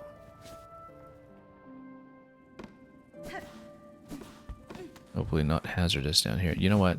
Just in case, let's hit a bench.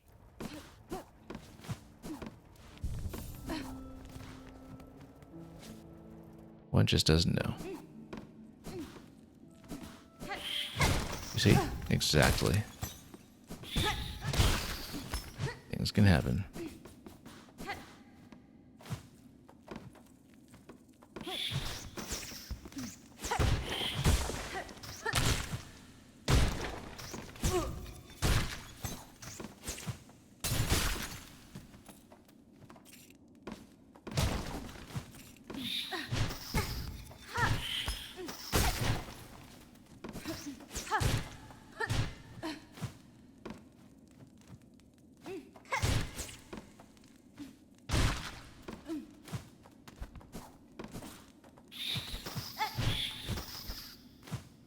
We better heal up in this location.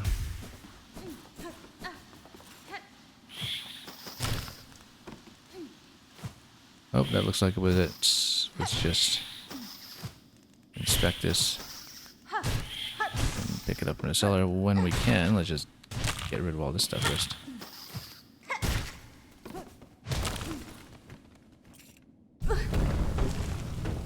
Oh, it totally is a fight. And it's galore. We're just going to whiff on every attack. Fine.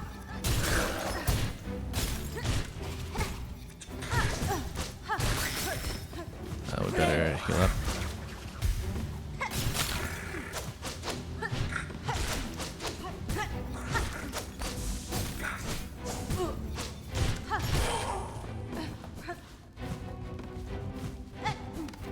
And we'll get rid of that one too.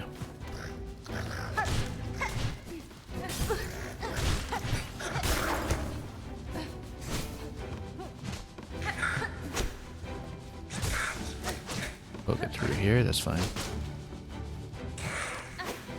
You can in fact grab a heal off this now as well. Also, oh, I see. Interesting. That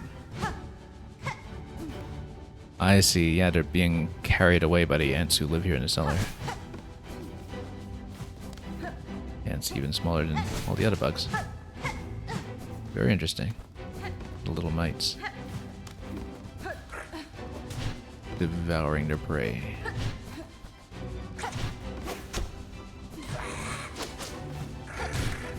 It's a really nice touch, actually, in terms of seeing the fate of your enemies.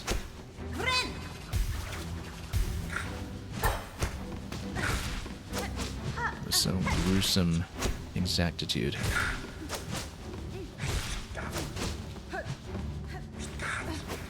Oh, got hit. That's okay, not a big deal. And you see, they get carried away.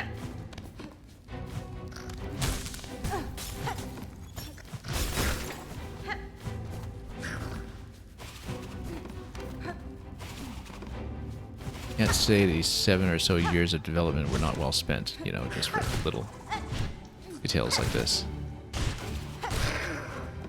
To account for how the corpses don't linger and stink up the wine cellar.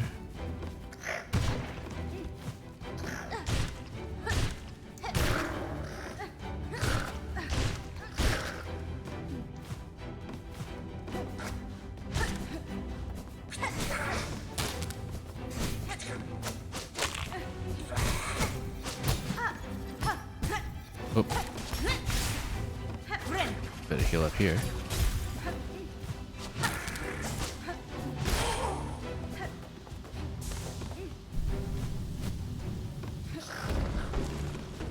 Oh. Let's get ready to HT rumble some more. Definitely feel that coming. Let's try to whip this one as well.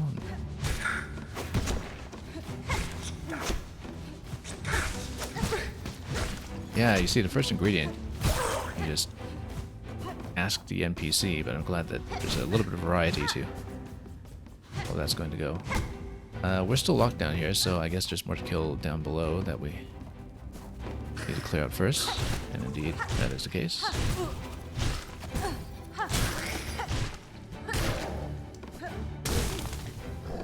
Oh, here's a big one.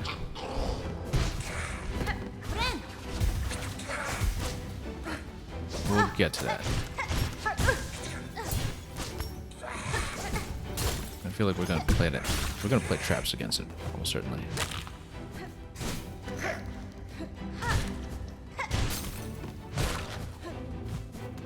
Yeah, play traps against the big guy.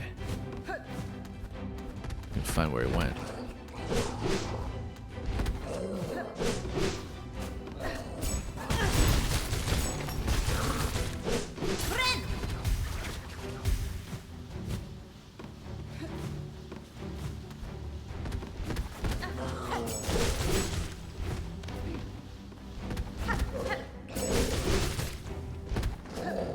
No more traps. That's okay. You know what? Let's go curveball, guys.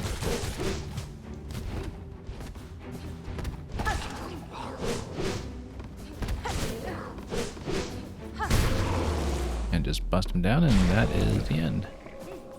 Now can I have my nectar? And moreover, does this one get carried away? Oh, yes, he does. And who knows how long it'll take the other denizens of this cellar to devour their feast. We don't care. We're getting our nectar.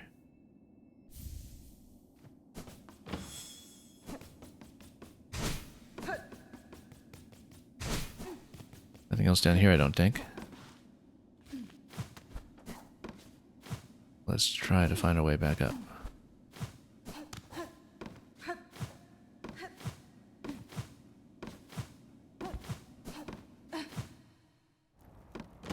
And have a good chat about it too. You're back, miss. Heard a little commotion below. I trust everything went smoothly. Sir, your cellar seems to have an ant problem. I assume in sending me down it merely slipped your mind to mention. Oh, yes. Well, with your weapon and talent and what? I'm sure they didn't pose a problem. Why, I see you've collected your prize, so we both come out well from the trade. Enjoy your nectar, miss. No simple pilgrim will ever taste a drop so fine. Okay. So, yeah. We don't need to buy anything. We will, however, go over to Bellheart for the third ingredient. Whoop, nope, not this way.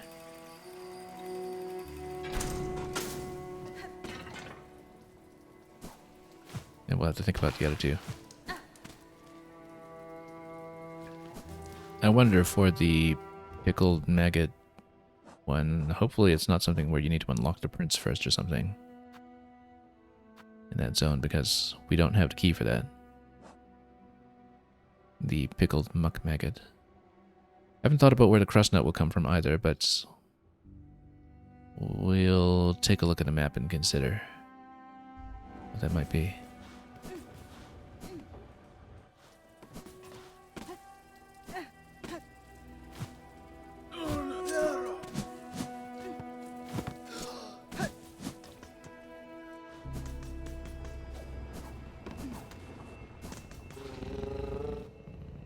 Okay, ours it is. I guess we could have just walked over there. It's pretty close, but oh well, close enough. This way we know where we're going.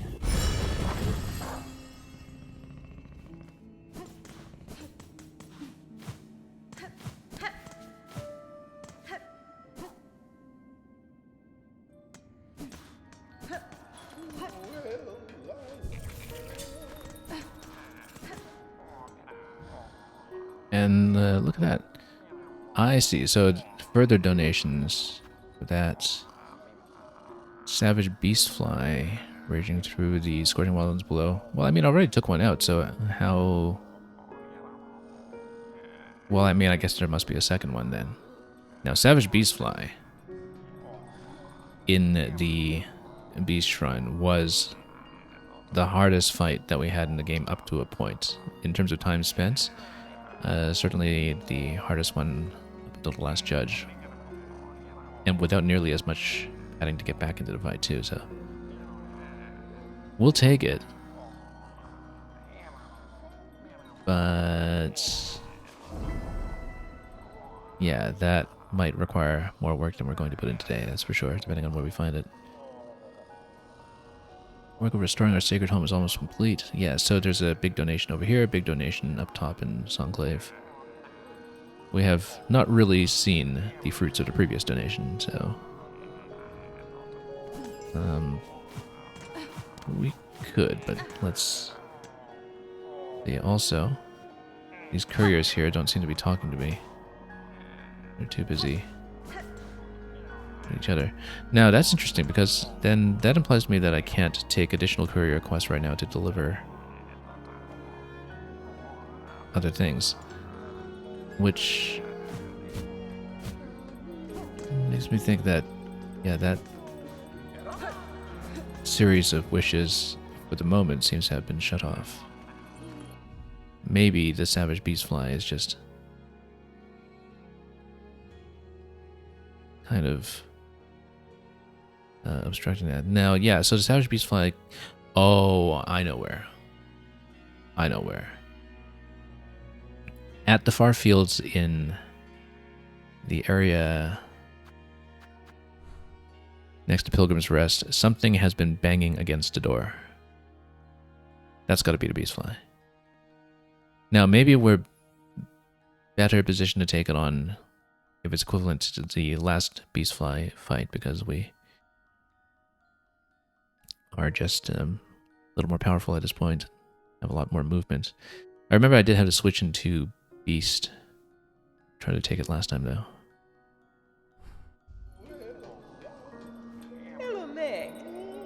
And yeah, nothing from the couriers here. I wonder who else we can talk to here to see if we can make some headway on that. Your continued help to Bellheart has not gone unnoticed, Miss Traveler. In these terrible times, it's rare enough to see any wish granted. Now, to see such care come from a stranger, why, that's simply unheard of. I have seen the scale of suffering wrought across Farloom, Avo, and I will admit fulfilling these requests may do little to affect the cause. Even still, I found it a rewarding task. To aid another, the small warmth of it, I had almost forgotten.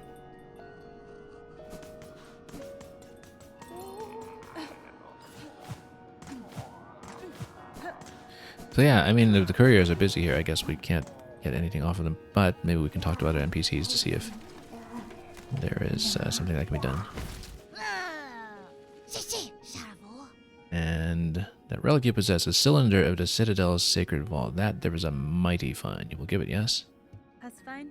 I will not seek her. To extract what knowledge it holds, this cylinder requires a listening device, one you do not possess.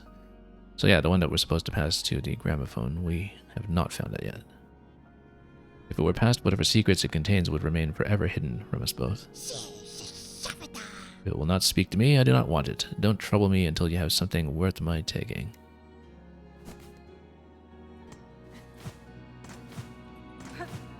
Well, let's just continue to talk to everybody then. This one's still waiting for my oil. And that's why we're going through all this trouble to begin with, so... I'll find the oil, Pinmaster. We did find it, we just haven't acquired it. Oh, now they can speak. Why didn't they speak to me earlier, huh? There we go. Couriers, I require a rasher of meat for an old bug in the Citadel. Can you prepare it for me? And what favor will they ask? A bug up. They's know our finest food. If they's appreciate it, we can prepare it most prompt. Miss Courier has only to ask. So, Courier's rasher. Oh, so maybe you need to deliver this the slow way. Or, no, we can just take it. It is yours, Miss Courier. Meat's prepared fresh as fresh in our own special way. Miss Courier must know. Our rasher is delicious, strong, fatty food, but is not long to last. If not stored quick, it is flavor fast turns foul. If the rasher is likely to spoil, then I shall make fast for the Citadel. I have no desire to see your efforts or your scant supplies wasted. So, I see it. So it also has durability to it, and so you do, in fact, need to escort it all the way up.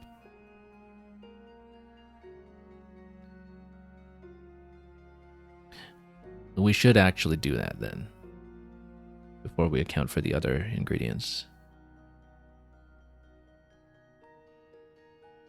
So yeah, it is like the other delivery quests. You can't fast travel it, presumably, if that's the case. So we would need to safely make it up to the dining hall, and with no fast travel. So What is the way to do so? Well, there's a lift. No, that's the underworks lift. There's the column through the blasted steps. I mean, that's really the only way. We're not going through the mist route, obviously. I wonder if you're allowed to take on more than one delivery at once, and let's talk to them. Nope, only one at a time, so we can't just do the Songclave one at the same time. Okay, so you've got 8 points of durability on it. I guess we should just do it.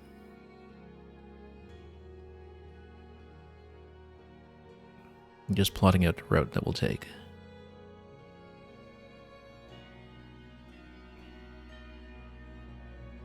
Maybe if we take the top route over to Shellwood there, we don't need to go through all the enemies down below here.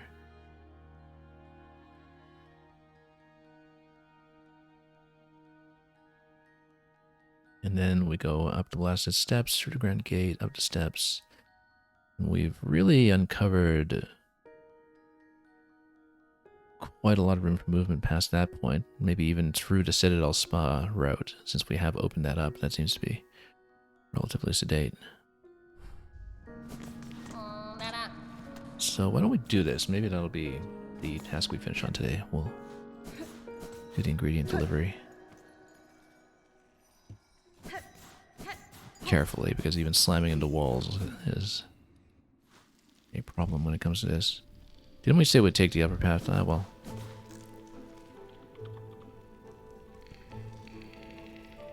Yeah, maybe we should still, because...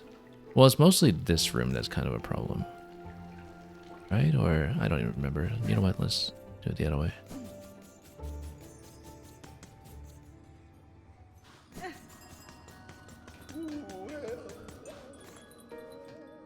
And you know what? Let's... Oh, how come I've already taken 1 point of damage? Oh, because it is based on speed. But if it's based on speed, then can we actually take fast travel? Since it's not based on durability. Yeah, okay, so it spoils readily. So if it's based on speed, let's see if we can actually carry it this way. Since it's not a courier package as such, we should test it out. We don't know because it didn't specify whether it works like the other ones. And it doesn't specify here either.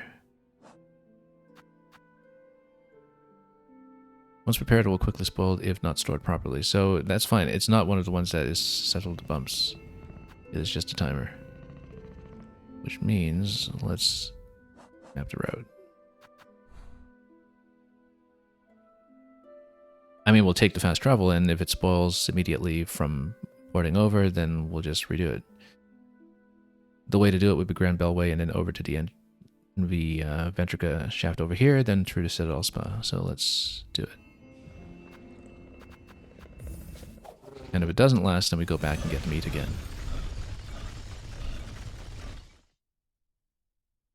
It does not blow in. We have it... Oh yeah, it does blow in. Okay, so we do in fact need to speed it over the long way. That could take a little bit of work. Let's do it. They said something about no funny fast travel with the courier packages, so yeah, we should have assumed it would work the same way, but since we were under time pressure, it was worth checking.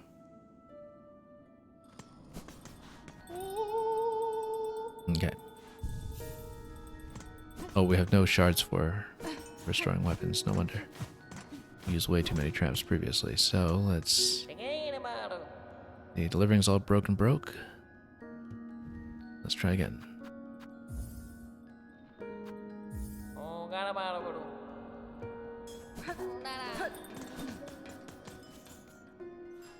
Okay, but we will take the top route. Oh, no, come on.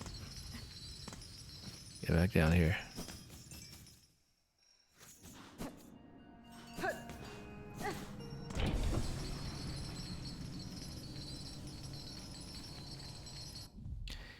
terms of shell wood. We take the top deck, middle deck is fine. I think. We'll see if this is actually a workable pathway. Oh, and we don't want to bump it. Because it is based on durability and time.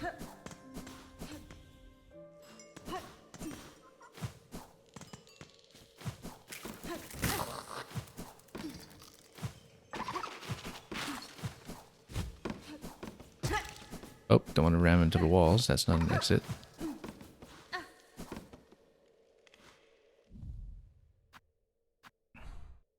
If we take this path, we want to take top and then left.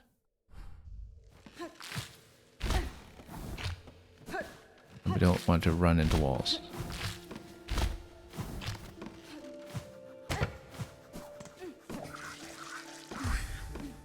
Oh yeah, there was a passage we could have just punched through somewhere in here, I think.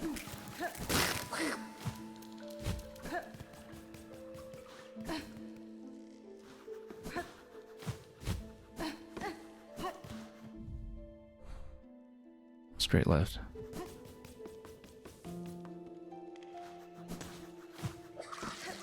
This will probably require more than one attempt, if I had to guess, so.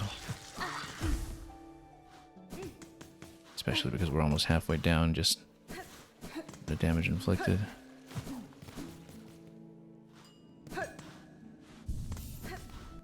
haven't really been through blasted steps since our original run through there, so who knows how much of a central column we can get through with the double jump and grapple in tow.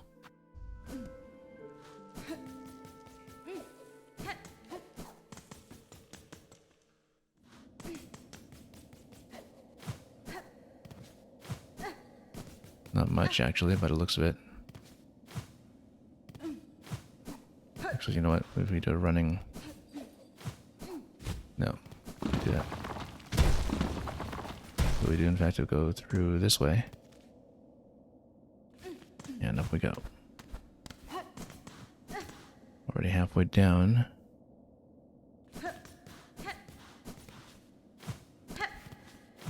Just don't know this zone very well.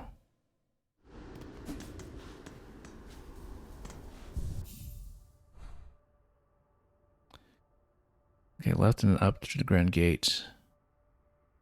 I think we can still do this.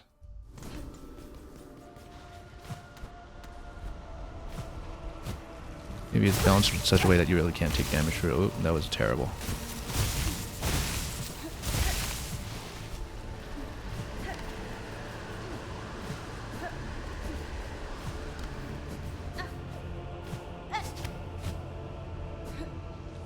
Oh, nope. I feel like there's a way through there that's quick. We probably won't make it, but we should, even if we lose the meat, we should practice the sequence. Just to understand what exactly we'll do here. Whoop. Yeah, you see, missed that. Yeah, if we lose the meat, let's just practice the sequence first. Define the path. Oh, not too far. Barriers are actually destroyed. That's fine. We'll practice this first.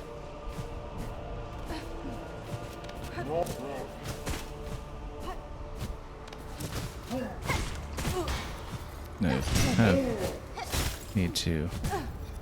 Yeah, we're taking so much damage through that we'll just die. Hang on. Okay.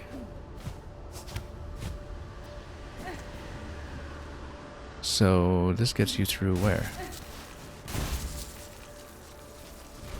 This side? And then this side. So that's a path. Okay. And then we just go straight. Go straight through here. And then... Oh, we're going to die to that probably. We're not careful.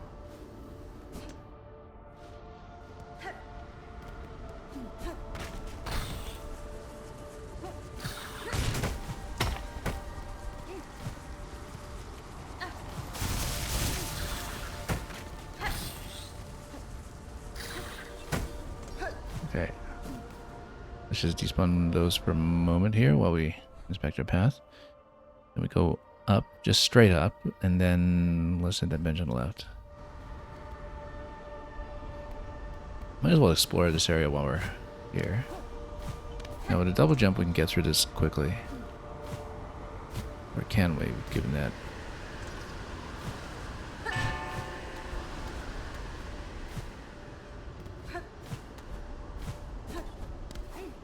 Yeah, so this takes you up really quickly with the double jump.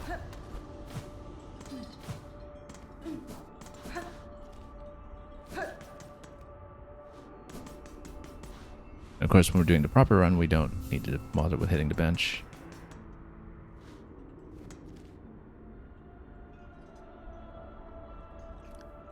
And then you would need to do that passage over to the Grand Gate, the infamous run back.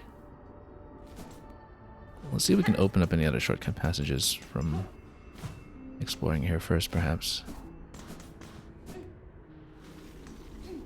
Since this is really our first time back here. Since acquiring grapple and double jump.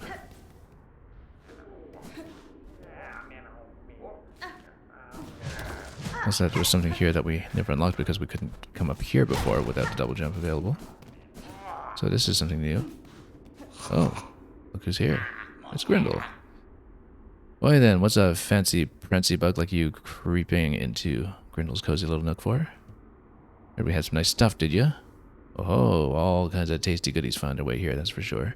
But yeah, very convenient for our purposes that, locked behind a double jump, of course, we have found one of the potential food locations we were hoping for just by exploring this area we hadn't previously covered.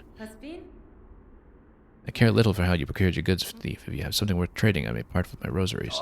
But we never say no to a fair swap. Now, take a look at what we've got. So... Oh, none of this is the food, though, right? You have, however, lots of tools. And finally, the last stage of the crafting kit as well. This is a lot of stuff. Beast mark. Scoop up more rosaries from your bested foes. Just watching when you're snitching that you don't lose some of your own. Basic tool of the job here. Throw your big needle and scratch shinies right off your target's shell. Huh. Interesting. Throw your big needle and scratch shinies. Okay. More spool fragments. And eventually, when we have to do merge a half, we'll do that. Yeah, we were so casual about the rosaries lately because I didn't know what else was available for us to buy, but, you know, now we know. Then there's another psalm cylinder. We had one already, so I wonder why we would want more than one when we eventually plug it into the gramophone. And the crafting kit will, of course, massively improve our sub-weapons given how many upgrades we have on those already. So, okay, so he doesn't actually have one of the food items, unfortunately. But...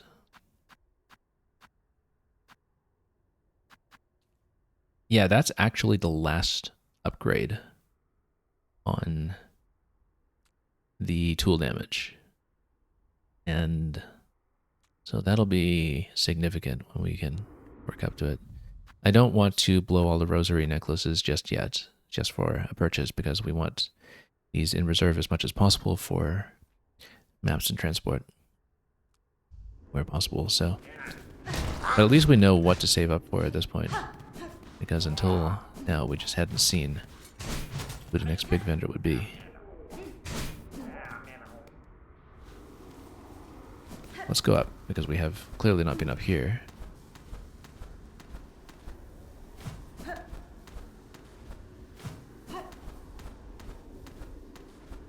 Suspiciously empty. Very suspiciously empty.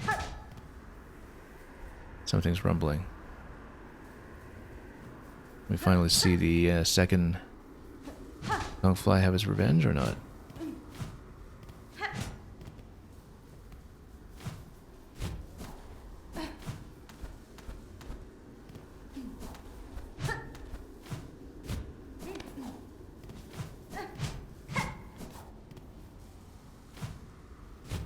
Or have we just been there before?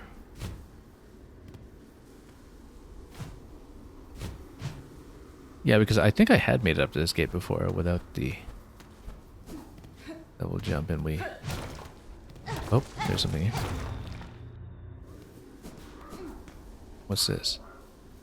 Bug born of Farloom, you have been chosen. May your citadel's holy gilding harden your soft shell.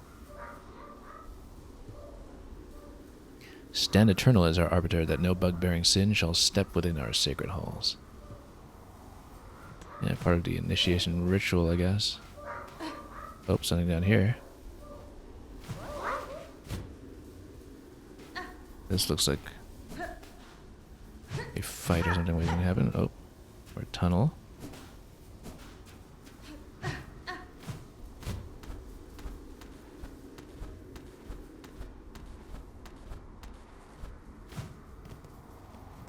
Okay, just need to proceed carefully. There's a way down over there. Oh, this is interesting. Shards galore. Beast shard, okay. I hear even more rumbling. Feel hitting the controller. We might be dropping towards something interesting.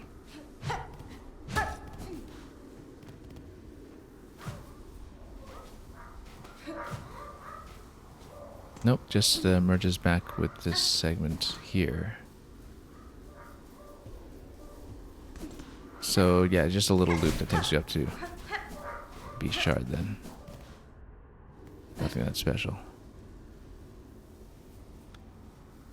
Okay, in that case, let's drop down and see more of this path, so we can once again just sort of establish what the speed path is going to be.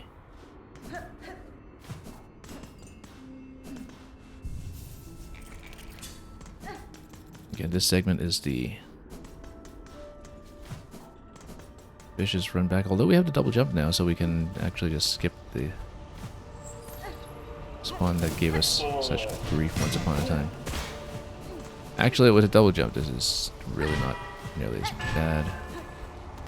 Especially because we've had so much practice with it prior to now.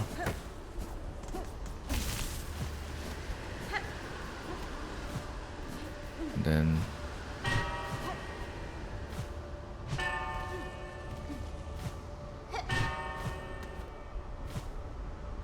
also just grapple to those if you really wanted to expend a silk.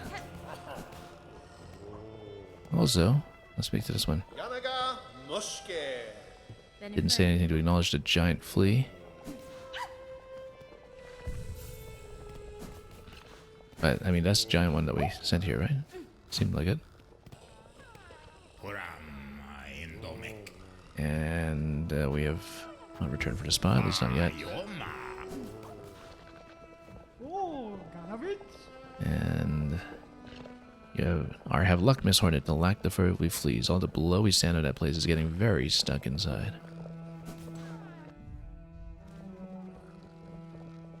Okay, and it was to the left side here that we previously had a column that we couldn't ascend. I think it was blocked off.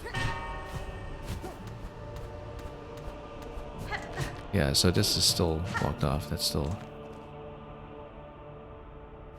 a problem to get to.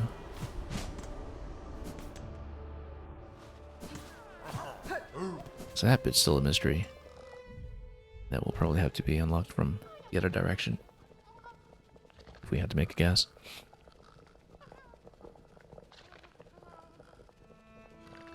I wonder which other NPCs we haven't accounted for yet when it comes to the different ingredients. We'll likely not finish it today, so we'll just have to take a guess at that. And so yeah, for this passage you go up, and then I just think we take the Citadel Spa passage out from there. So let's just practice this bit with the double jump. It's actually in some ways probably quite a bit simpler.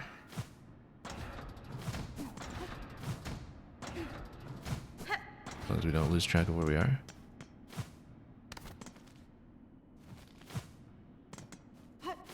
Oh.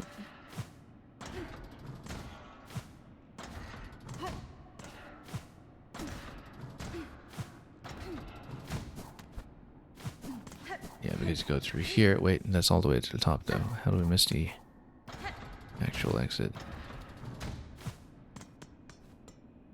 It is here? No.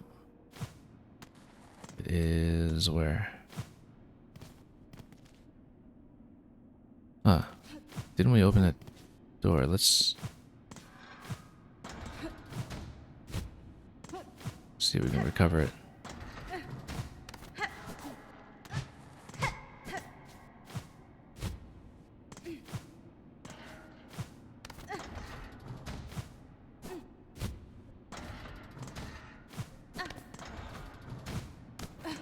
I mean, I think this does have to be the passage, so... Yeah, no, it's over here. You just need to jump up towards it.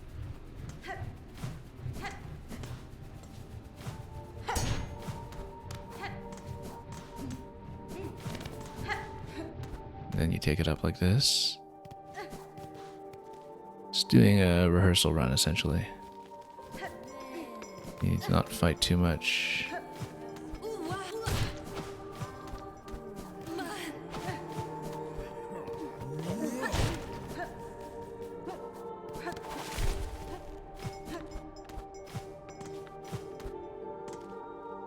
Where does that take you? It still takes you up here, and that's hopefully along the correct passage.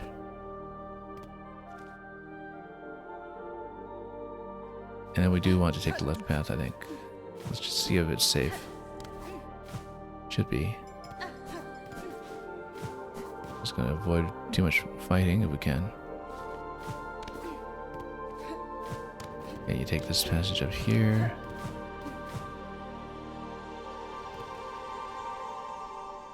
And from here, we just head over.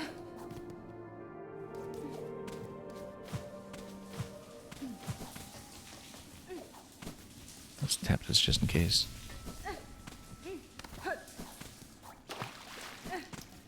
We got a spa.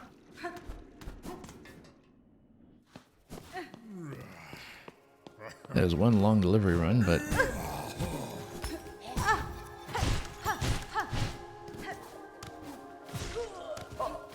go up to this layer. This layer should get you over to the dining hall, and then you finish delivery on the upper level this way just by running all the way across. No obstructions there. Okay, so that's the dry run. Let's see if we can do it.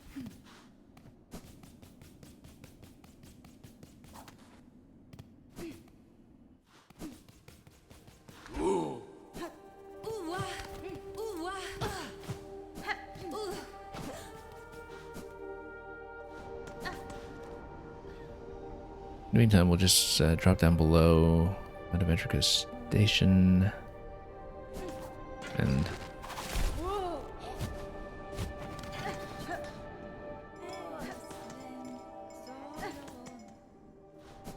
what is this room anyway?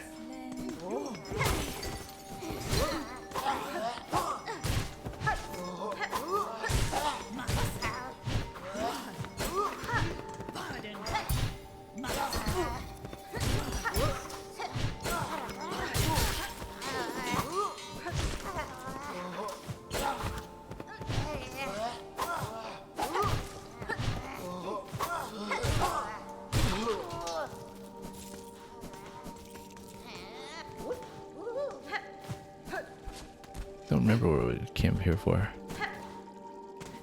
Oh yeah, I have something here.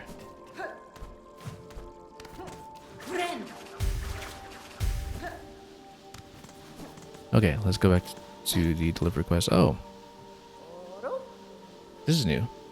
Jubilana, what a turn-up. I feared 'twas not but myself left saying about these halls. Seems this old bug luck has not yet worn thin. It was more than luck that saw me to you, madam. I promised a wish of bugs concerned for your safety. Yeah, we did promise a wish up in the town. I urge you to head away now beside the old bell, up and over. A small settlement has formed there, and the bell reawakened seems to ward away the worst of the citadel's many dangers. A settlement in these long haunted halls. Are you telling naughty little lies, dear one? Well, I suppose there's not much danger in going and seeing the truth for myself. Okay, so that was kind of inadvertently solved. just in the course of exploration. Be away then, dear one, and leave me to gather up my trinkets and baubles. If this settlement of yours truly has bugs settled safe, I'll be able to make some lucrative trades. Blessings and farewell. So maybe we'll get a vendor out of her. Yeah, so something will be tradable up there when we get there.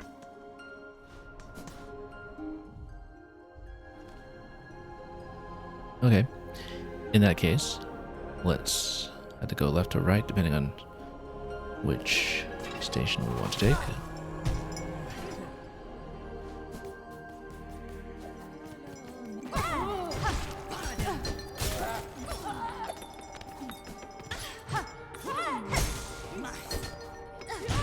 And never get stuck here anyway.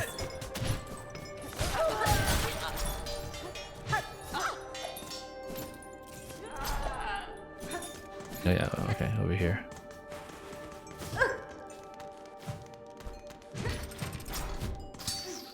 Right, because you have to take the basement level to cross.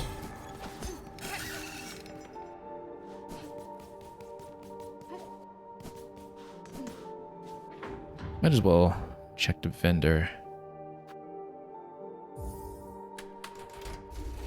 And heal at a chair.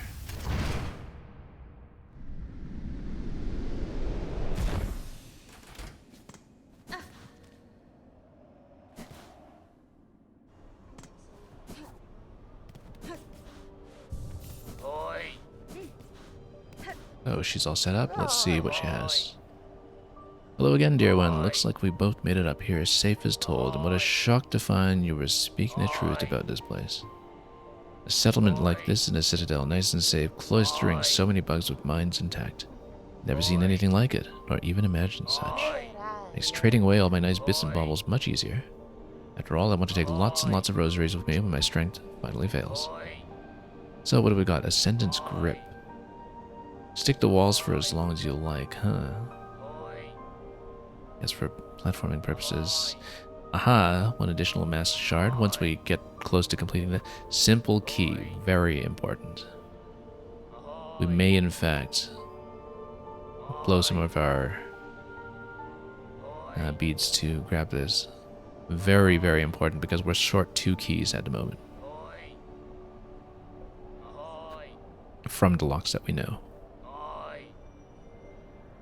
Spool extender, stretch out a spool. Nice long spool, nice and long with his fine wrought tool. Oh, I see it. It would extend your spool, as the label says. Not as critical, I think. We're in pretty good shape when it comes to spool upgrades.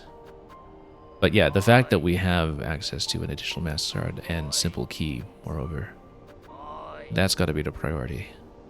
The key for 650.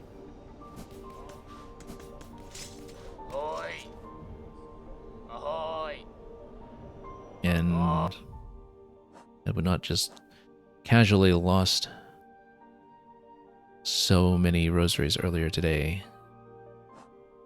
We would have easily afforded the donation, but at least now we know what we are conceivably saving for as we explore the map.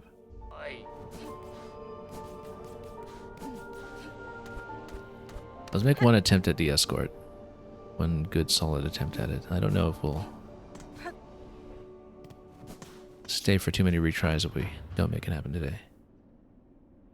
But we'll find out.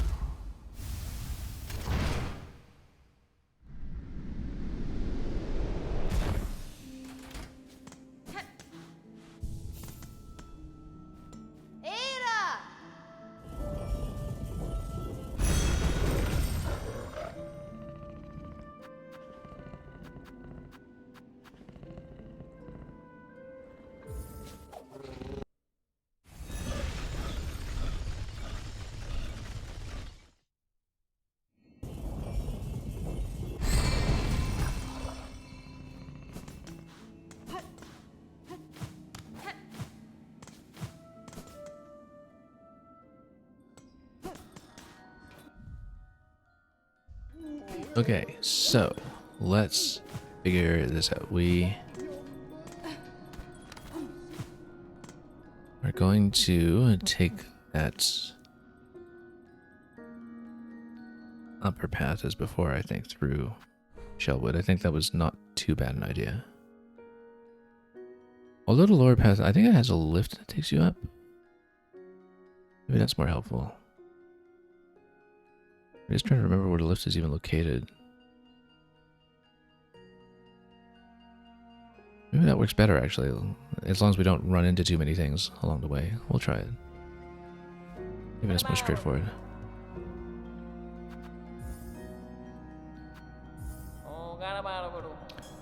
Yeah, just more enemies this way, that's all. But more things to potentially slam against.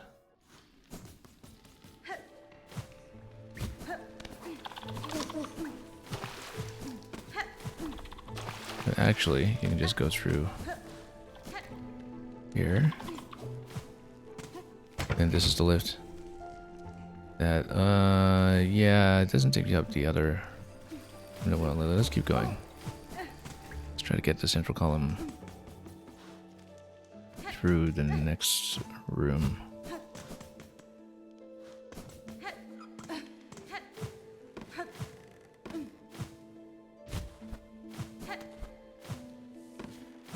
Well, as nothing blows me up too much here.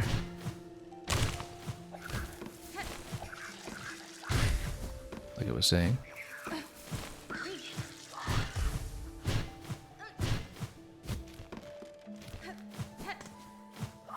It does take a bit longer to go through this side, I think, but well, we play the rest of it well enough, it won't matter.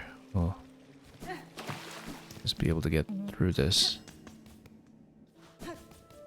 quickly enough. Yeah, this is just a full straight run here. Let's just dodge all this stuff. Then need to make it up. Okay. Nope, wrong way. Even the map that was the wrong way. I don't know why we tried that, but that's okay. As long as we try not to take too much damage off of this stuff.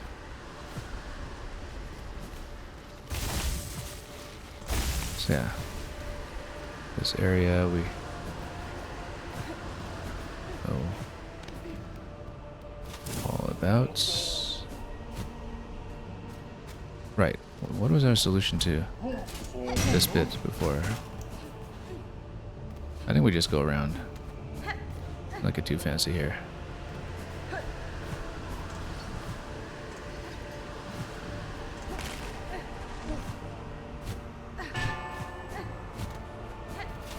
Oh, that's one big hit, unfortunately.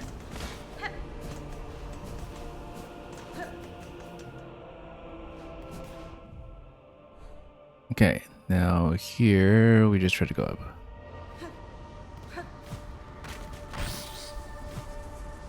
Okay.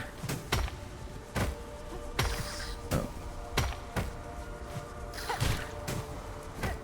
You know what? Let's just go up this way. Got a double jump. This is much easier.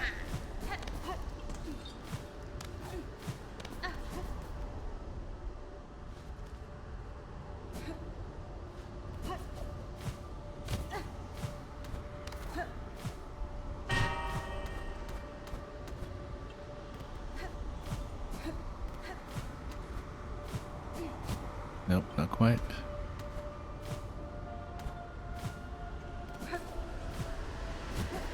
Hang on. This is becoming a problem, this area here. I thought we had a much cleaner jump off here before. Yeah. Oh, nope. Oh, we're having trouble here. Nope. Okay, we're losing lead. Yeah, no, that's too bad. I'm stuck here. I had a solution here before that for some reason didn't come together this time. Yeah, because I thought I managed to get one of those platforms going much sooner. That's okay, we'll just have to go around in the standard way instead of being so fancy next time. Let's hit the next fast travel point and let's redo this. I don't know if we like that passage that I took this time around in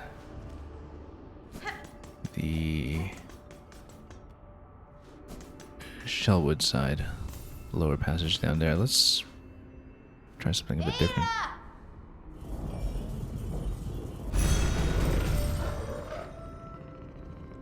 Okay. We were actually doing okay up until this area, though. Then we got stuck and we took too much damage.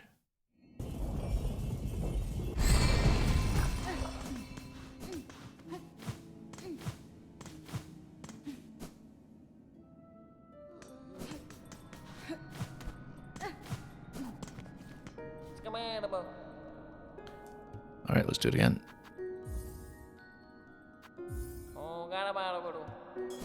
Okay, we're gonna take the elevator path. Again. I feel like this reduces a bit of complication. Not completely, but certainly a lot of it. We need to map out which places we're allowed to go straight in, so we don't slam into walls. Then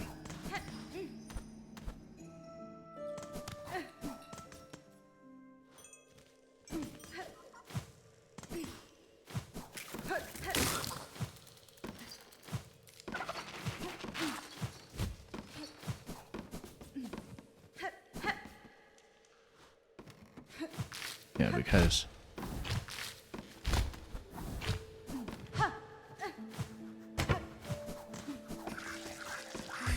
there is a shortcut passage through here. I just keep forgetting to break it open.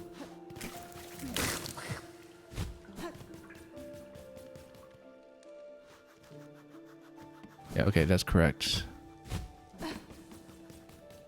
Keep going this way.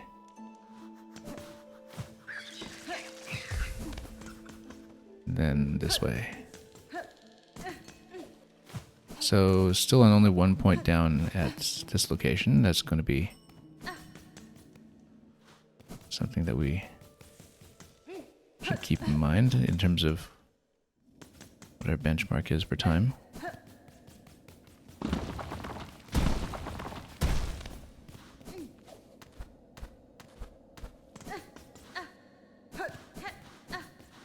Oh, no. Massive point of damage there, unfortunately.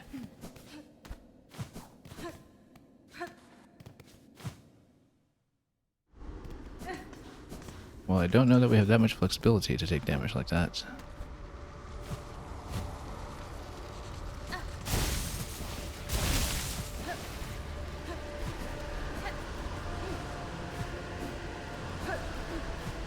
Okay.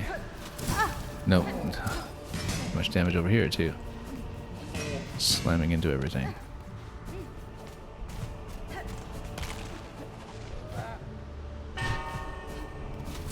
Oh, no. I was about to say maybe this is still salvageable, but not if we run into everything along the way. Just running too fast. I don't think we'll make it this time, but... take a look. Not with all this damage output coming in. Okay, we're kind of close to the position where we got stuck previously.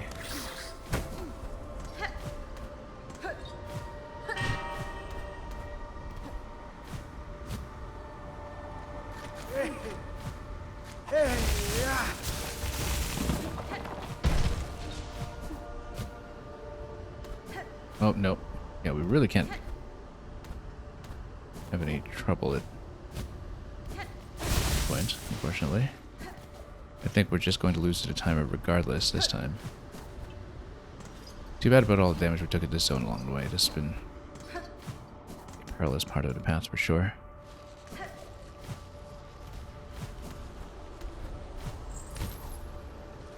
Nope, and then there you go. You slam at every single one. Yeah, and then no. That's it. Okay, let's go back to the last bench to heal. If we can, which isn't even clear at this point. We're a long ways away from the nearest bench as well, so.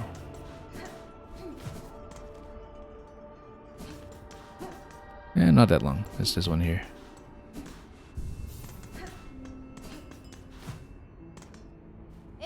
So yeah, blasted steps has been a big problem in terms of taking too much damage on the way up.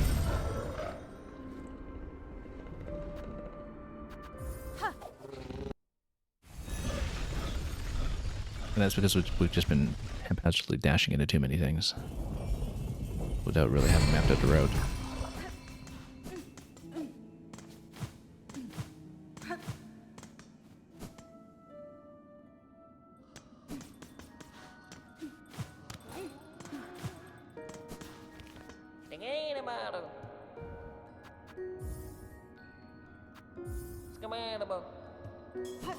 Okay, let's try to make one more good attempt.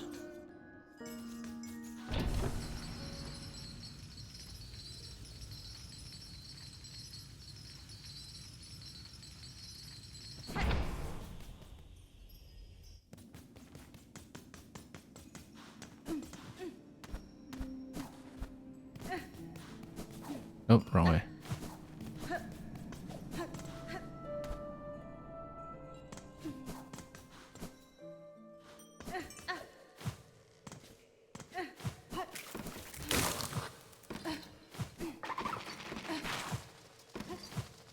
Should use the grapple a lot more to cover distances, but not really in the habit of that yet. This is the shortcut. There we go. Shortcut, and then up or down? Up. That saves a few seconds at least.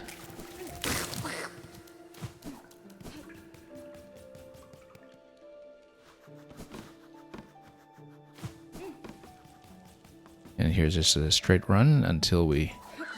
Oh. Oh, no. That took so many points off.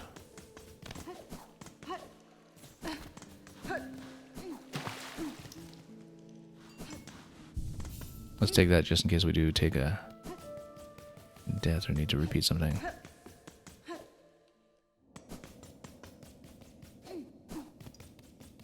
Yeah, halfway down and we didn't even make it to the blasted steps before all that occurred, so that is a really bad sign.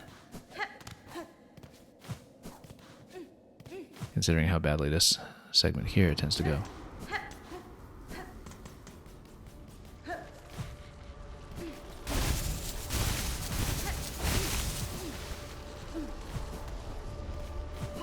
Yeah, left on this side. Oh, no, yeah, that's the one we keep slamming into.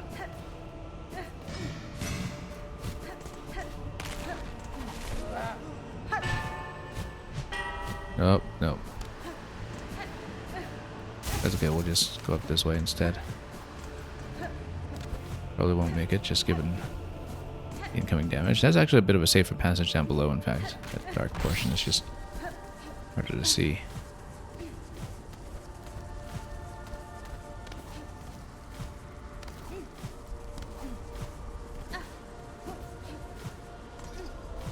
Pretty clear that we won't make it, it's just trying to get metrics for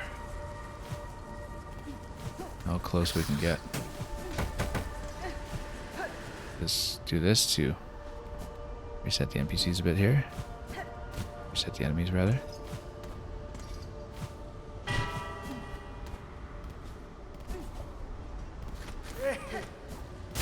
Oh no.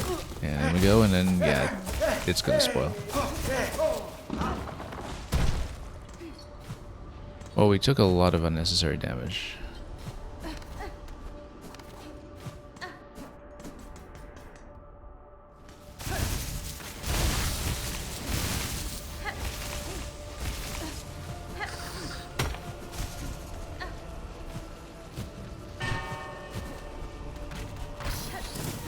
And then, yeah, this one we ran into last time as well. Nope, and then, yeah, this area is a disaster. I mean, this entire area was the whole challenging run back zone to begin with.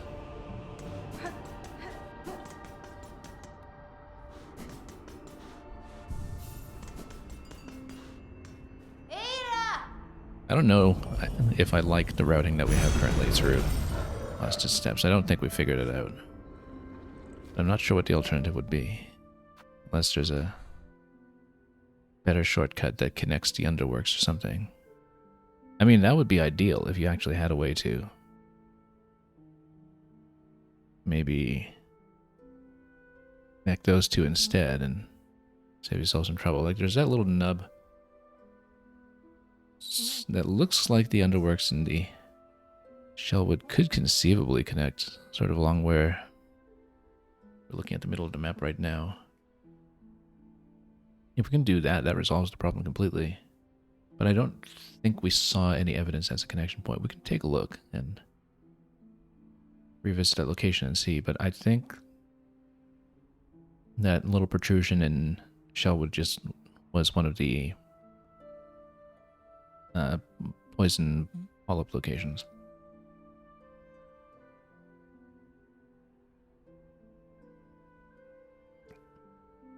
I think the challenge is to just get through the blasted steps. It looks like the timing should theoretically work out. But certainly it seems as though we're missing some major shortcut along the way.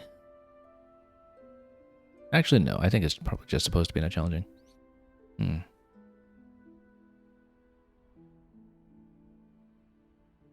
We'll try to make maybe one more really good attempt at it without taking quite so much damage. Just to get the timing sorted out to see, you know, if we're not taking too much damage, then does the timing work? And what can we do to improve it?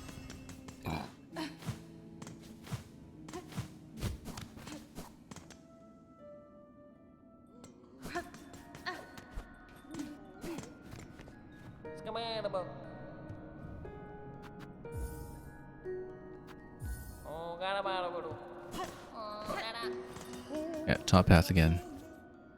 I really do think it makes sense.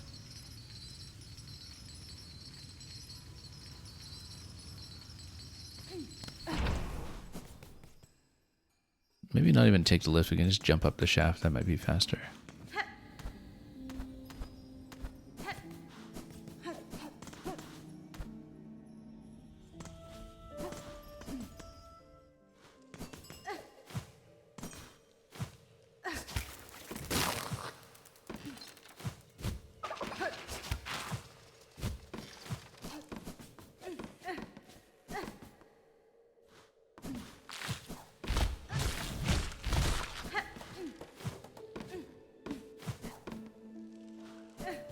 Yeah, at this point, still in good shape, just one segment down in terms of time.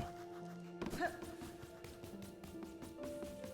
we need to not slam into enemies once we are in the blasted steps segment. And we needed to get past that one. Luckily, we did.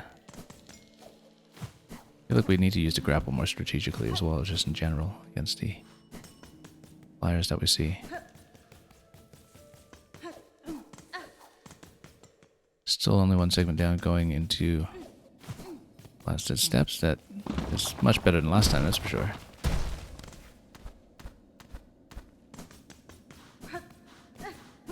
Oh. Gotta slow down a bit and be careful here.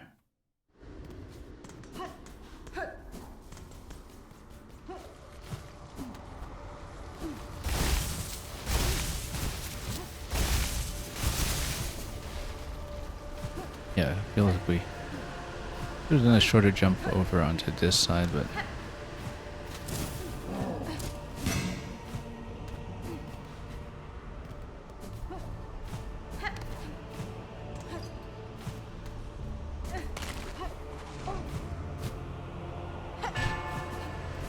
oh, nope, slammed into that and that.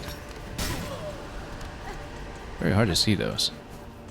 There is a lower path. We should have considered a lower path once again. I just haven't really been planning that intentionally.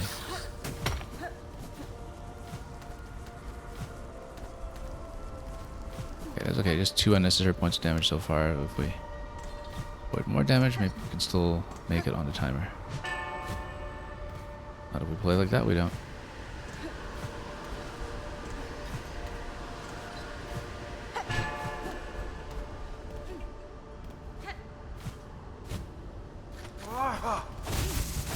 Yeah, it feels like we just a shortcut over these jumps that we had down perfectly earlier. Just have not been able to replicate.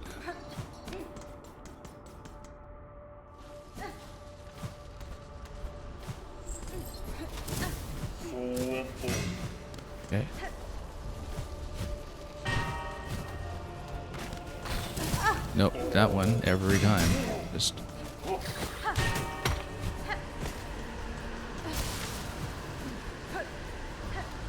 But yeah, this one, this area just continues. We know that from the last jet run back. And I think we were done with this segment. Oh, there's the big fly. The mega fly. Mega flea, rather. It's finally there. Okay, we're probably not going to make the timer, but let's again see how close we get. We took about 3 points of damage on this one, so... What? Oh yeah, we just need to tap this stuff. It's going to spoil, but...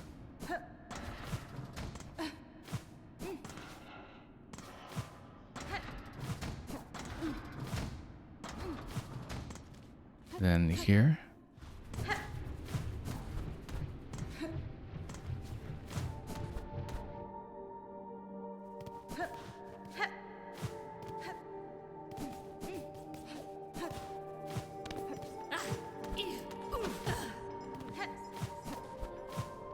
Yeah, we'll see how close we get in terms of time. Even if we are way off in other respects. I feel like this is not the path we wanted anyway. We're way off. Yeah, I'm not... Oh, no, this is the path. Okay. I feel like we had a shorter one. Yeah, so it spoils here. But that was with 3 points of damage taken. I think if we don't take damage from running into everything, we do in fact make it.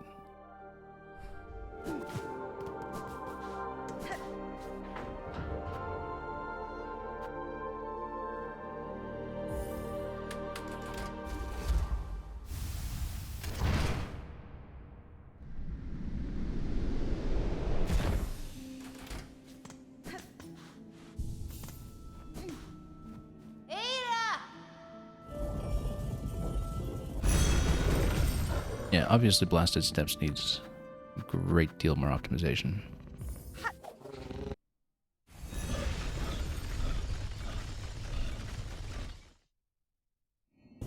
But it's mostly just not slamming into things.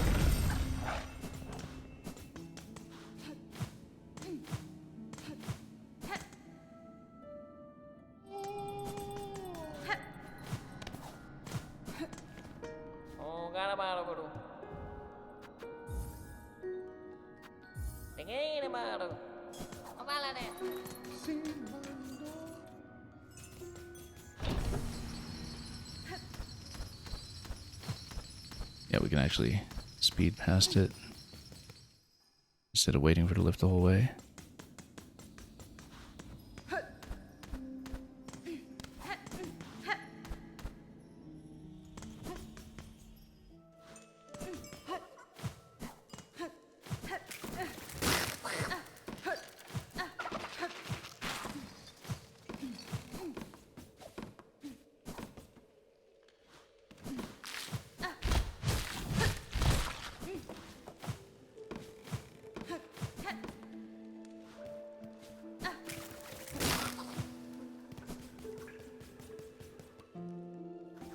Okay, this is actually going alright so far, but the real test, after skipping that one, will of course be... Oh, accidentally took some damage here from slamming. That's unfortunate. Full point of damage we really couldn't afford on this.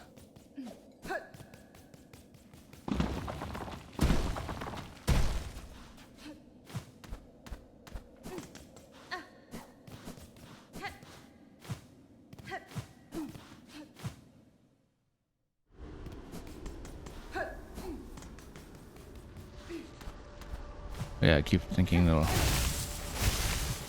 You know what? Okay, skip that one nicely. Oh, nope. Nope, and look at that, just too much damage.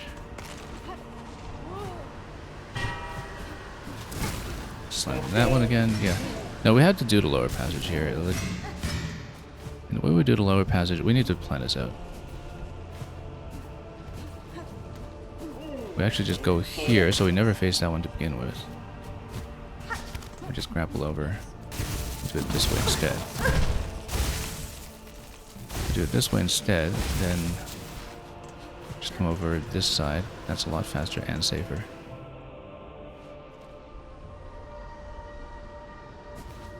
Okay, let's plan this part out, and then we'll take fast travel back.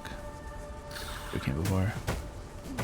And not rely on that one to position itself conveniently.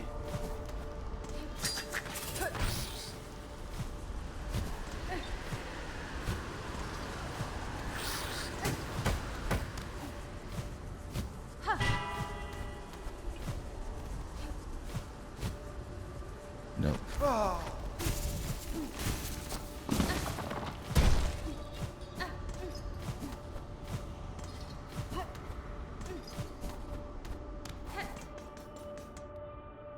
Okay, so that's up to this point. Notice that we still had 1 point remaining on meat. We're clearly not going to make it at this point because we took too much damage, but if we reset here, then you can try it again. And we'll just watch the meat splatter.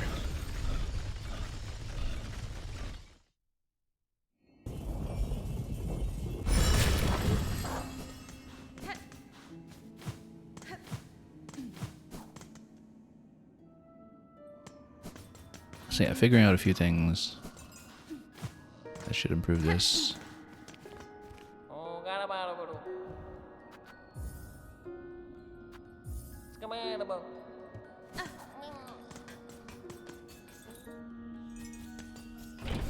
Oh. Hang on. Slight loss of time here. But very slight, given that we improved this slightly just by jumping.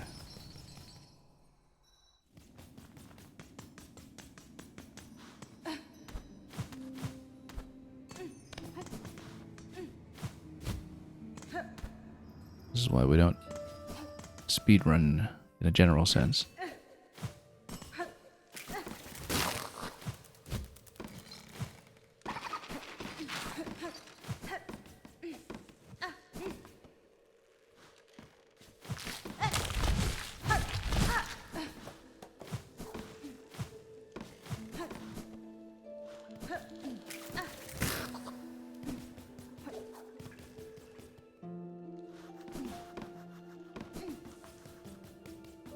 And this is a little perilous explosive dodge here. We can, oh, no. That was too risky. Thinking that grapple could just get me across, and it almost did. We didn't really plan around that very well, though. We should have done a double grapple off the enemy, then a second one, like a double tap. That's okay. I mean, that's what happens when you try something new on the fly. Without having premeditated it or worked out how it was going to go control-wise.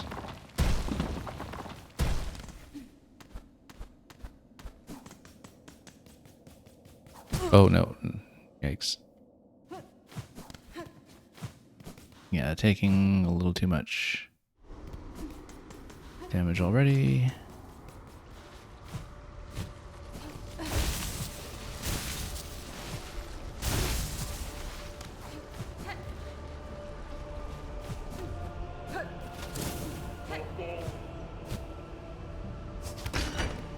Okay. Wow, never got slammed by that. However, this is one of the best attempts we've had up to this point.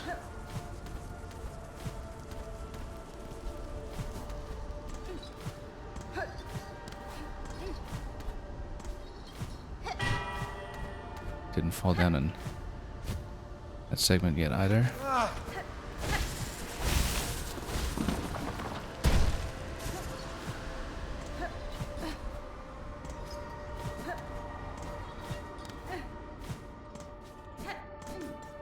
Now here's the last judge run back area. That's not to be taken lightly.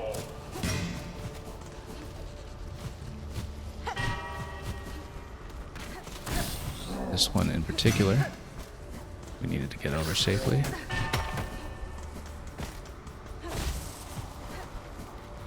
Oh, that was momentarily terrifying.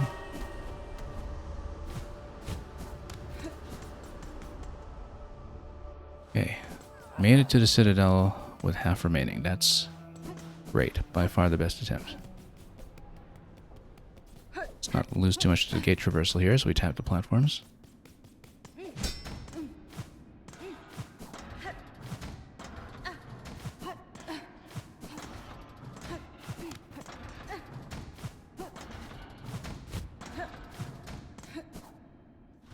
Still in pace, I think. As long as we don't have too many disasters here.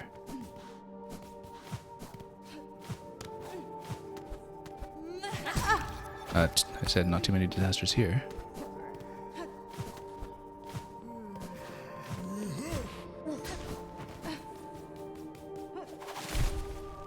Okay. Let's not slip up.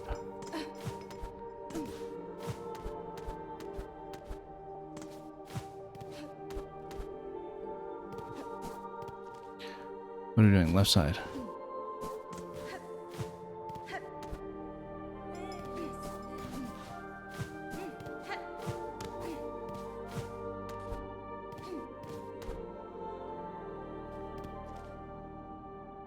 And then spa side. Let's not run into anybody.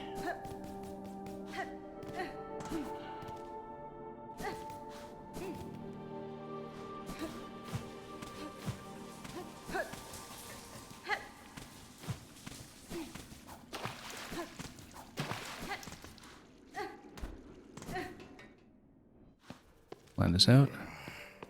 To the right. Let's just not die to this guy. But this one... Nope, hang on. That's a wall. That's not a door. That's a wall. Here we go.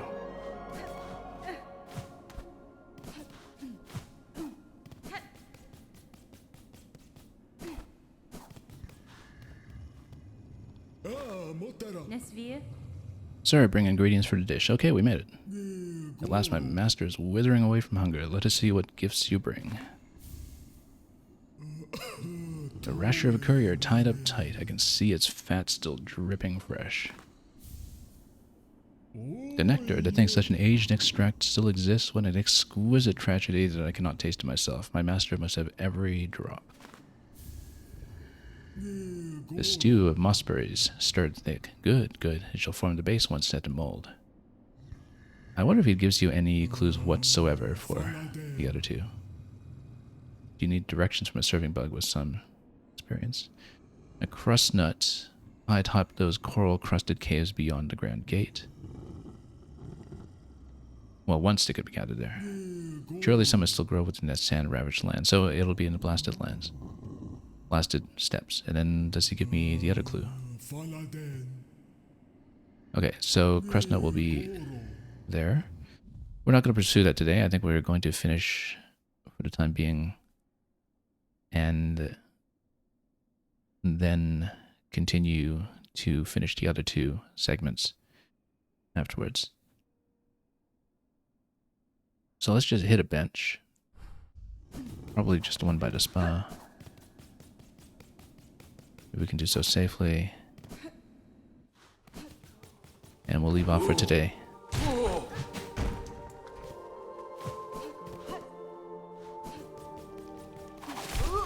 Yeah, not sure we've really made that much tangible progress today necessarily. Oh yeah, the spa is actually one level down below. Let's drop towards it, I guess.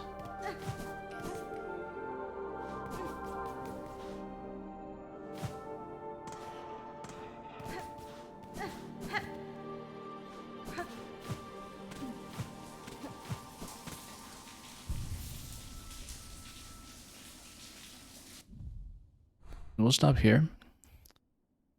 We did spend a great deal of time on the forum fight only to see it unfold to show us the true extent of how long it was.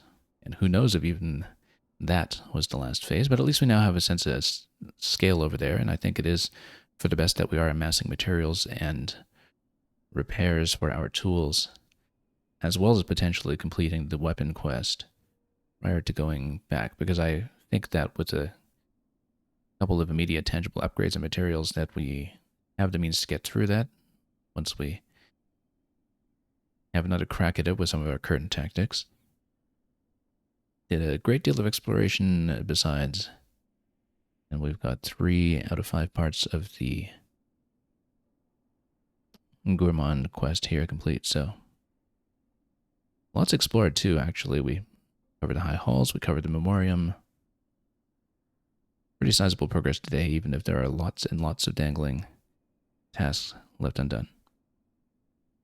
So, I think we'll be satisfied to pause here for the time being.